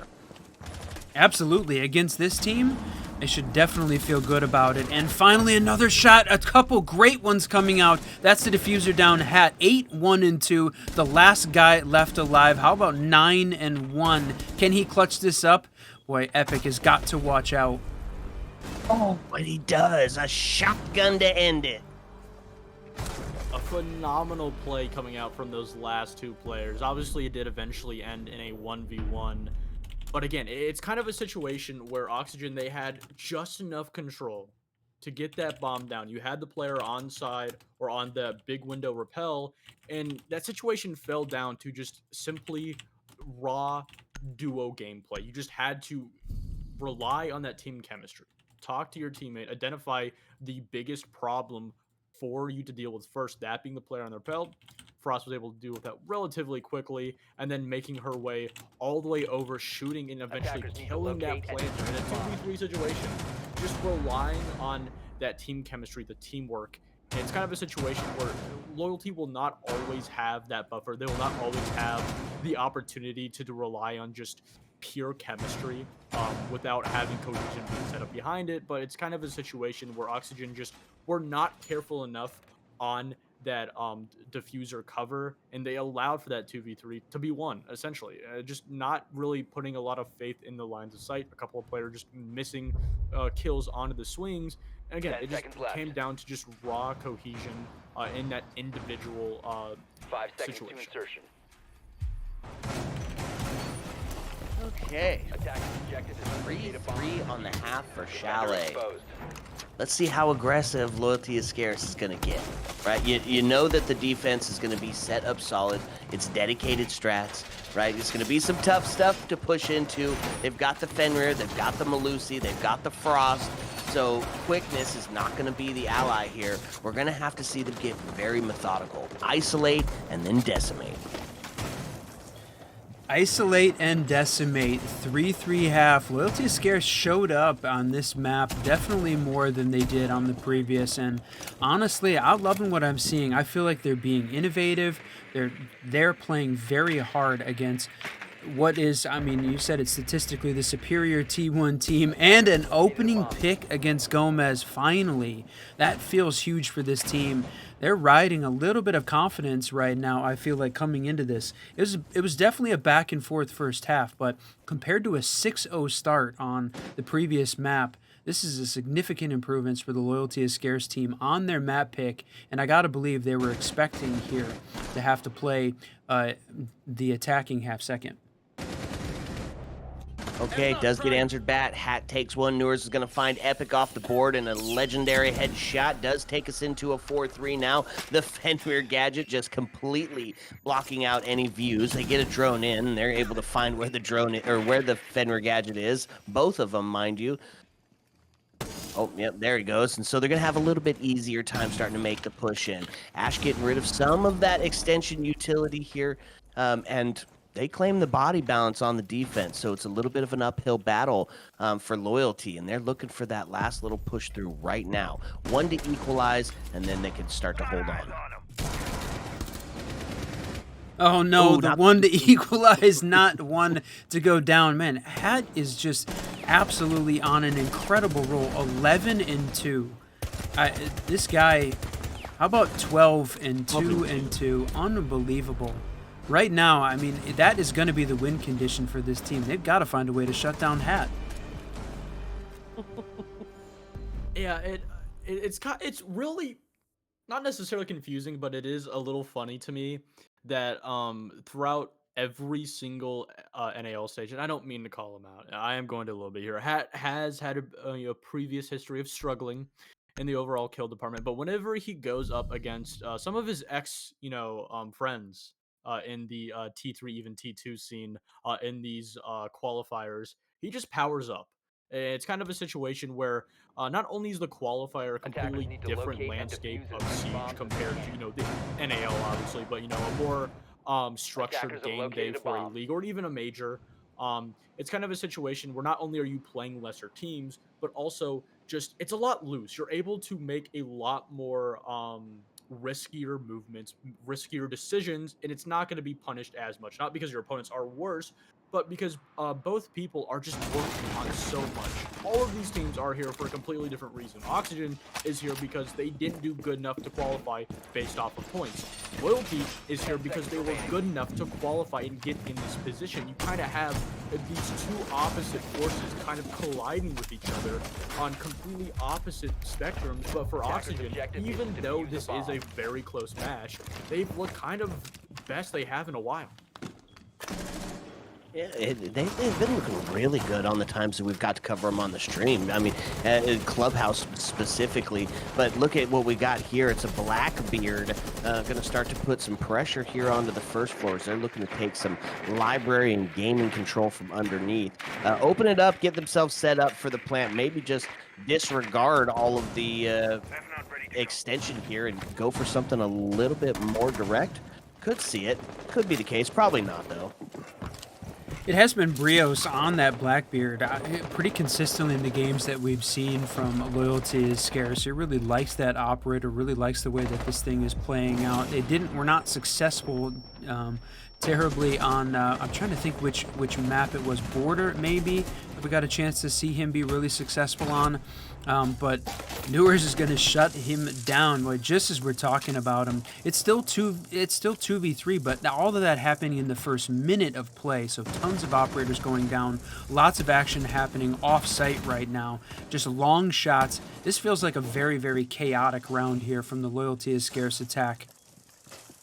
Yeah, no kidding. Now we find ourselves in a 2-2 with so much time left on the board for this attack team to work, find out where these guys are at. But here's the problem: the other side having just an incredible game, 8-4, 7-3. The numbers KD wise are skewed into the hands of Oxygen at this moment. So double up with the buddy system in place, and then get your drone out and figure out where the heck that they are sitting. They do have the diffuser in hand, so plant is possible for sure. But they're all the way across site. I mean, maybe they're taking the more aggressive approach and they just want to fight for it, want to go for kills here. You still have got Newers and Diaz left. The win condition, if we talked about it that last round, Hat going down, not available here. And they still have got 55 seconds left. And Mr. B, that's the shot they needed, all up to Diaz. And Diaz had some incredible rounds on defense, starting off on Clubhouse, clutching those rounds up, but this time it's a different map and it's a different Loyalty is Scarce that's shown up. Yep, so 2v1, Diaz, the last alive. He does have a C4 to send some of that long-distance devastation, maybe a little bit of vertical play here. Watching the hatch drop, they're starting to make the push together. Do they have any flashes? Oh, makes the swing, but Mike W says, Diaz, your days are numbered. Again, another instance where Oxygen, because they start to falter in that mid-round transitioning into the execution phase, and because of that, they lose a couple of players and they put themselves, or rather, they put Loyalty in a position where the entire win factor just falls down to the chemistry between the last 2 to 3 players. In that situation, it was just those last 2 players gunning for this player, finding Newers out, just completely catching him off guard. Not exactly why Newers was completely unaware of that hatch. You did see him kind of eye it earlier on before he did go behind the bomb chassis. Just reading that individual situation for something that doesn't happen consistently for Newers, but it is an opportunity that was created that because that team chemistry then in turn created cohesion in that individual round. It allowed for Loyalty to take advantage of that opportunity and turn it into a round win. And as I said beforehand, we're not going to see a whole lot of rounds. Throughout all 8 rounds played, we've only seen 2 rounds, specifically one by Loyalty, where they find themselves in a position where they can really just lean on that chemistry. They can just isolate one problem, and that one problem wins the entire round. 5 seconds left. And they're just really going to have to focus on these early to mid rounds if they want to put themselves in a much easier position. Attacker's objective is to defuse a bomb. 4-4, a little bit more back and forth. Looking to see the potential for overtime increasing with every single round.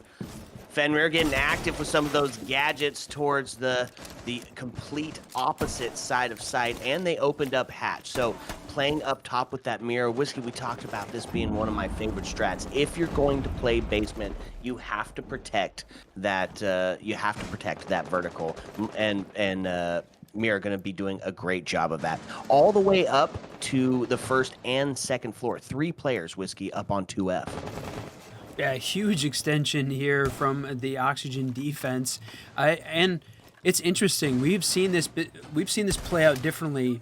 The way Oxygen has played their defensive rounds. Yesterday, they were playing very bunkered strategies.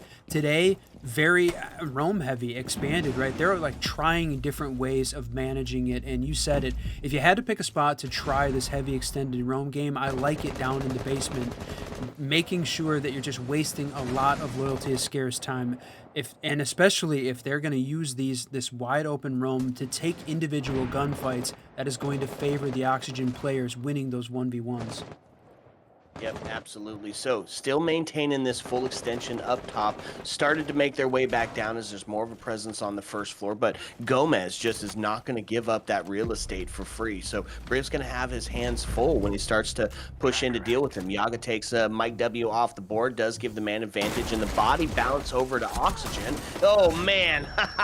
Those Perfect grenades. nade. You know what? Yeah, you have heard me talk about it as I want them back. I do want them back, but they have really got proficient in the use of claiming kills and pushing people from those critical push point positions. Alex now on the double as he rips Hat's head off is going to put us into a 4-2 situation. A C4 still on the board for Diaz, but loyalty is scarce, looking like they might be able to claim another round and the scoreline advantage.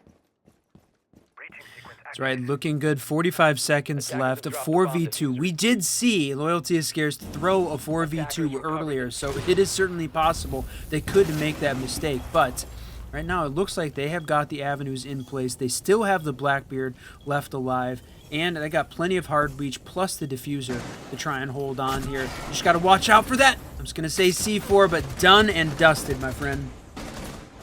That's right. Now Newer's alone in the... Never mind. Not alone as he joins his friends in death. Alex able to find the kill. The Deimos just being incredibly impactful. Yeah, a great overall early round from Loyalty. I spoke about just in the previous that early round, just shutting down those kills on that extension and roam from Oxygen was going to be so important of just putting Loyalty in a very safe position going into execution. A 3v1, much better than a 2v2 where you still don't know where the last two players are. Loyalty did a phenomenal job in that last round of just disconnecting those roamers. Not to say that Oxygen was purposely playing very isolated. There were semblance of those players Attackers playing a need to little bit locate and isolated and defuse as many disconnected, bombs as but they it can. was this crossfire over inside of Trophy that was being set up by Loyalty over by Top West also, and also inside of Trophy window, just disconnecting those players, completely isolating them from each other, essentially allowing for Loyalty to get those 1vx's onto that two Oxygen players, and then eventually you just had Alex go completely off and then just disconnect Newers inside of that connector closet in the Bomb bomb located site. by attackers. It's a round where I don't want to necessarily say we haven't seen it before, but we 10 haven't seconds seen to it go. to that length of success. And if Loyalty continue to keep that up, 5 they seconds continue to remaining. find this intel consistently on these Oxygen roamers and extended Attackers players, heading out then to I defuse think a we bomb. could see them potentially get match point in this round. A bold claim. How do you feel about it, Whiskey? I love it, and I think I'm on the same page as Goose. This could be it, my friend. And I know you were asking, somebody asked in the chat, what's the third map? Cafe. True. Got it. Cafe, the third map. It was down to Skyscraper and Cafe between those two, and Skyscraper has come down as a decider quite a few times, but it certainly feels like Cafe has moved into that favored position for teams. But first they got to make it through Chalet, and Loyalty is Scarce having some success. Really, to me, feels like which one's going to come down for this opening pick? Who is going to take the risk at the beginning here to try and shut it down? I was definitely worried that that Loyalty is Scarce was taking too many individual gunfights on that last round, but they showed up and made it happen. And this time, basically, well, let's see, all upstairs with the exception of Gomez, the only one holding that flank position down in the basement. That's going to be Hat getting the first casualty of No, war wait, here. His again! head found missing as they start to open up from that main breach, and it is going to be returned as Newers is going to find Alex off the board, the hero of the last round. Epic also going to answer back, which is going to maintain the body balance into the hands of Loyalty is Scarce. A zombie feeling dangerous, couldn't push in. Gomez finds one. Mike answers back. Yaga answers back on the Mike, so back now into a 2v2, and then it slows down just a little bit. Newar's able to find Epic off the board, and now they maintain the body balance. It's a 2v1. Lots of time left on the board, and Mr. B starting to make his way towards the library, but just going to get absolutely Control-Alt-Deleted.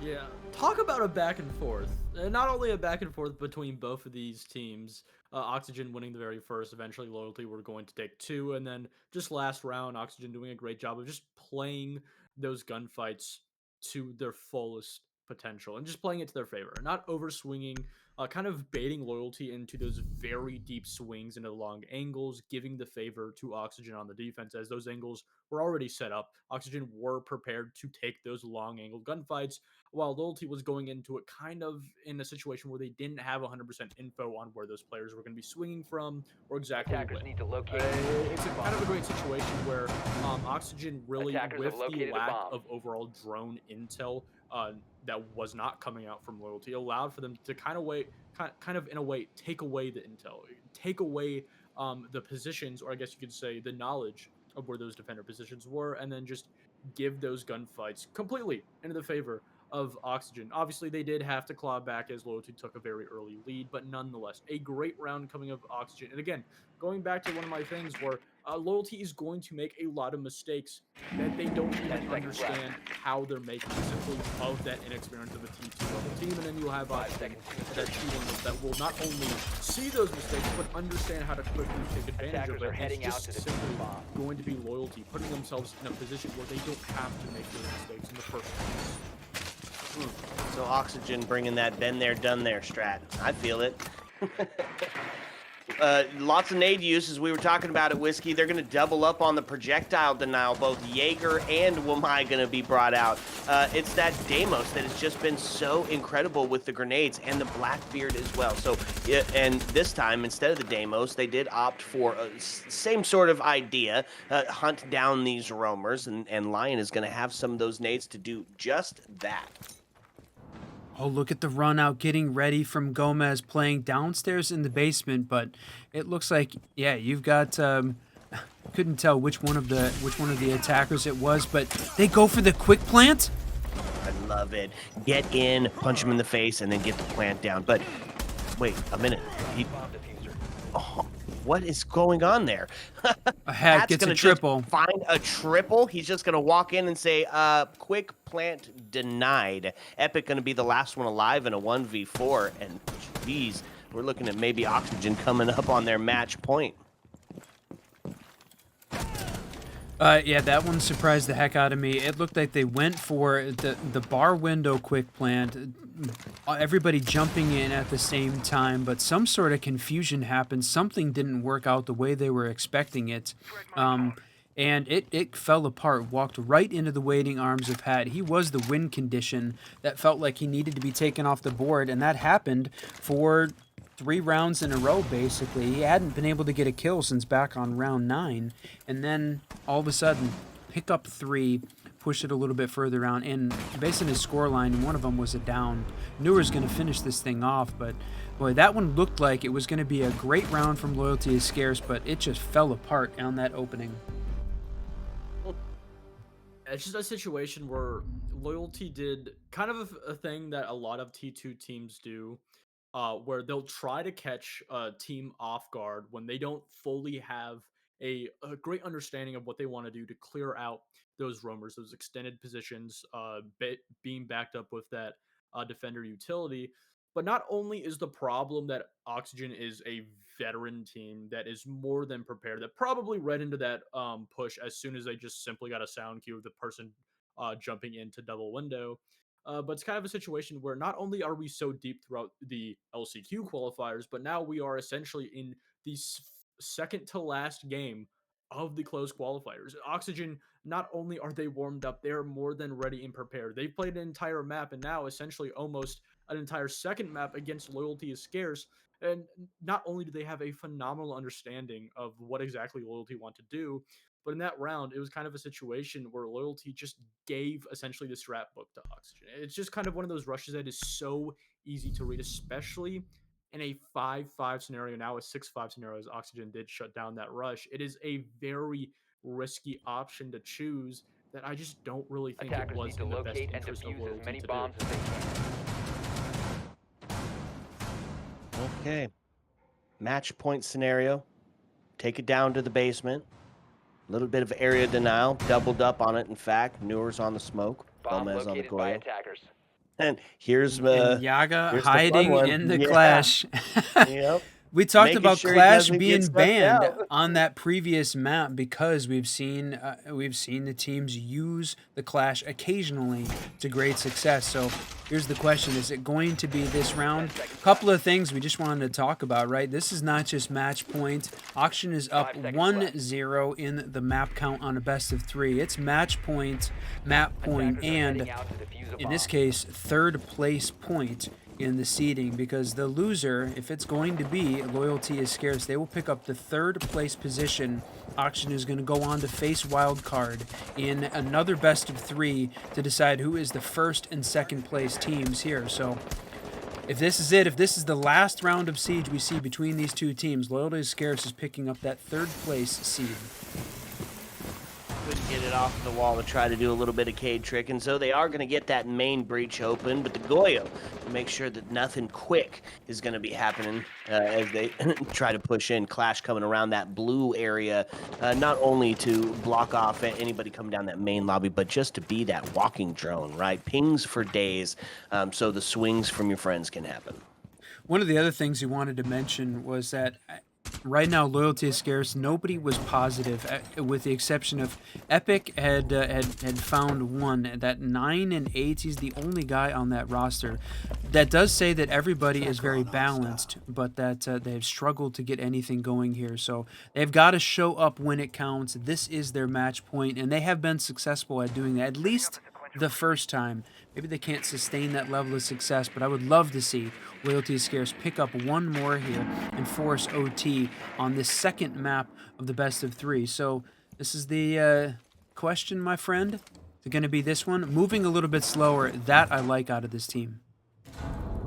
Yeah, a little slower, a little more methodical, a little bit movement with intention instead of the swing or be swung. That was a tough one. Noors with the shotgun casually deals out some damage to Alex, enough to lose his life for it. And that Deimos has proved to be so impactful, sending in the grenades, forcing the players out of those critical push point positions. Man advantage is sitting in the hands of Oxygen, and this is Loyalty's game to lose. Hat playing on the outside of the boilers. I'm playing close to trench, opening up that wine hatch above. The fact that he's playing on the other side of boilers, I think, is going to make him, maybe, I don't know if they've droned him out, and he's playing the warden, so going to be able to avoid all of those flashes. This is a good defensive hold right here from Oxygen. 30 seconds left. They have still got all 5 stacked up. They still have the Clash left alive, and this attacking team dealing with the Goyos. Holy cow, my friend, this is not looking good for Loyalty is Scarce. Yeah, there's no way you can push into this. There's just absolutely no way. You're going to have to find kills from a distance. They do get in towards the plant, though, so we do find ourselves into a 4-1, but easily dealt with as the C4 rings out from Diaz. Gomez to find one, Brios to take him back, and then over. Goodbye. Sayonara. See you later. It was fun having you. A valiant attempt, but Oxygen going to be moving on. And that will be all she wrote just for now. Keep in mind that Loyalty is Scarce is not out. This was just a seeding match. They will take that third place as Auction continue to not only go completely flawless throughout their entire lower bracket run, but now we'll get to meet Wildcard in the grand final for that first seed. Yet again, keep in mind the last matchup that we saw just earlier in that winner's bracket was a 2-1 victory for Wildcard. And in my opinion, I do think Oxygen have everything it really does take to really get that edge over Wildcard. I think not only this entire series, but the series before, it just not Wildcard, but Oxygen just looked fantastic, just really fixing a lot of their mistakes. And also a big problem that I've seen recently, Newer's not showing up. He really did show up not only today, but specifically in this best of 3 also. Yeah, absolutely agreed. Man, valiant attempt. Redemption match. Headed back to take Wildcard on again. Here's the question. Do you think we see Bank when we come back? No, I feel like Bank is going to be one of those maps that ends up getting banned out. But yeah, I mean, a best of 3 between these two, the rematch, that sometimes happens with the double elimination bracket. This time, fighting for first and second place in the seeding. We already know that Cruelty has taken 4th place. Loyalty is Scarce has just confirmed their third place finish. First and second still up for grabs between these two T1 teams, the ones sort of you'd expect would make it to this point. And just in case, I know there's been a lot of questions about it, the finals, this actual bracket taking place next weekend, this final game for seeding between these two. But I'm hoping that means it's going to be a lot of fun, my friend.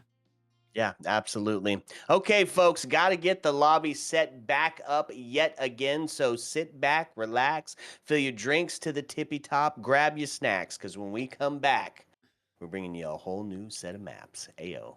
Let's go.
the IT vertical space above storage and do exactly what we would have looked the defense to do during the plant, which is take out the planter or at least get the kill off the back of the crossman. For this attacking team, 55 seconds left, and it's all on the shoulders of Badif. Had the intel, but no, Badger grabbing another. The pokey!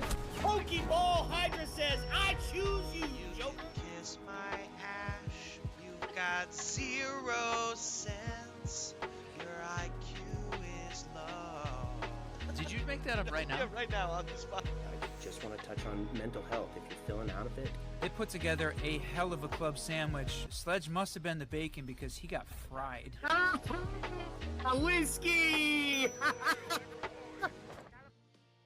What's up and welcome back, fellow Siege spectators and players. We are going to bring you one more map, and it is a battle of redemption. Pride on the line as number 1 and number 2 seed are about to be settled. I am still the Reverend Whiskey Glitter, and with me, as always, my partner and co-host, Mr. Whiskey Run. Say hello, Whiskey.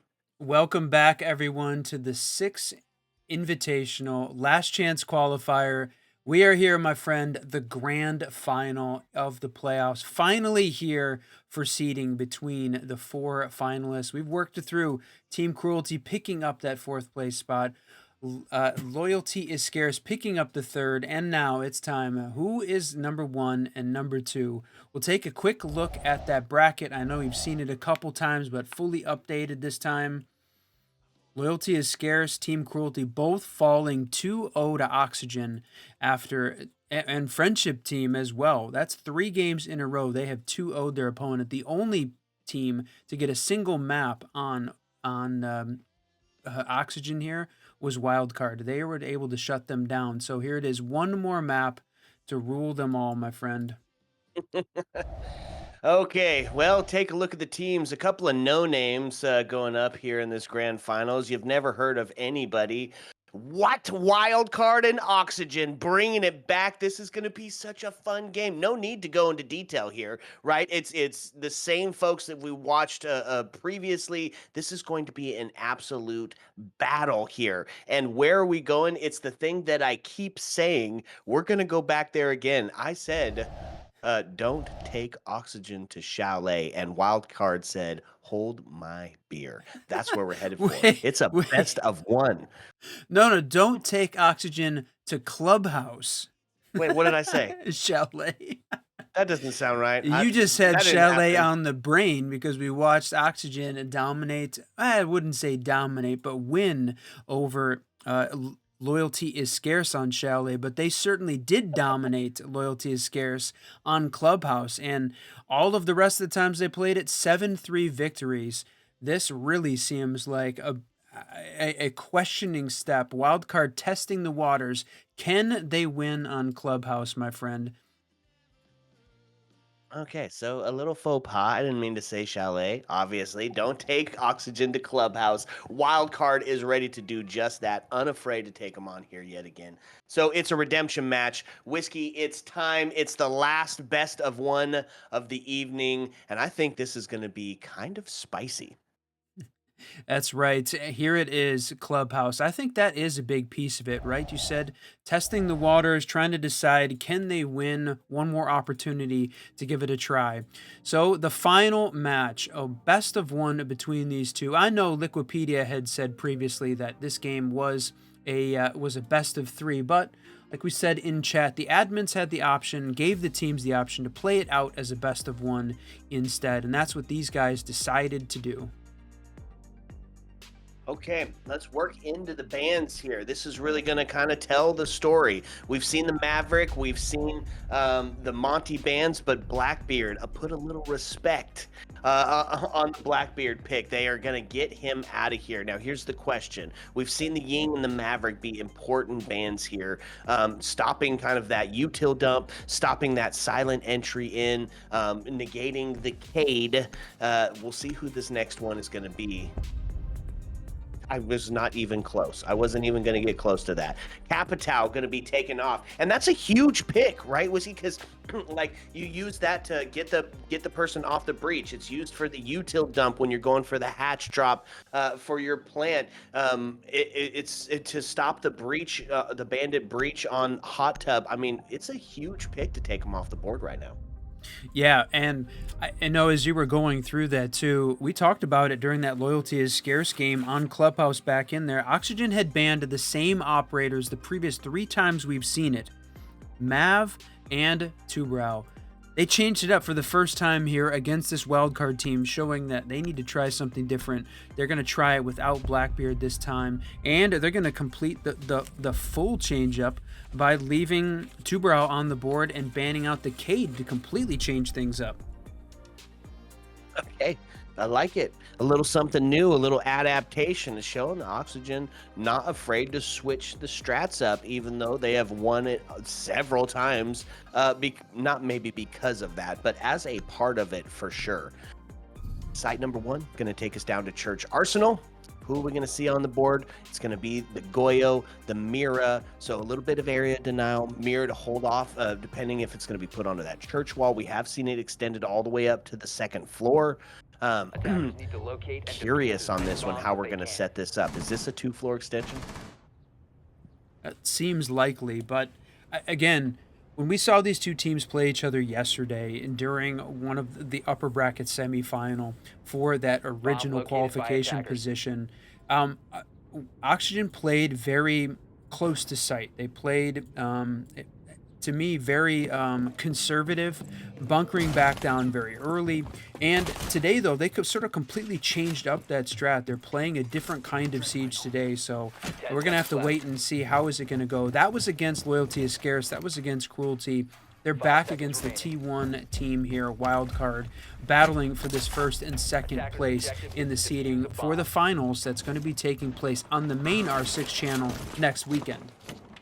Ooh, look at that. Kansan already taking a little bit of damage as he tries to get a bit aggressive, a little oppressive on the outside, trying to make sure that they don't have that way to get in sight, right? Or to get in the building. Can't make the plant, can't get the kill if you can't get inside. So that strat being played out here, and it does a little damage to him instead of be a benefit, but they're going to start rotating around. His hat is looking to put the pinch on him, but Bay able to find that first kill. Gomez able to absolutely dominate going back, and he's just going to push down the stairs. It's a Fenrir gadget that's going to stop him.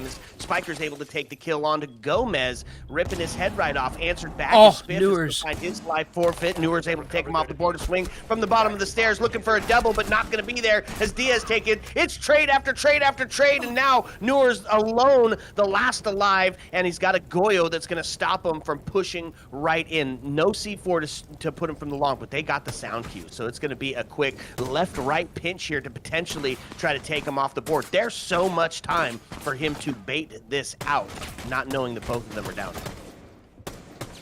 Oh, and he was doing it, going for the 1-tap at the bottom of the secret stairs, but I don't think he realizes that both of the defenders taking turns, taking shots. He kept looking, trying to watch his back, and ultimately that's what did him in. But what a push between these two teams. Just, throwing everything on the table to start with. I'm thinking that this is going to be a little less tactical siege and a little bit more fun siege. I like that idea. I think that's going to be great.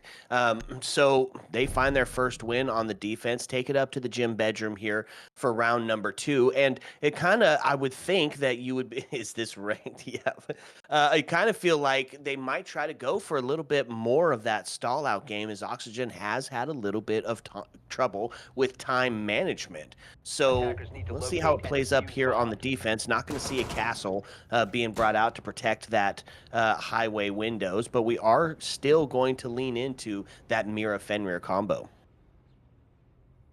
I like that combo. I like the Mira Fenrir combo, and I mean, I also like the Mira Bandit combo, right? You talk about the layers of defense that Siege teams put together. They're going to obviously reinforce off the jacuzzi wall and then set up that Mira on the bathroom wall. And then if both of those are protected by the Bandit batteries, really protects Mira in that back location. Interesting, though, doesn't look like she put it up on the did she put that on the bathroom wall, right? Is to defuse a bomb. I think so. I might have missed that one, to be honest with you. Bandit going over and going to block off the two main walls over on the Cash CC side, but holy cow, another early engagement. This time Kansan losing out. Oxygen getting that first pick. Well, we knew he was going to try to be active yet again. You saw it on round number 1. It's kind of a hallmark of this wild card team, that aggression that they spew forth.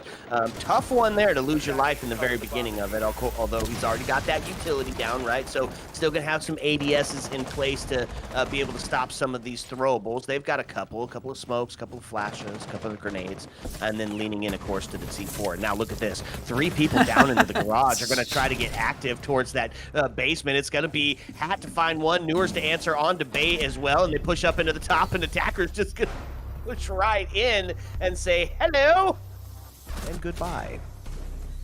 Yep, having a little bit of fun with it right now here, as this is almost, you know what, we're gonna maybe have to call this a show match rather than the grand final between these two teams, because I think we're gonna see some fun plays. 3 players pushing the bottom garage door when you know that you've got a Deimos holding down.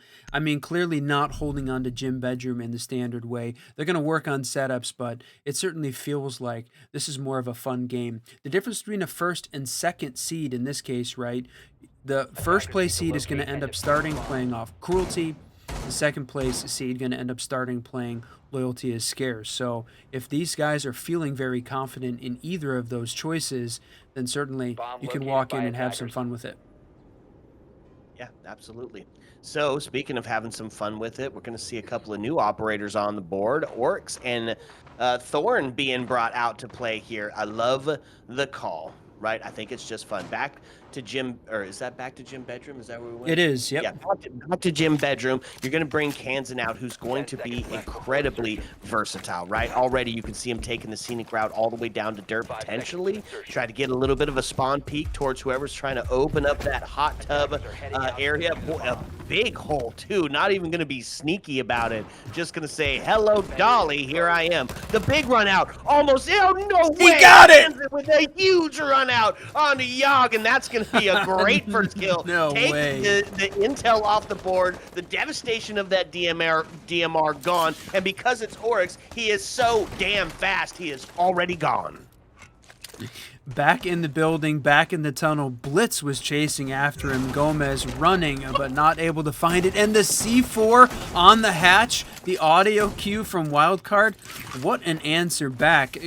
Oxygen was playing a little crazy to start this thing off, but I mean, between these two teams, it is just a little bit of back and forth craziness right now. That's right. Newer's going to find the first kill onto Spiker for the attack team. Get close to equalizing. Oryx goes down in hell of bullets. Spiff gets the knife onto Hat. Bosco is able to find Newer's off the board. Goma's answering back with a pistol pop towards Bay, and now puts us into a 1v2. It's going to be all shield play, and he's got 3 of them left to try and deal that devastation. Comes around the corner. Got 1. No, he's not going to get it. Gomez gets his head ripped off the bait from the run-through from Logi. Okay.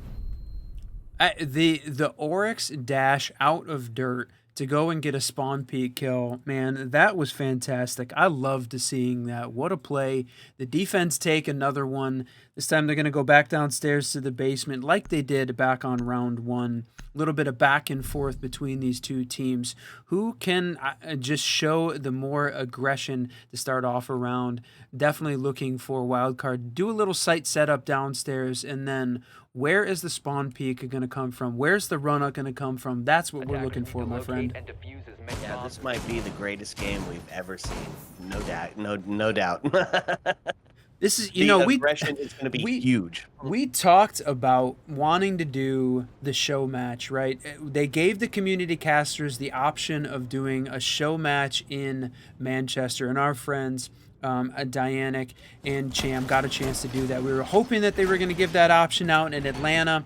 Didn't actually happen. It didn't happen in Montreal either. So this is the chance. The T1 team show match for Whiskey Run and Whiskey Glitter. We're glad that you're all here a part of it. Yeah, absolutely. Having a blast right now. So the Maestro comes out. Here's question. Did he take one all the way up to Logi, right? Sometimes you see that where they'll open up the floor, and it's a cheeky strat, and it's easily dealt with, of course, if it's not sussed out. But sometimes you see it. Go into the Logi and then use that Maestro cam to get rid of the Hibana charges as they start to try to open up that kitchen hatch. Either way, he's going to walk up the stairs with his LMG, a roaming Kansan Maestro. What a terrifying thought. Yeah, you know, you talk about the roaming smoke all the time. The roaming Maestro, that one doesn't usually end up on the list, but Gomez playing that blitz again. That was the Cali that went down in the opening pick. That's huge for this wildcard team. Are they going to win 2 in a row, or can Oxygen hold off? They got to deal with Spiff. Another one for him. I was going to say 5 stack, but then answers back. Yep, now puts us into a 3-3 as Newer's able to find the double there. Oh my lord!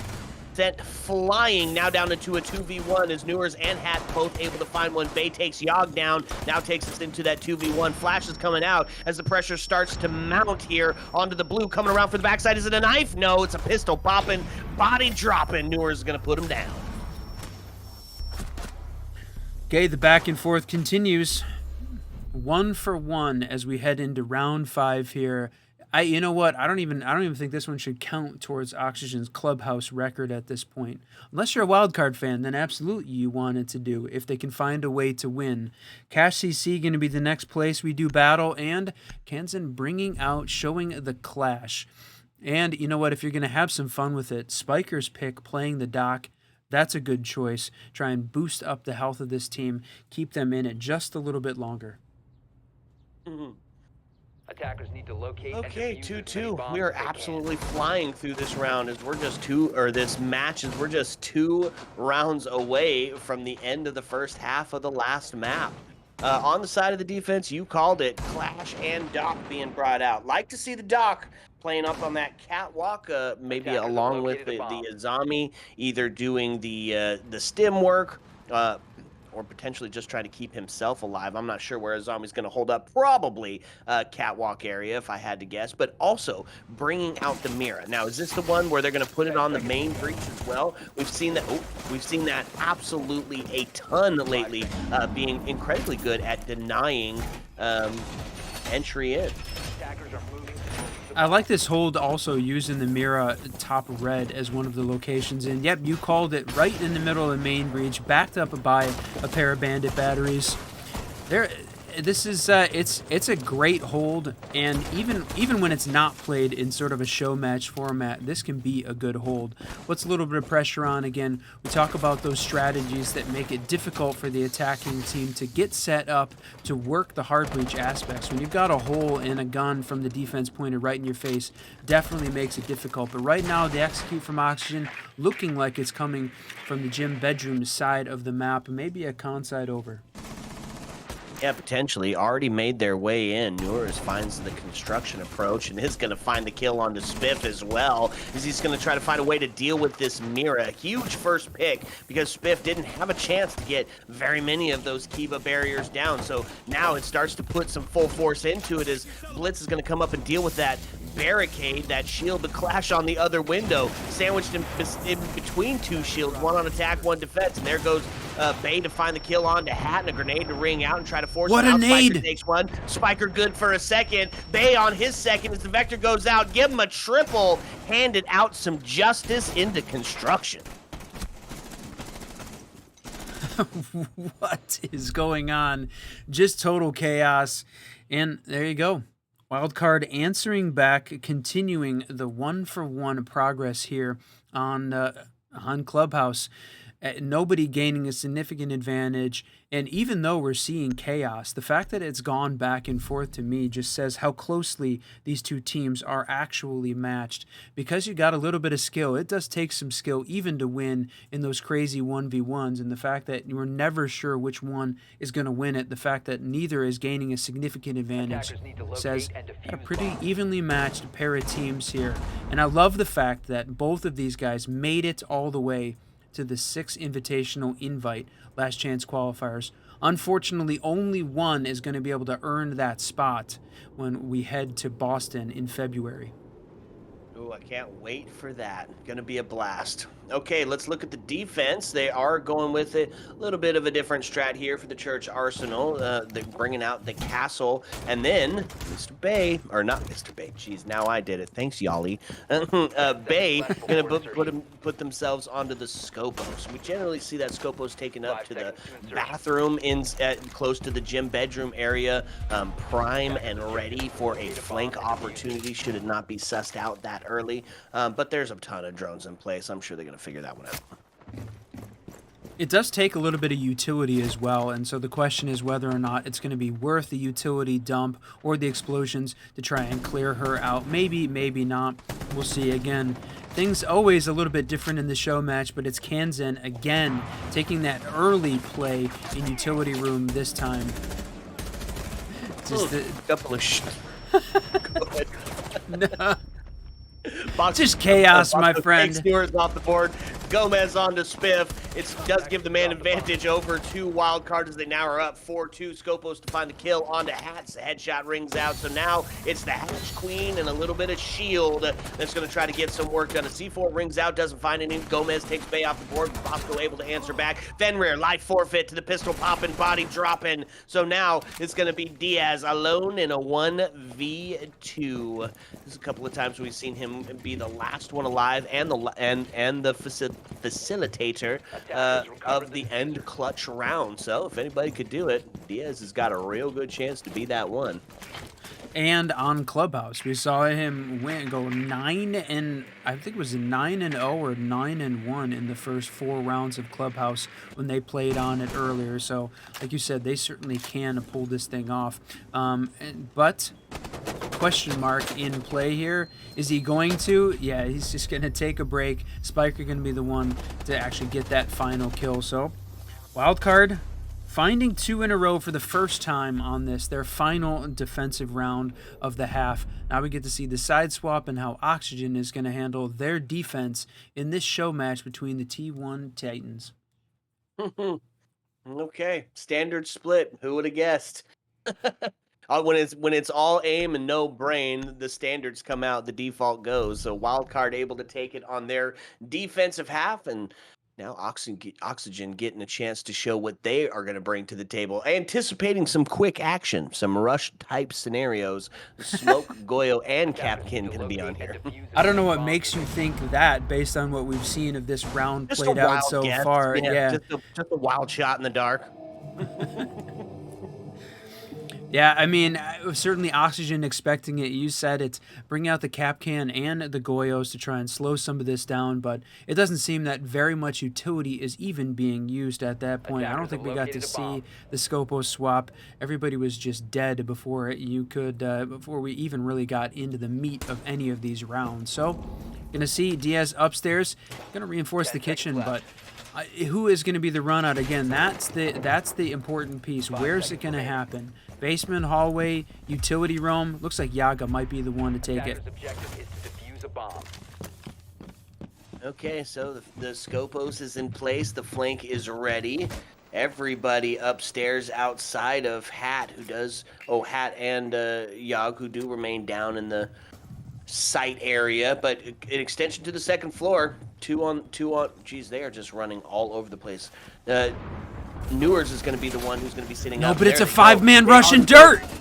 They already just push straight in. Yog finds one. Spiff and Bay able to answer back. Does put us into a 4-3, and now the people that were up on the first floor are going to have a hard time. They got to retake site, and they got to deal with the Goyas that they set up in the first place. So now into a 4v2, but it's a bunch of low health scenarios. Mavericks live forfeit. Spiff going to answer back onto Newers in a 1v3. The global gadget of Finka goes out. He's going to take the swing. They're not going to be there. C4 to try to answer it, but he gets shot out. He's going to find one. Looking for a second as he makes the swing. Gets the down. Now got it. 1v1, 2 left on the board, and it's a grenade. He almost doesn't get out of there in time and away from it. Huge play. 5-man rush is decimated and turned into a 1v1 showdown. A one tap off?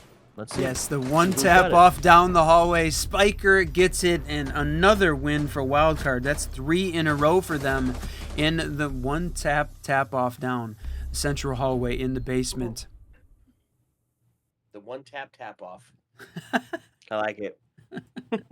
Sounds like a new tourney. 1 taps only. For $3 billion. I feel like we did see that. I'm not sure if it was on Jesse's stream last night on the cruelty game. That seemed like it took forever. It seemed like one of those rounds maybe was being played out as a pistols only. And I wonder whether or not we might see something like that happen very early on in the seeding matches and in this LCQ. We saw a couple teams try and negotiate. Oh, it was in the Collegiate All-Star games. There was a little bit of discussion about whether or not we would see a knife fight to start one of those rounds off. Pretty rare that you'd see that in T1 competitive play. If there was an opportunity, my friend, this might be it. But, okay, pistols, and I know you saw it, Diaz, bringing out your favorite. Hey, baby, the Cav is on the board. Diaz is going to be one of my new favorite players as he's going to get active and maybe potentially let us see some interrogation. Show me where your friends are. I mean, you got the Cav and the Alibi, one of my favorite operators as well, not usually played in the competitive scene. There's so many good defensive operators. Alibi has got some interesting uses, but, you know, definitely more of a ranked warrior than a competitive powerhouse. So between these two, we're getting to see some interesting things being played here as this one rolls on. It's going to be the spawn peak. Newers again down. And look at this. Bay committed to using the Mav, opening up this wall, focusing on a piece of the utility we haven't really seen across the board. That's right. And you know what? I think they picked the Alibi and the Cav just for me and you. That has to be the reason, right? Oh, man. They're coming from below, but Spiff able to take Newers off the board as flank has been dealt with. Now Cav, though, going to try to get active on this Monty for pushing up on the back side of Garage. You can see coming up from Oil Pit right now, looking to see if they're going to get their first bit of downage here. Takes a couple of shots towards the back of Monty. No. Didn't actually make it. It's Spiff. Spiff didn't know. There we are. There we are. Does get the kill. So Diaz is able to take Spiff off the board. Hat finds Bosco. Now puts us into a 4-3 as the defense has found themselves in a really favored position. Oh, no. 1v4 now. Spiker alone on an island, and he is going to be dealt with. Is Cav going to find the devil? What a flank, what a play. Down below in the oil pit, up onto the stairs on the operator, protecting Monty from behind, allows this Oxygen defense to shut down WILDCARD. They stop the flow of bleeding. 3 in a row for WILDCARD, no more. Oxygen has got this one, and it's a 5v3. Chaos and Gomez and Diaz committing to the Alibi Cav combo. Let's go. That's a W. Huge found W. one to get it. Yeah, found one to get it a little bit closer in the score line. Looking to find one more and do it off the back of some cheeky play. A little bit of deception, a little bit of interrogation, and a little bit of cams that are going to shoot back as the Maestro's back on the board. Yeah, I mean, it's interesting. Certainly not using the operators generally at this point for their specific skill sets. And this is maybe, you know, if you were to say to this Oxygen defense squad right now, like, who are you gonna play if you're playing quick match during a warm up just for fun? This might be the kind of lineup that this team is bringing out. You know, just having some fun with the game, and I love that. I love that piece of this. I love that piece of Siege. And sometimes we get real focused on, you know, the stress of ranked or the stress of competitive play, and sometimes it's good to just step back and have some fun with this game. Agreed. Spiff gonna find Hat. That's gonna be Legion gone. Wow. He's gonna be relegated to watching onto the Maestro cams. Oh, look at this. The Alibi, the cheekiness, but he's leaned to the side, so it will give him away as to where he's actually sitting. They take a couple it's of all shots three. unfooled. Hey, that's the same strat I use. I'm here for it. Right? They do get a drone in. They realize that it... Oh. Gets it. Able to take Gomez off the board as he's unwilling to look behind himself. The shots on the red is going to be the equalizer. As Newer is going to find one. Yog going to find Kansan off the board.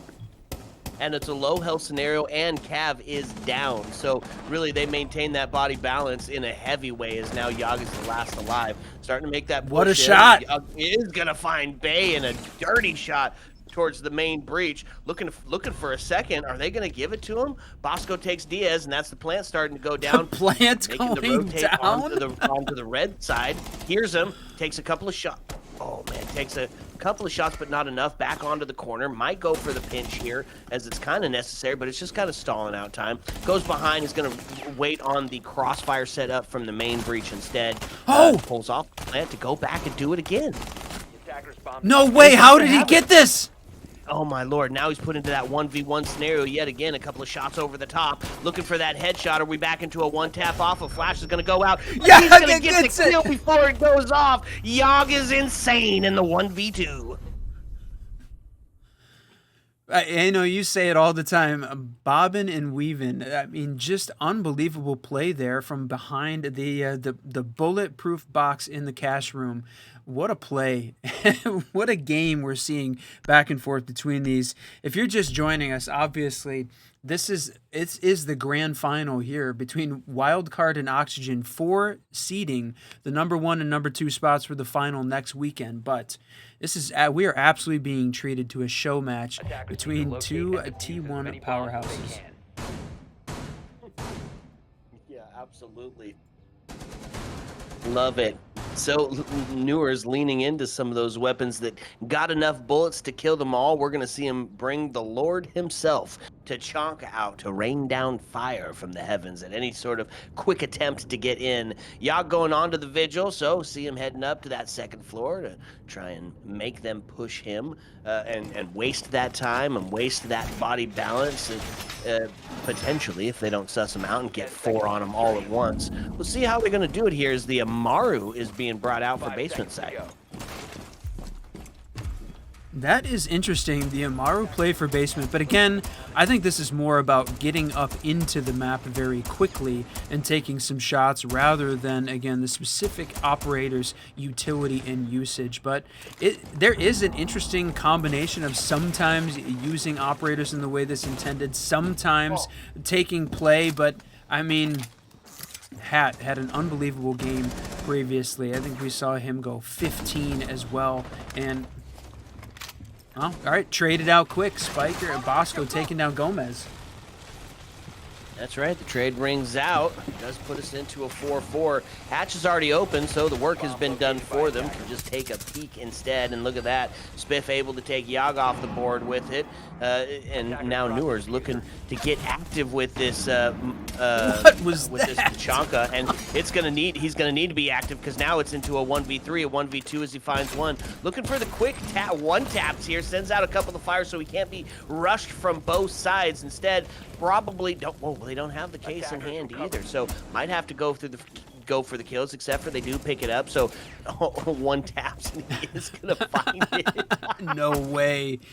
Oh, what a huge one tap on the Kansan. Newer's just the GOAT with this LMG. I can't believe we're seeing the Spiff v Newer's one tap between the Amaru and the Tachanka. This is unreal, my friend. Yeah, what a phrase to say. Newers and Spiff going at it. Tachanka and Amaru in a 1v1 tap-off here with a minute and 21 left on the board. And they're going to open up the side so we can rotate into B. Does get the plant down, so puts us into a post-plant scenario. The rotate over. Still going for those one taps, unafraid to give up his strat here. And it's working, right? So now the flash goes out. Makes the rotate around. Oh, is he going to be caught slipping now? Doesn't maybe know that he rotated out of there. They're looking for him. He does have a clue, but he's looking too high. It's going to be shots low as Spiff is able to shoot him in the belly and claim the kill. Yep, playing that crouch strat behind the wall. Well played. I mean, good trigger discipline as well, right? You go for the flash. Could have maybe tried to rush the Tachanka, gone for the knife, but you know what? Hang back for a second. WILDCARD takes one, and 6-4. We are on match points. And again, this is for the number 1 seed going into next weekend, and I can't wait to have the T1 casters analyze this game to decide what we might be able to pull from this matchup. That's a good point. As a reference point for the upcoming finals, this will be a fun one to get into.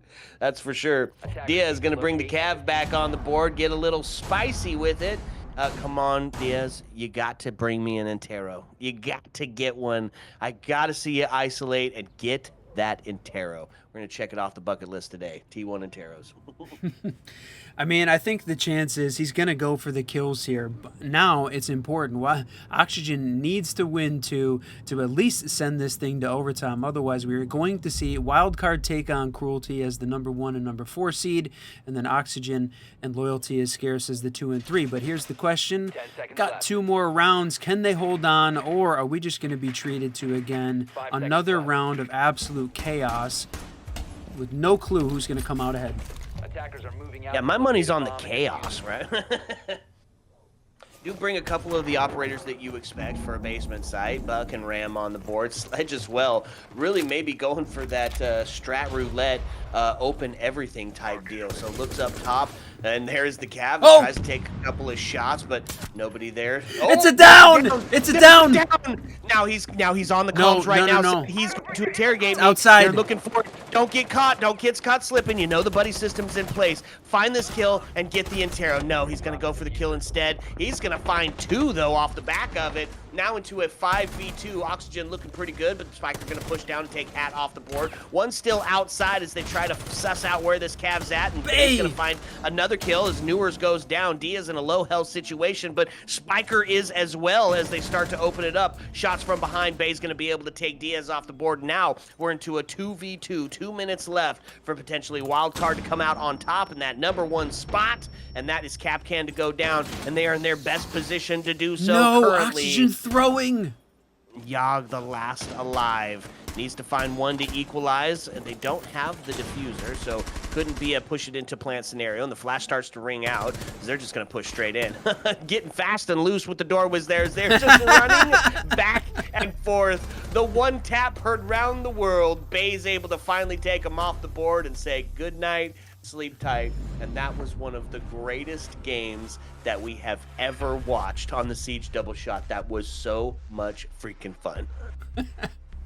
Honestly, I can't believe we got the chance to finally, I know we talked about it, we was on Twitter, we watched our friends do it, the actual show match between the T1 teams.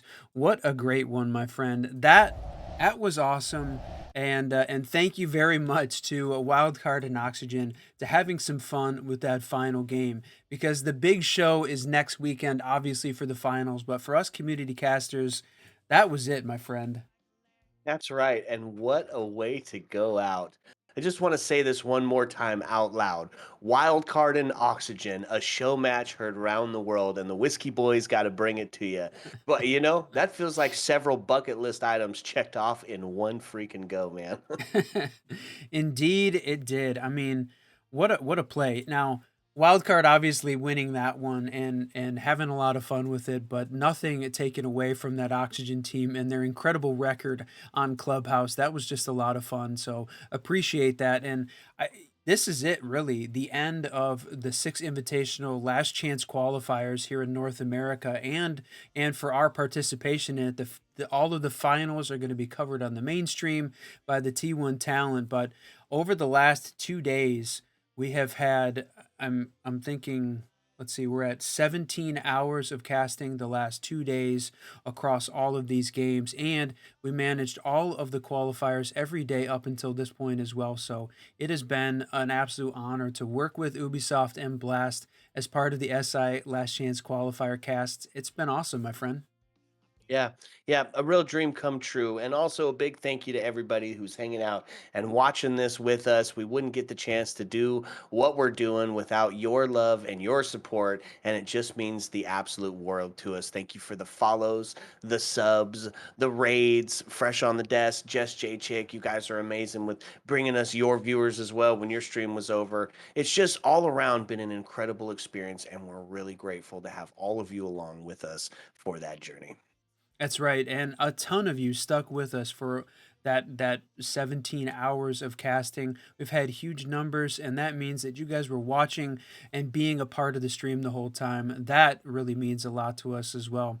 We're looking forward to being a part of the Siege community, but this was definitely special, and we'll both be at SI 2025 there in Boston, and looking forward to meeting you all when we get there. So come up and say hi anytime.